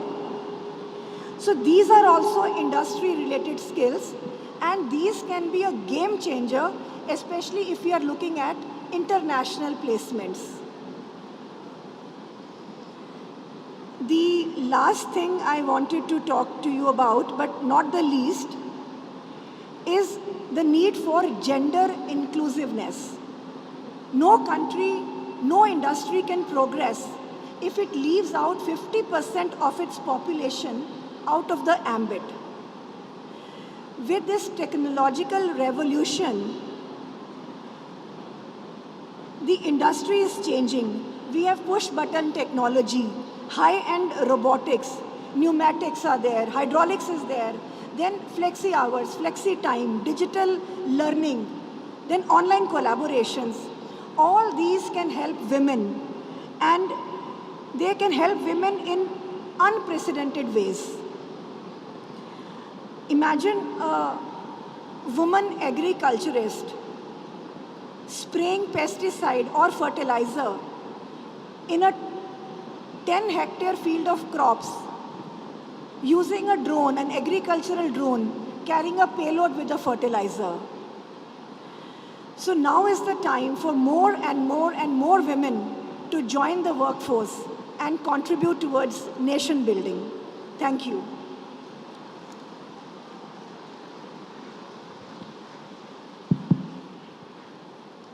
Thank you so much, Ms. Sethi, for bringing in the regulator's perspective. And as you very rightly mentioned, the focus has to be not only on long-term skilling, but also on short-term courses, which are duly certified, accepted, transferable, and which could lead to more and more professional and international level assignments for our students. That was the regulator's perspective. Now I would invite Mr. Manoj Agarwal, Executive Advisor, Training Academy, Maruti Suzuki India Limited, to give the industry perspective, the perspective of the employer.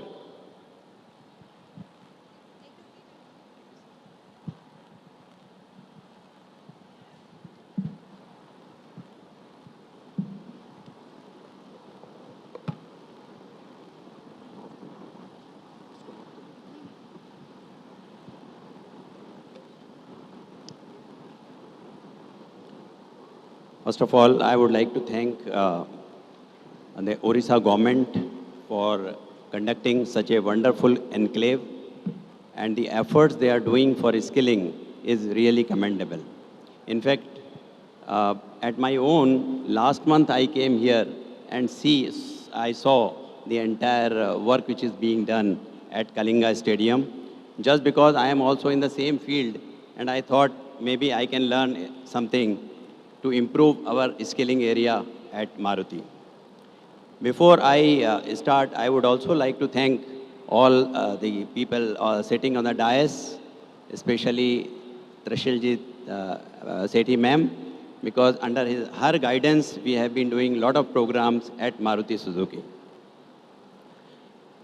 A little background about our company, as all of you already are aware, that we produce about 2 million cars every year, and even with 50% market share, that means the market is about 4 million currently.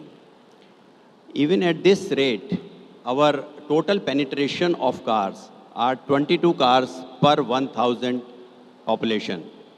So there is a lot of potential which is there in automobile. The developed countries have almost 500 cars per 1,000 population. Also, there have been a major change which is coming in automotive industry.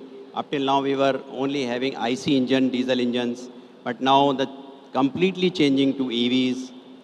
Also, traditionally, car companies are carbon emitting companies, and we have to make sure that we become a carbon neutral company.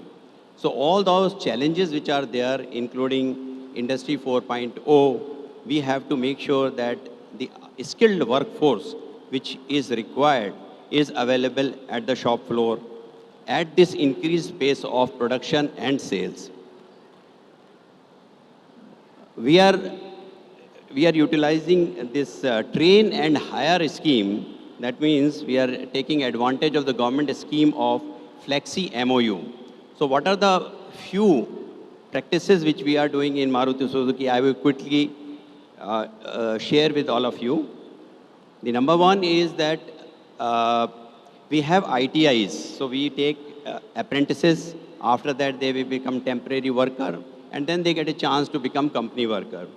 So these ITIs have infrastructure issues. They have issues relating to the teachers who have something, the old knowledge. So we are supporting 22 ITIs, wherein we are providing infrastructure support. So that means all the facilities which are there, whether it is a safety lab, whether it is production shop floor practices or innovation lab, this all we are doing at these ITIs. In addition to that, we are teaching their trainers so that they are up to date and they are in a position to supplement the current curriculum. The second comes is vocational type of training, which I said, train and hire. So under Flexi MOU scheme of DGT, we are taking 10+2 students, and they are trained for classroom for 2 months, and after 22 months, they are giving the awarded the certificate which is equivalent to ITI certificate. So in this scheme currently, Maruti has almost 4,000 plus students. And I am very happy that this scheme is very successfully being run in our company. Not only we are providing them training in the technical area, but we are making them good citizen of the country. They are very disciplined, and once the production says, these people, they talk about that they are much better than any other worker in the company. The third is the university tie-ups. What we are doing is that it is end-to-end situation. We buy components worth 70% of the car from our vendors. So the same schemes which we are doing in Maruti, we are extending support to our vendors. On the other side, that means on the dealer side, where sales have to take place, now we focus on local talent. Dealers are there across the country. Last month when I was here, we signed a MOU with Centurion University for a course of BBA Retail. Now, this BBA Retail is a course which we have started for dealer sales executives to be deployed at the dealer end. So again here we take students of 10+2, then they undergo 1 year training or the classrooms training at the university. After that, for 2 years, 100% of the students are deputed to one of our dealerships. After completion of these 3 years, we will try to hire them at our dealership. Apart from that, as the topic is that how industry-led training. So we, in the Polytechnic at Manesar, there is a course which we started for our vendors is Diploma in Mechanical Engineering, Tool and Die Design. Now this is a very specialized area. So here, the Polytechnic, they teach students theory, but the practical ones we have taken into account, and we have provided this kind of training by making a state-of-art tool room. So this tool room facility we have created, and we are supplementing each other to create the students who are required by the industry as industry ready. Apart from that, one more thing I would like to say about world skill.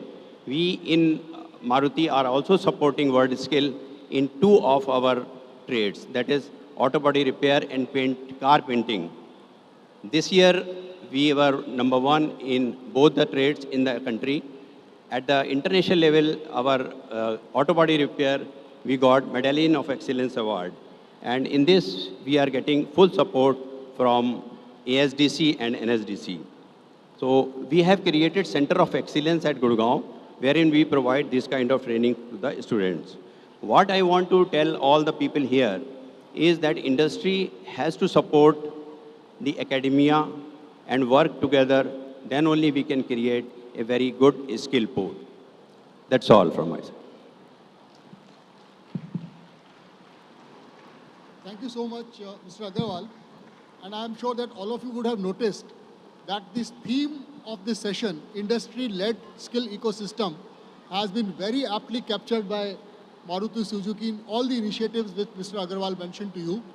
Whether it is designing a course for the existing needs of a factory, where you tie up with polytechnics, you tie up with ITIs, and part of the practical training is provided in a factory campus. That is what is industry-led skilling ecosystem. One very good example which he gave was when industry discovers a new skill trait which is required. So he mentioned that while the cars are made, while the vehicles are made by trained workers, but when they are sold at the retail shops, that experience should also be Maruti-led experience. Therefore, they have invested heavily in training the sales workforce also, where they pick up 10+2 students and then train them in appropriately designed training courses. So that's one of the brilliant examples. The second thing which you would have noticed, which Mr. Agarwal mentioned, that this linkage between what industry, driving skill, and which is approved by the regulator, the Flexi MOU which he mentioned with the DGT, this is a perfect example of what we are trying to propose in this session.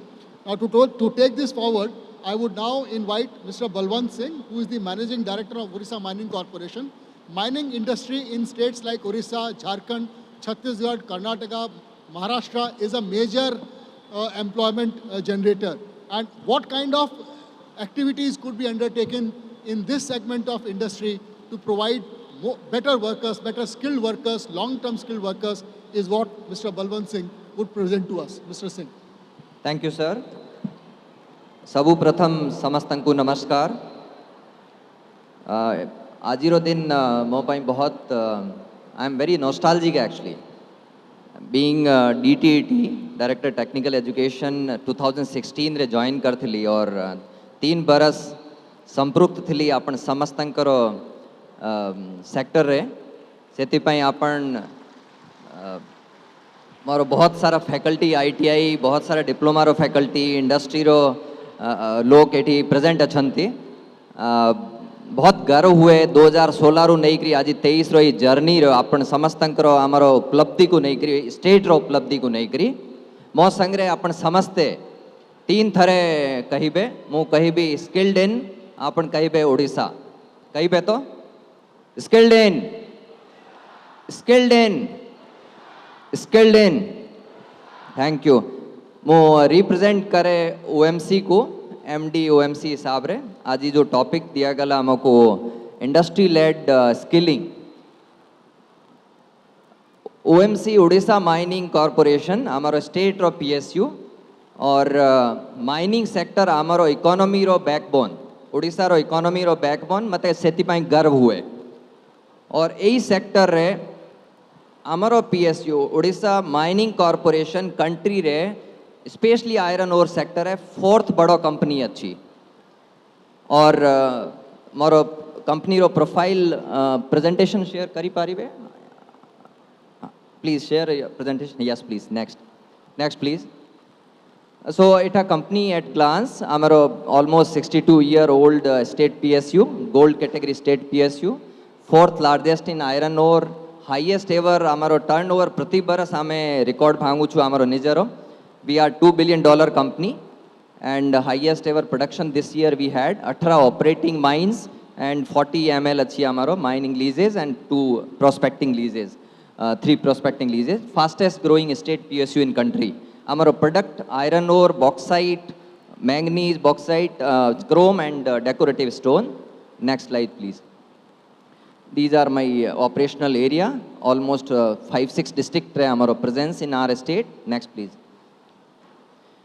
आमर company रे क्योंकि जते बेले DTT हिसाब रे industry संगे मोर interaction हो थाए जो पेन डीटीटी रो अच्छी इंडस्ट्री संगे टाई अप करिबा बेले स्पेशली अप्रेंटिसेस एक्ट को मनाइबा पई इंडस्ट्री रो ऑन इंटरेस्ट थाए कमर्शियल कंसिडरेशन थाए लेकिन एबे इंडस्ट्री साइड रे आसिला पर आई फील ताकरो भी कंसर्न वैलिड लेकिन sometime if we attend we can give much more service than what we are doing today so we have done 2-3 special initiative in OMC one हमें collaboration कलो state संगे certainly state PSU हिसाब रे हमें सबू जगह supplement करो state government और various department और efforts को under our CSR और statutory जो mandate था so first thing we did mining sector है हमारा state रे कोई ITI न थिला so infrastructure DTT government through रहला and DTT रो request आसिला परे we became partner in running our Odisha mining skill academy in Koida mid of iron ore belt where we have 4-5 courses so DTET selected training partner I'm sure some of kid must be here faculty must be here from that district academy so that academy last 1 year ho chali chi first year complete heba ko jao chi and that would be proud institution so we take care of operating part of that mining skill academy partner is professional from particular field and beauty of this mining academy is kids all are from my peripheral area my periphery affected kids we have selected through my mobilization route then they are trained in academy of government where professional trainer is there and we are taking care of that operating cost company tarafro and then third beauty is post pass out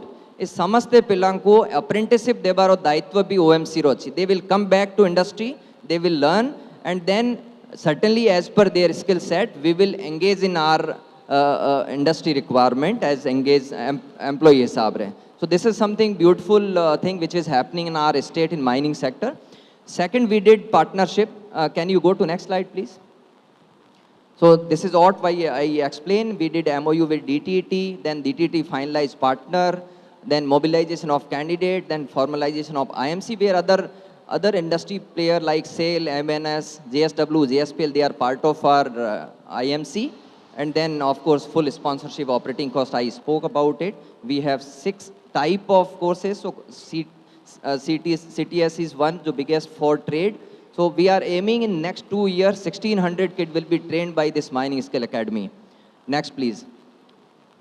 This is some pictures of our academy, mid of iron ore belt. I think 7 hours from here by road journey. Yes, next, please. Next partnership we did with Ormas. So kids who are interested for mining sector, they went for mining academy. Now short-term training, we did survey by OMC level. And 1 lakh population ru 25,000 घरों भीतरे आमे बाँचिलु 18 ru 35 age group row drop out people who are in my peripheral area 6,000 लोगों रू 3,000 लोगों पाई tie up कलु and various type of short term courses. These 6 type of sector we are aiming in next 2 years 3,000 youth will be trained through Ormas. This is again tie up with state agency. So Ormas will train. We are taking responsibility of sponsorship, mobilization, and if required, then we will accommodate in our industry requirement. Next, please. Third, what is supposed to be done by industry, mandate-wise, Apprenticeship Act. So here we engage degree, diploma, and state ITI various students. Our engagement rate is much, much more than statute required. The 8% today we are working with. So almost 200 students are working with me as apprentice. The difference here, what we are making is, after joining as apprentice, is not left to at their level. We are taking care of, so it's about heart. So we have dedicated cell at my mining level and state headquarter. We give them love and affection. That's much, much more required than anything. And trade-wise, certainly in degree diploma, electrical, mechanical, and mining sector, and in ITI side, electrician, wireman, blaster, mate, and mines. So these are some pictures of our students who are working as apprentice. Next, please.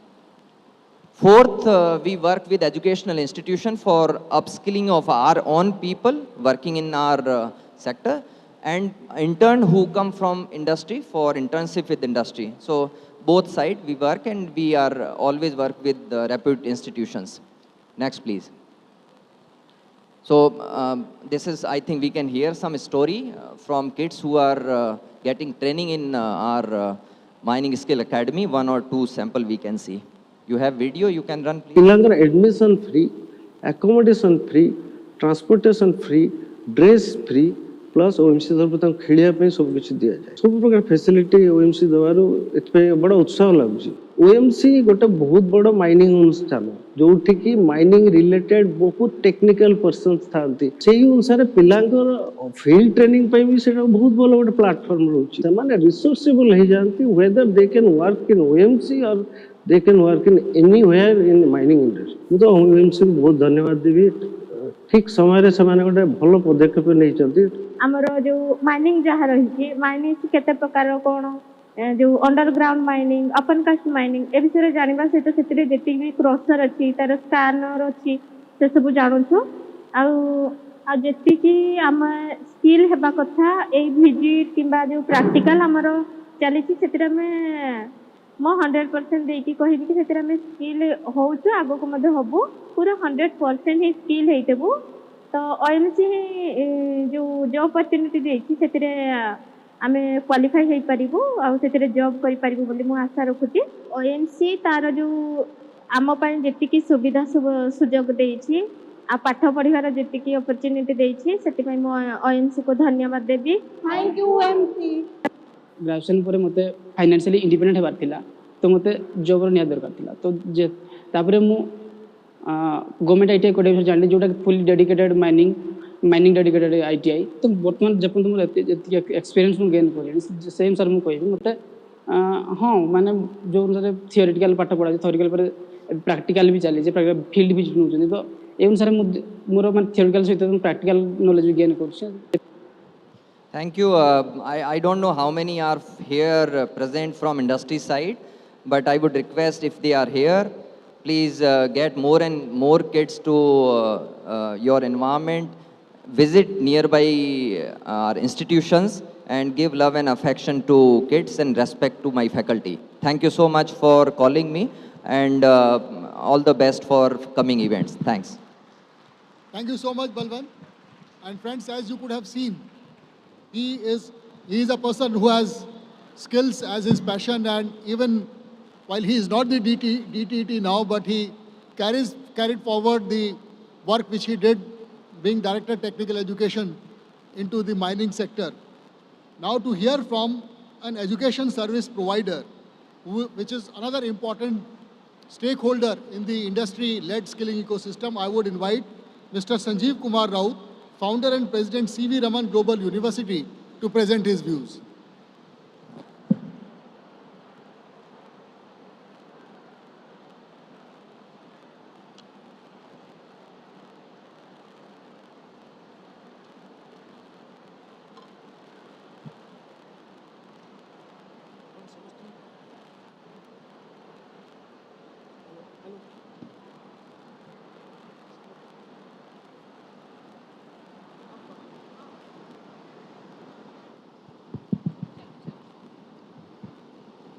आपण समस्तଙ୍କୁ नमस्कार.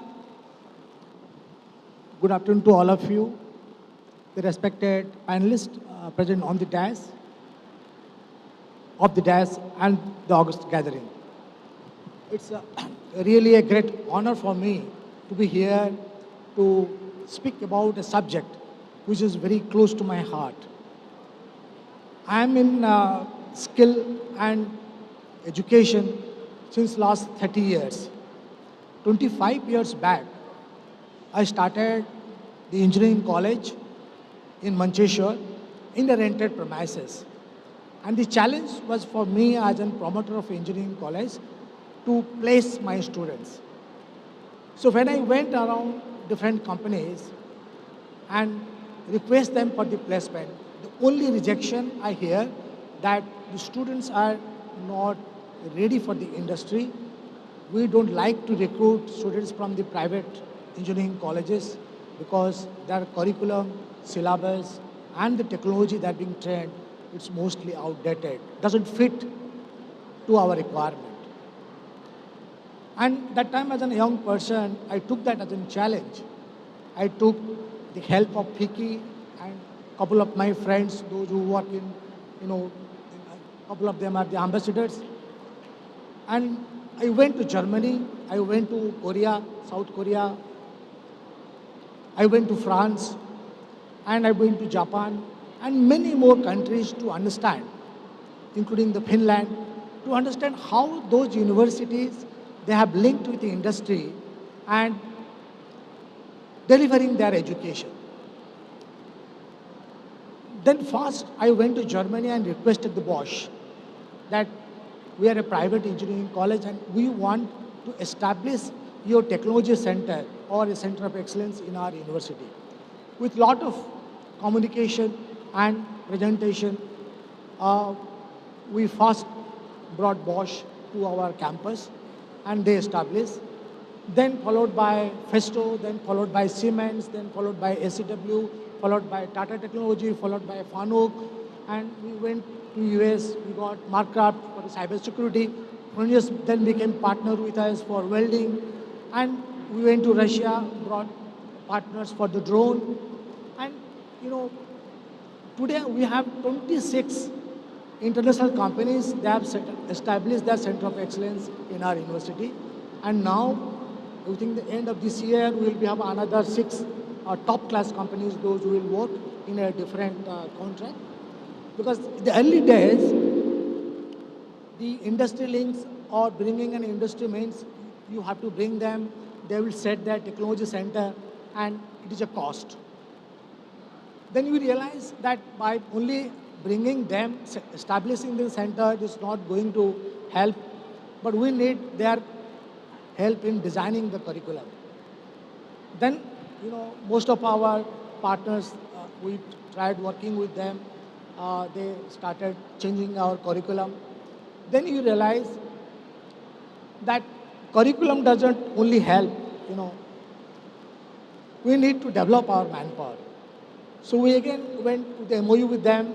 Every year we used to send our faculties to Germany or to different countries to get trained in the new technology. Now, a couple of years back we have PLCs. Now most of our PLCs are in IoT based, and the way AI is coming and intervening, so technology will change very fast. So curriculum participation of the industry is a must, and with that, we should have the manpower development as a continuous process. Then you will realize that bringing industry, taking their help for the curriculum, and working with them, developing our manpower is creating employment. Students are getting job, but it is not the solution. We need to have spin-ups from those technologies. So today when any company is coming, we have our incubations, Atalay incubations, and we have incubation by the Department of Science Technology, and we're trying to club them and to see that out of those technology centers, center of excellences, students let them get job, but at least a few, they should come out with their own startups so that they will create more employment create more employment for our students, and that will, really solve many of our problems. And today we get many companies, they visit our campus. They want to set up, their own lab. We don't need to spend anything. The recent company is the Mitsubishi. They came, they set up a complete technology lab, and they trained our people, and they offered their internship. They became part of the curriculum, and it is a changing scenario. Because if you see, most of the developed countries, their technical education is driven by the industries. And industry put money in the universities. We went to Australian University. We saw many of these companies that set up their technology labs, and they train their faculties, and the faculties train their students. But in our country, most of the states, they have a big budget, that $1 million or much beyond $1 billion for education, investing in labs, equipments. But if the industry really come forward and be a part of these institutions, set up their technology lab, develop their manpower, and be a continuous process for upgrading their, laboratories and syllabus, then industry will immensely benefit. And it may so happen most of our state governments will not have the budget for the investment in the laboratories, rather than they will have a big budget for developing in the manpower, so that they will be the key factor in really transforming the students' career and the future. Then another challenge now has come, because once you become an university, we saw that we are pushed for the R&Ds, research and innovation, and all patents, all these things becoming a mandate for that. And industry is the best friend for creating a research and innovation ecosystem in most of our institutions. Maybe an ITI, it may be Polytechnic, it may be an university. So it is the industry which can help us, developing such ecosystem. I'll give an example. A couple of years back, we started a project for building a satellite. And, within a couple of months, the first satellite which is being manufactured in collaboration with the industry will be launched to the space. So it is a great encouragement for my students, and these are the areas which is going to create a lot of employment, because these are the areas which will come like a blast, and we need a lot of manpower, because satellite business is now also entered to the private sectors. The huge opportunity is there.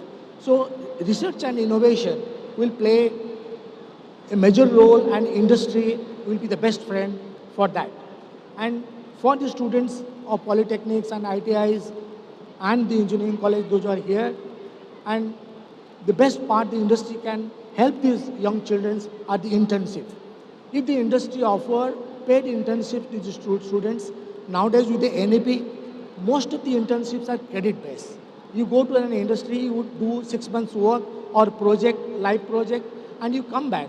So your total work experience and the project is accumulated as a credit to you. It is not a waste of time. You make money, you learn industry, how is the environment is, how the people work, what is the requirement, what you should do to really match to the expectation, and you also bring credit to the system, so that it will be win-win situation.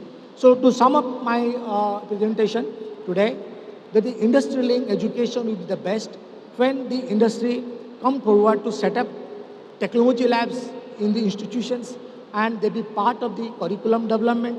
They will be the continuous partner for manpower development, and they help the institutions to develop spin-ups, startups.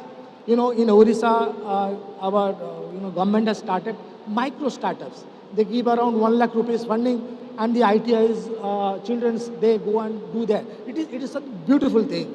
And if industries, those who really like to partner with polytechnics, IT and university, if they really work that under their platform, under their technology, if the students can do a startup, apart from recruiting them, then it will be wonderful. And they itself, that startup itself will create a lot of employment for our state, and that will bring a lot of recognition, that will resolve a lot of our problem. And the industry should be the true friend for the R&D and innovations, and with the best gesture, all the industry should offer to these children paid intensive, not the intensive. You must imagine these kids going to Pune, Bombay, Madras or Delhi, paying money from their pocket. Still, it is a challenge, because many of the students, they want education, but they can't afford it. So with a true friendship with the industry, all these things can be done. Industry will, at the win-win situation, get the best manpower. University will get immense benefit.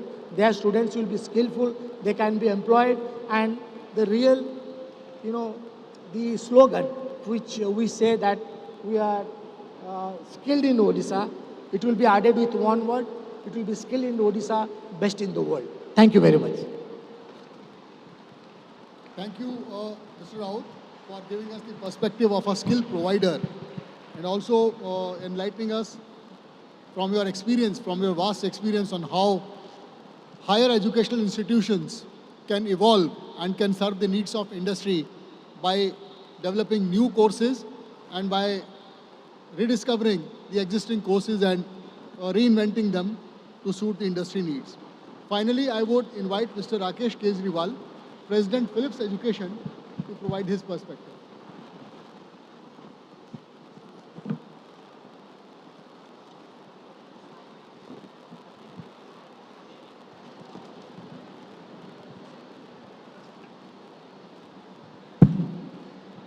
Hello, esteemed Odisha Skill Conclave organizers, FICCI organizers, respected panelists, and very wonderful audience. Good evening. I've come from Mumbai, and I'm very delighted to see the energy in Odisha about advanced manufacturing, skilling. And when I was watching in the morning the video on Iron Girls of Odisha, I actually got a vision. And I would like to share that vision. It's actually a futuristic vision that I saw. One that may look very impossible today, but actually it is very possible. The year is 2027, 4 years from today. A young lady from Bhubaneswar gets up in the morning. She is skilled in one of the ITIs on advanced manufacturing. She gets a job work to make a prototype for a auto component part. She goes to the nearest ITI which has the latest machines on advanced manufacturing. She makes the prototype and she submits to the client, and she gets paid. That's her daily profile of work. It's called the gig economy. It's happening in design, it's happening in technology, and it should happen in advanced manufacturing as well. And that would be the true victory of what we are trying to do, what Odisha is trying to do, and what a lot of state governments and central governments across the world are trying, because we all want to decouple from China and want to be self-reliant when it comes to manufacturing. But as we all know that Rome was not built in a day, right? So there are certain components, or there are certain steps that we need to take to get to that place when a young lady in Odisha can do something like that in 3 to 4 years timeline from today. What are those steps? I will just outline so that we are all aligned on the steps that we all need to collectively take.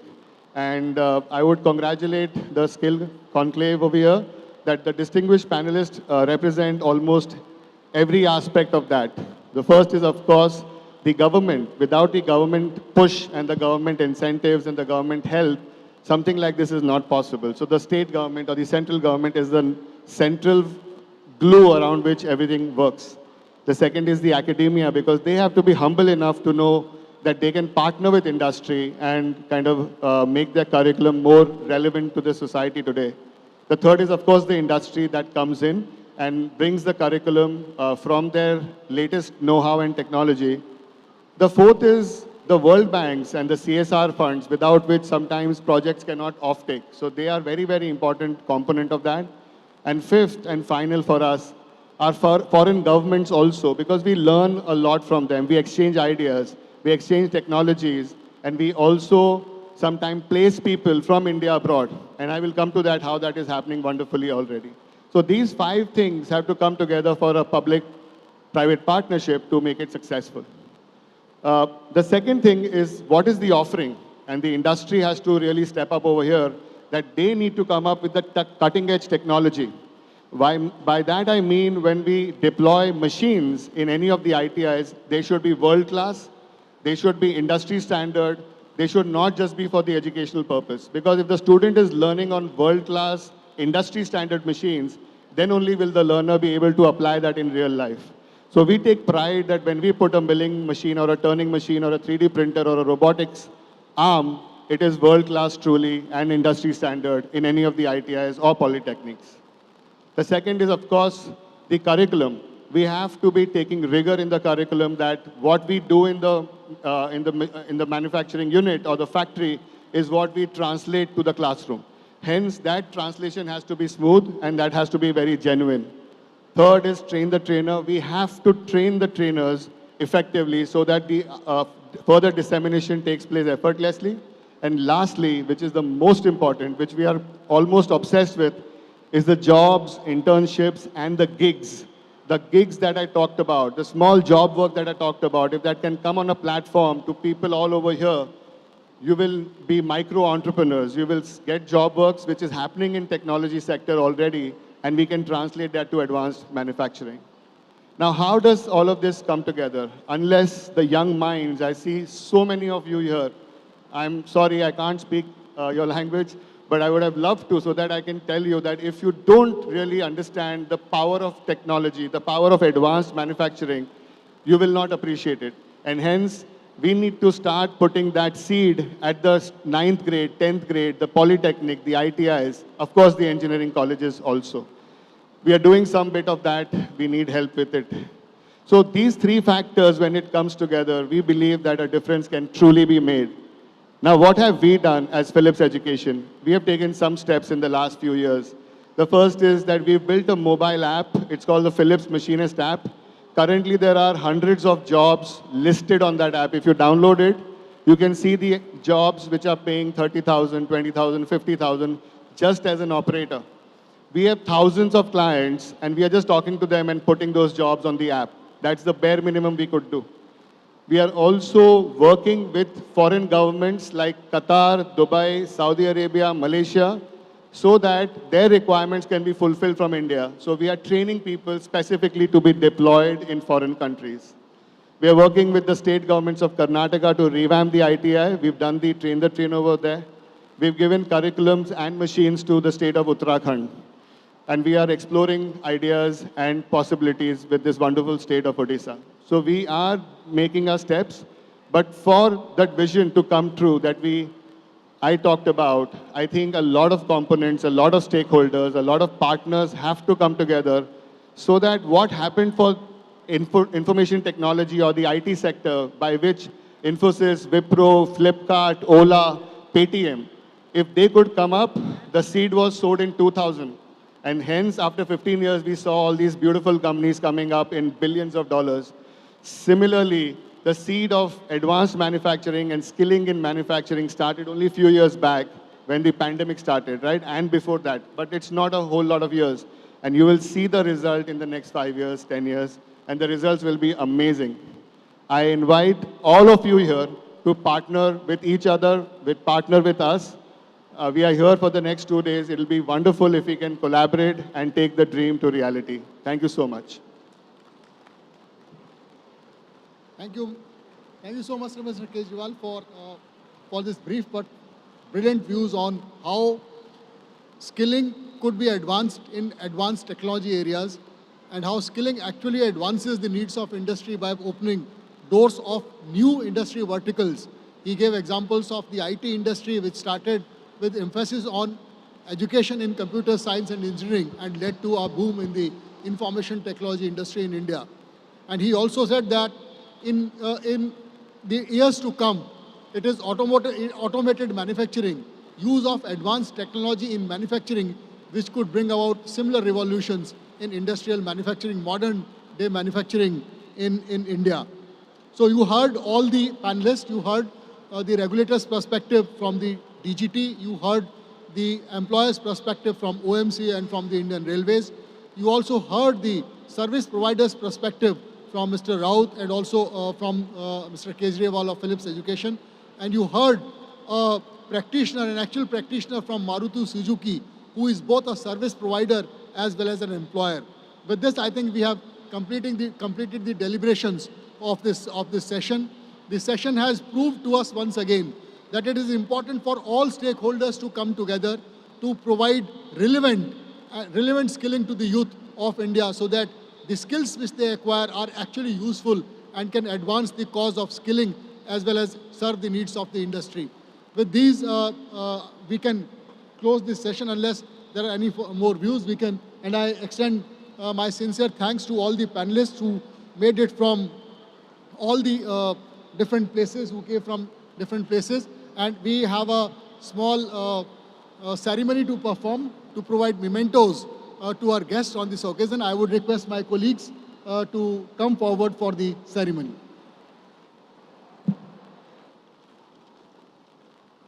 Ladies and gentlemen, can we have a big round of applause for the enlightening set of panelists and the moderator? And we also are signing some MOUs in this session. So with the permission of the moderator, may I also request Principal Secretary, Srimati Usha Padi, Additional Secretary, Shri Pinaki Patnaik, and Joint Secretary, Rojina Das on stage while we exchange MOUs. And the first MOU will be signed between Indira Gandhi Institute of Technology and Jaiswal NECO Industries Limited. I'll request the representatives to join us on stage and exchange MOUs in the presence of the dignitaries, please.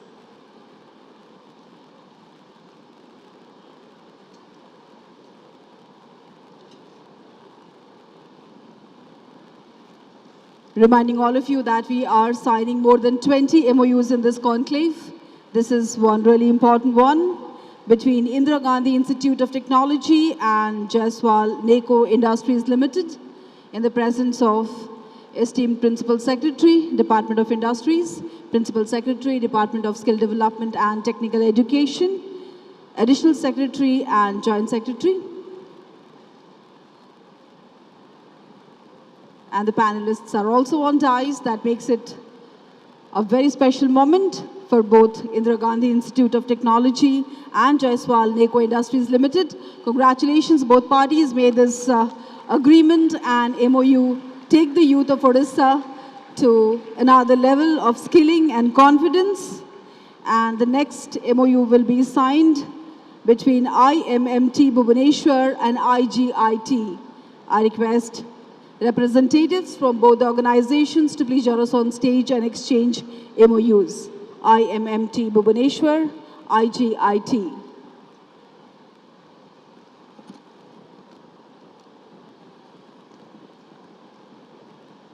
All the very best, both the institutions, for your future endeavors, and congratulations on this Memorandum of Understanding.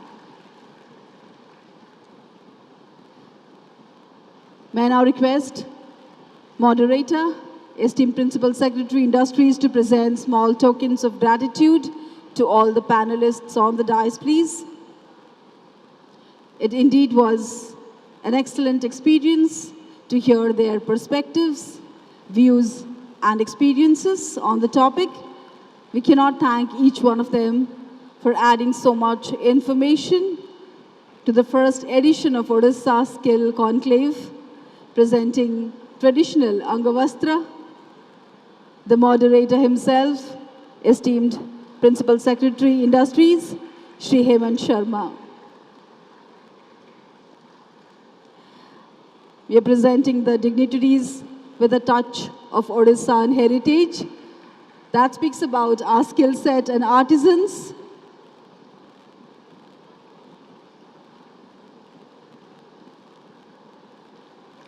A moment of absolute pride and honor, felicitating panelists for their contribution in making this session truly insightful and special.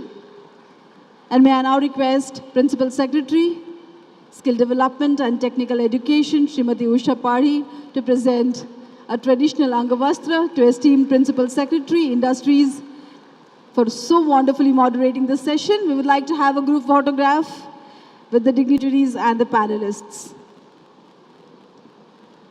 Heads held high, the face gleaming with confidence and success.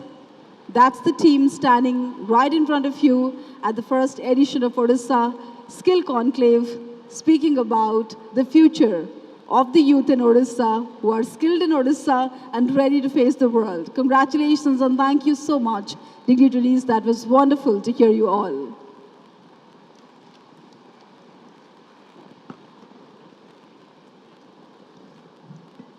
Ladies and gentlemen, that was the last session for the day. We are gearing up for an extravagant cultural extravaganza. But before that, all I want to say is the statement by Honorable Chief Minister that a time will come when the world will ask, are you skilled or are you skilled in Odisha? It's just not a statement. It's a mission, it's a dream, it's a challenge for the department. But with conclaves like this, that bright day when every single Odia youth will be skilled in Odisha, that dream looks nearer and clearer. I want everyone to give a big round of applause for the host team for all the hard work that has gone into organizing a conclave like this, which the nation is talking about. Thank you so much, Madam Principal Secretary, CEO, Odisha Skill Development Authority, and everyone who have participated in making this day so bright for all of us. We'll take a short break. After that, the stage will be ready for cultural performances. ମୁଁ ସମସ୍ତଙ୍କୁ ଅନୁରୋଧ କରିବି ପିଲାମାନେ ବହୁତ excitement ସହିତ ଆପଣମାନଙ୍କ ପାଇଁ ସୁନ୍ଦର मनोरंजन कार्यक्रम आनिछंती समस्ते उपभोग करिवे और जो पिला माने अछंती एठी they will be very happy to see तांको सांग माने केते सुंदर परफॉर्म करिवे एंड द फर्स्ट एक्ट आमर ओडिया पिलांको सहित आम पार्टनर कंट्री सिंगापुर पिला माने मध्य गोटे सुंदर म्यूजिकल परफॉर्मेंस दउछंती समस्त को अनुरोध के कुआडे जिवेनी एवं आज संध्यार कार्यक्रम को उपभोग करिवे थैंक यू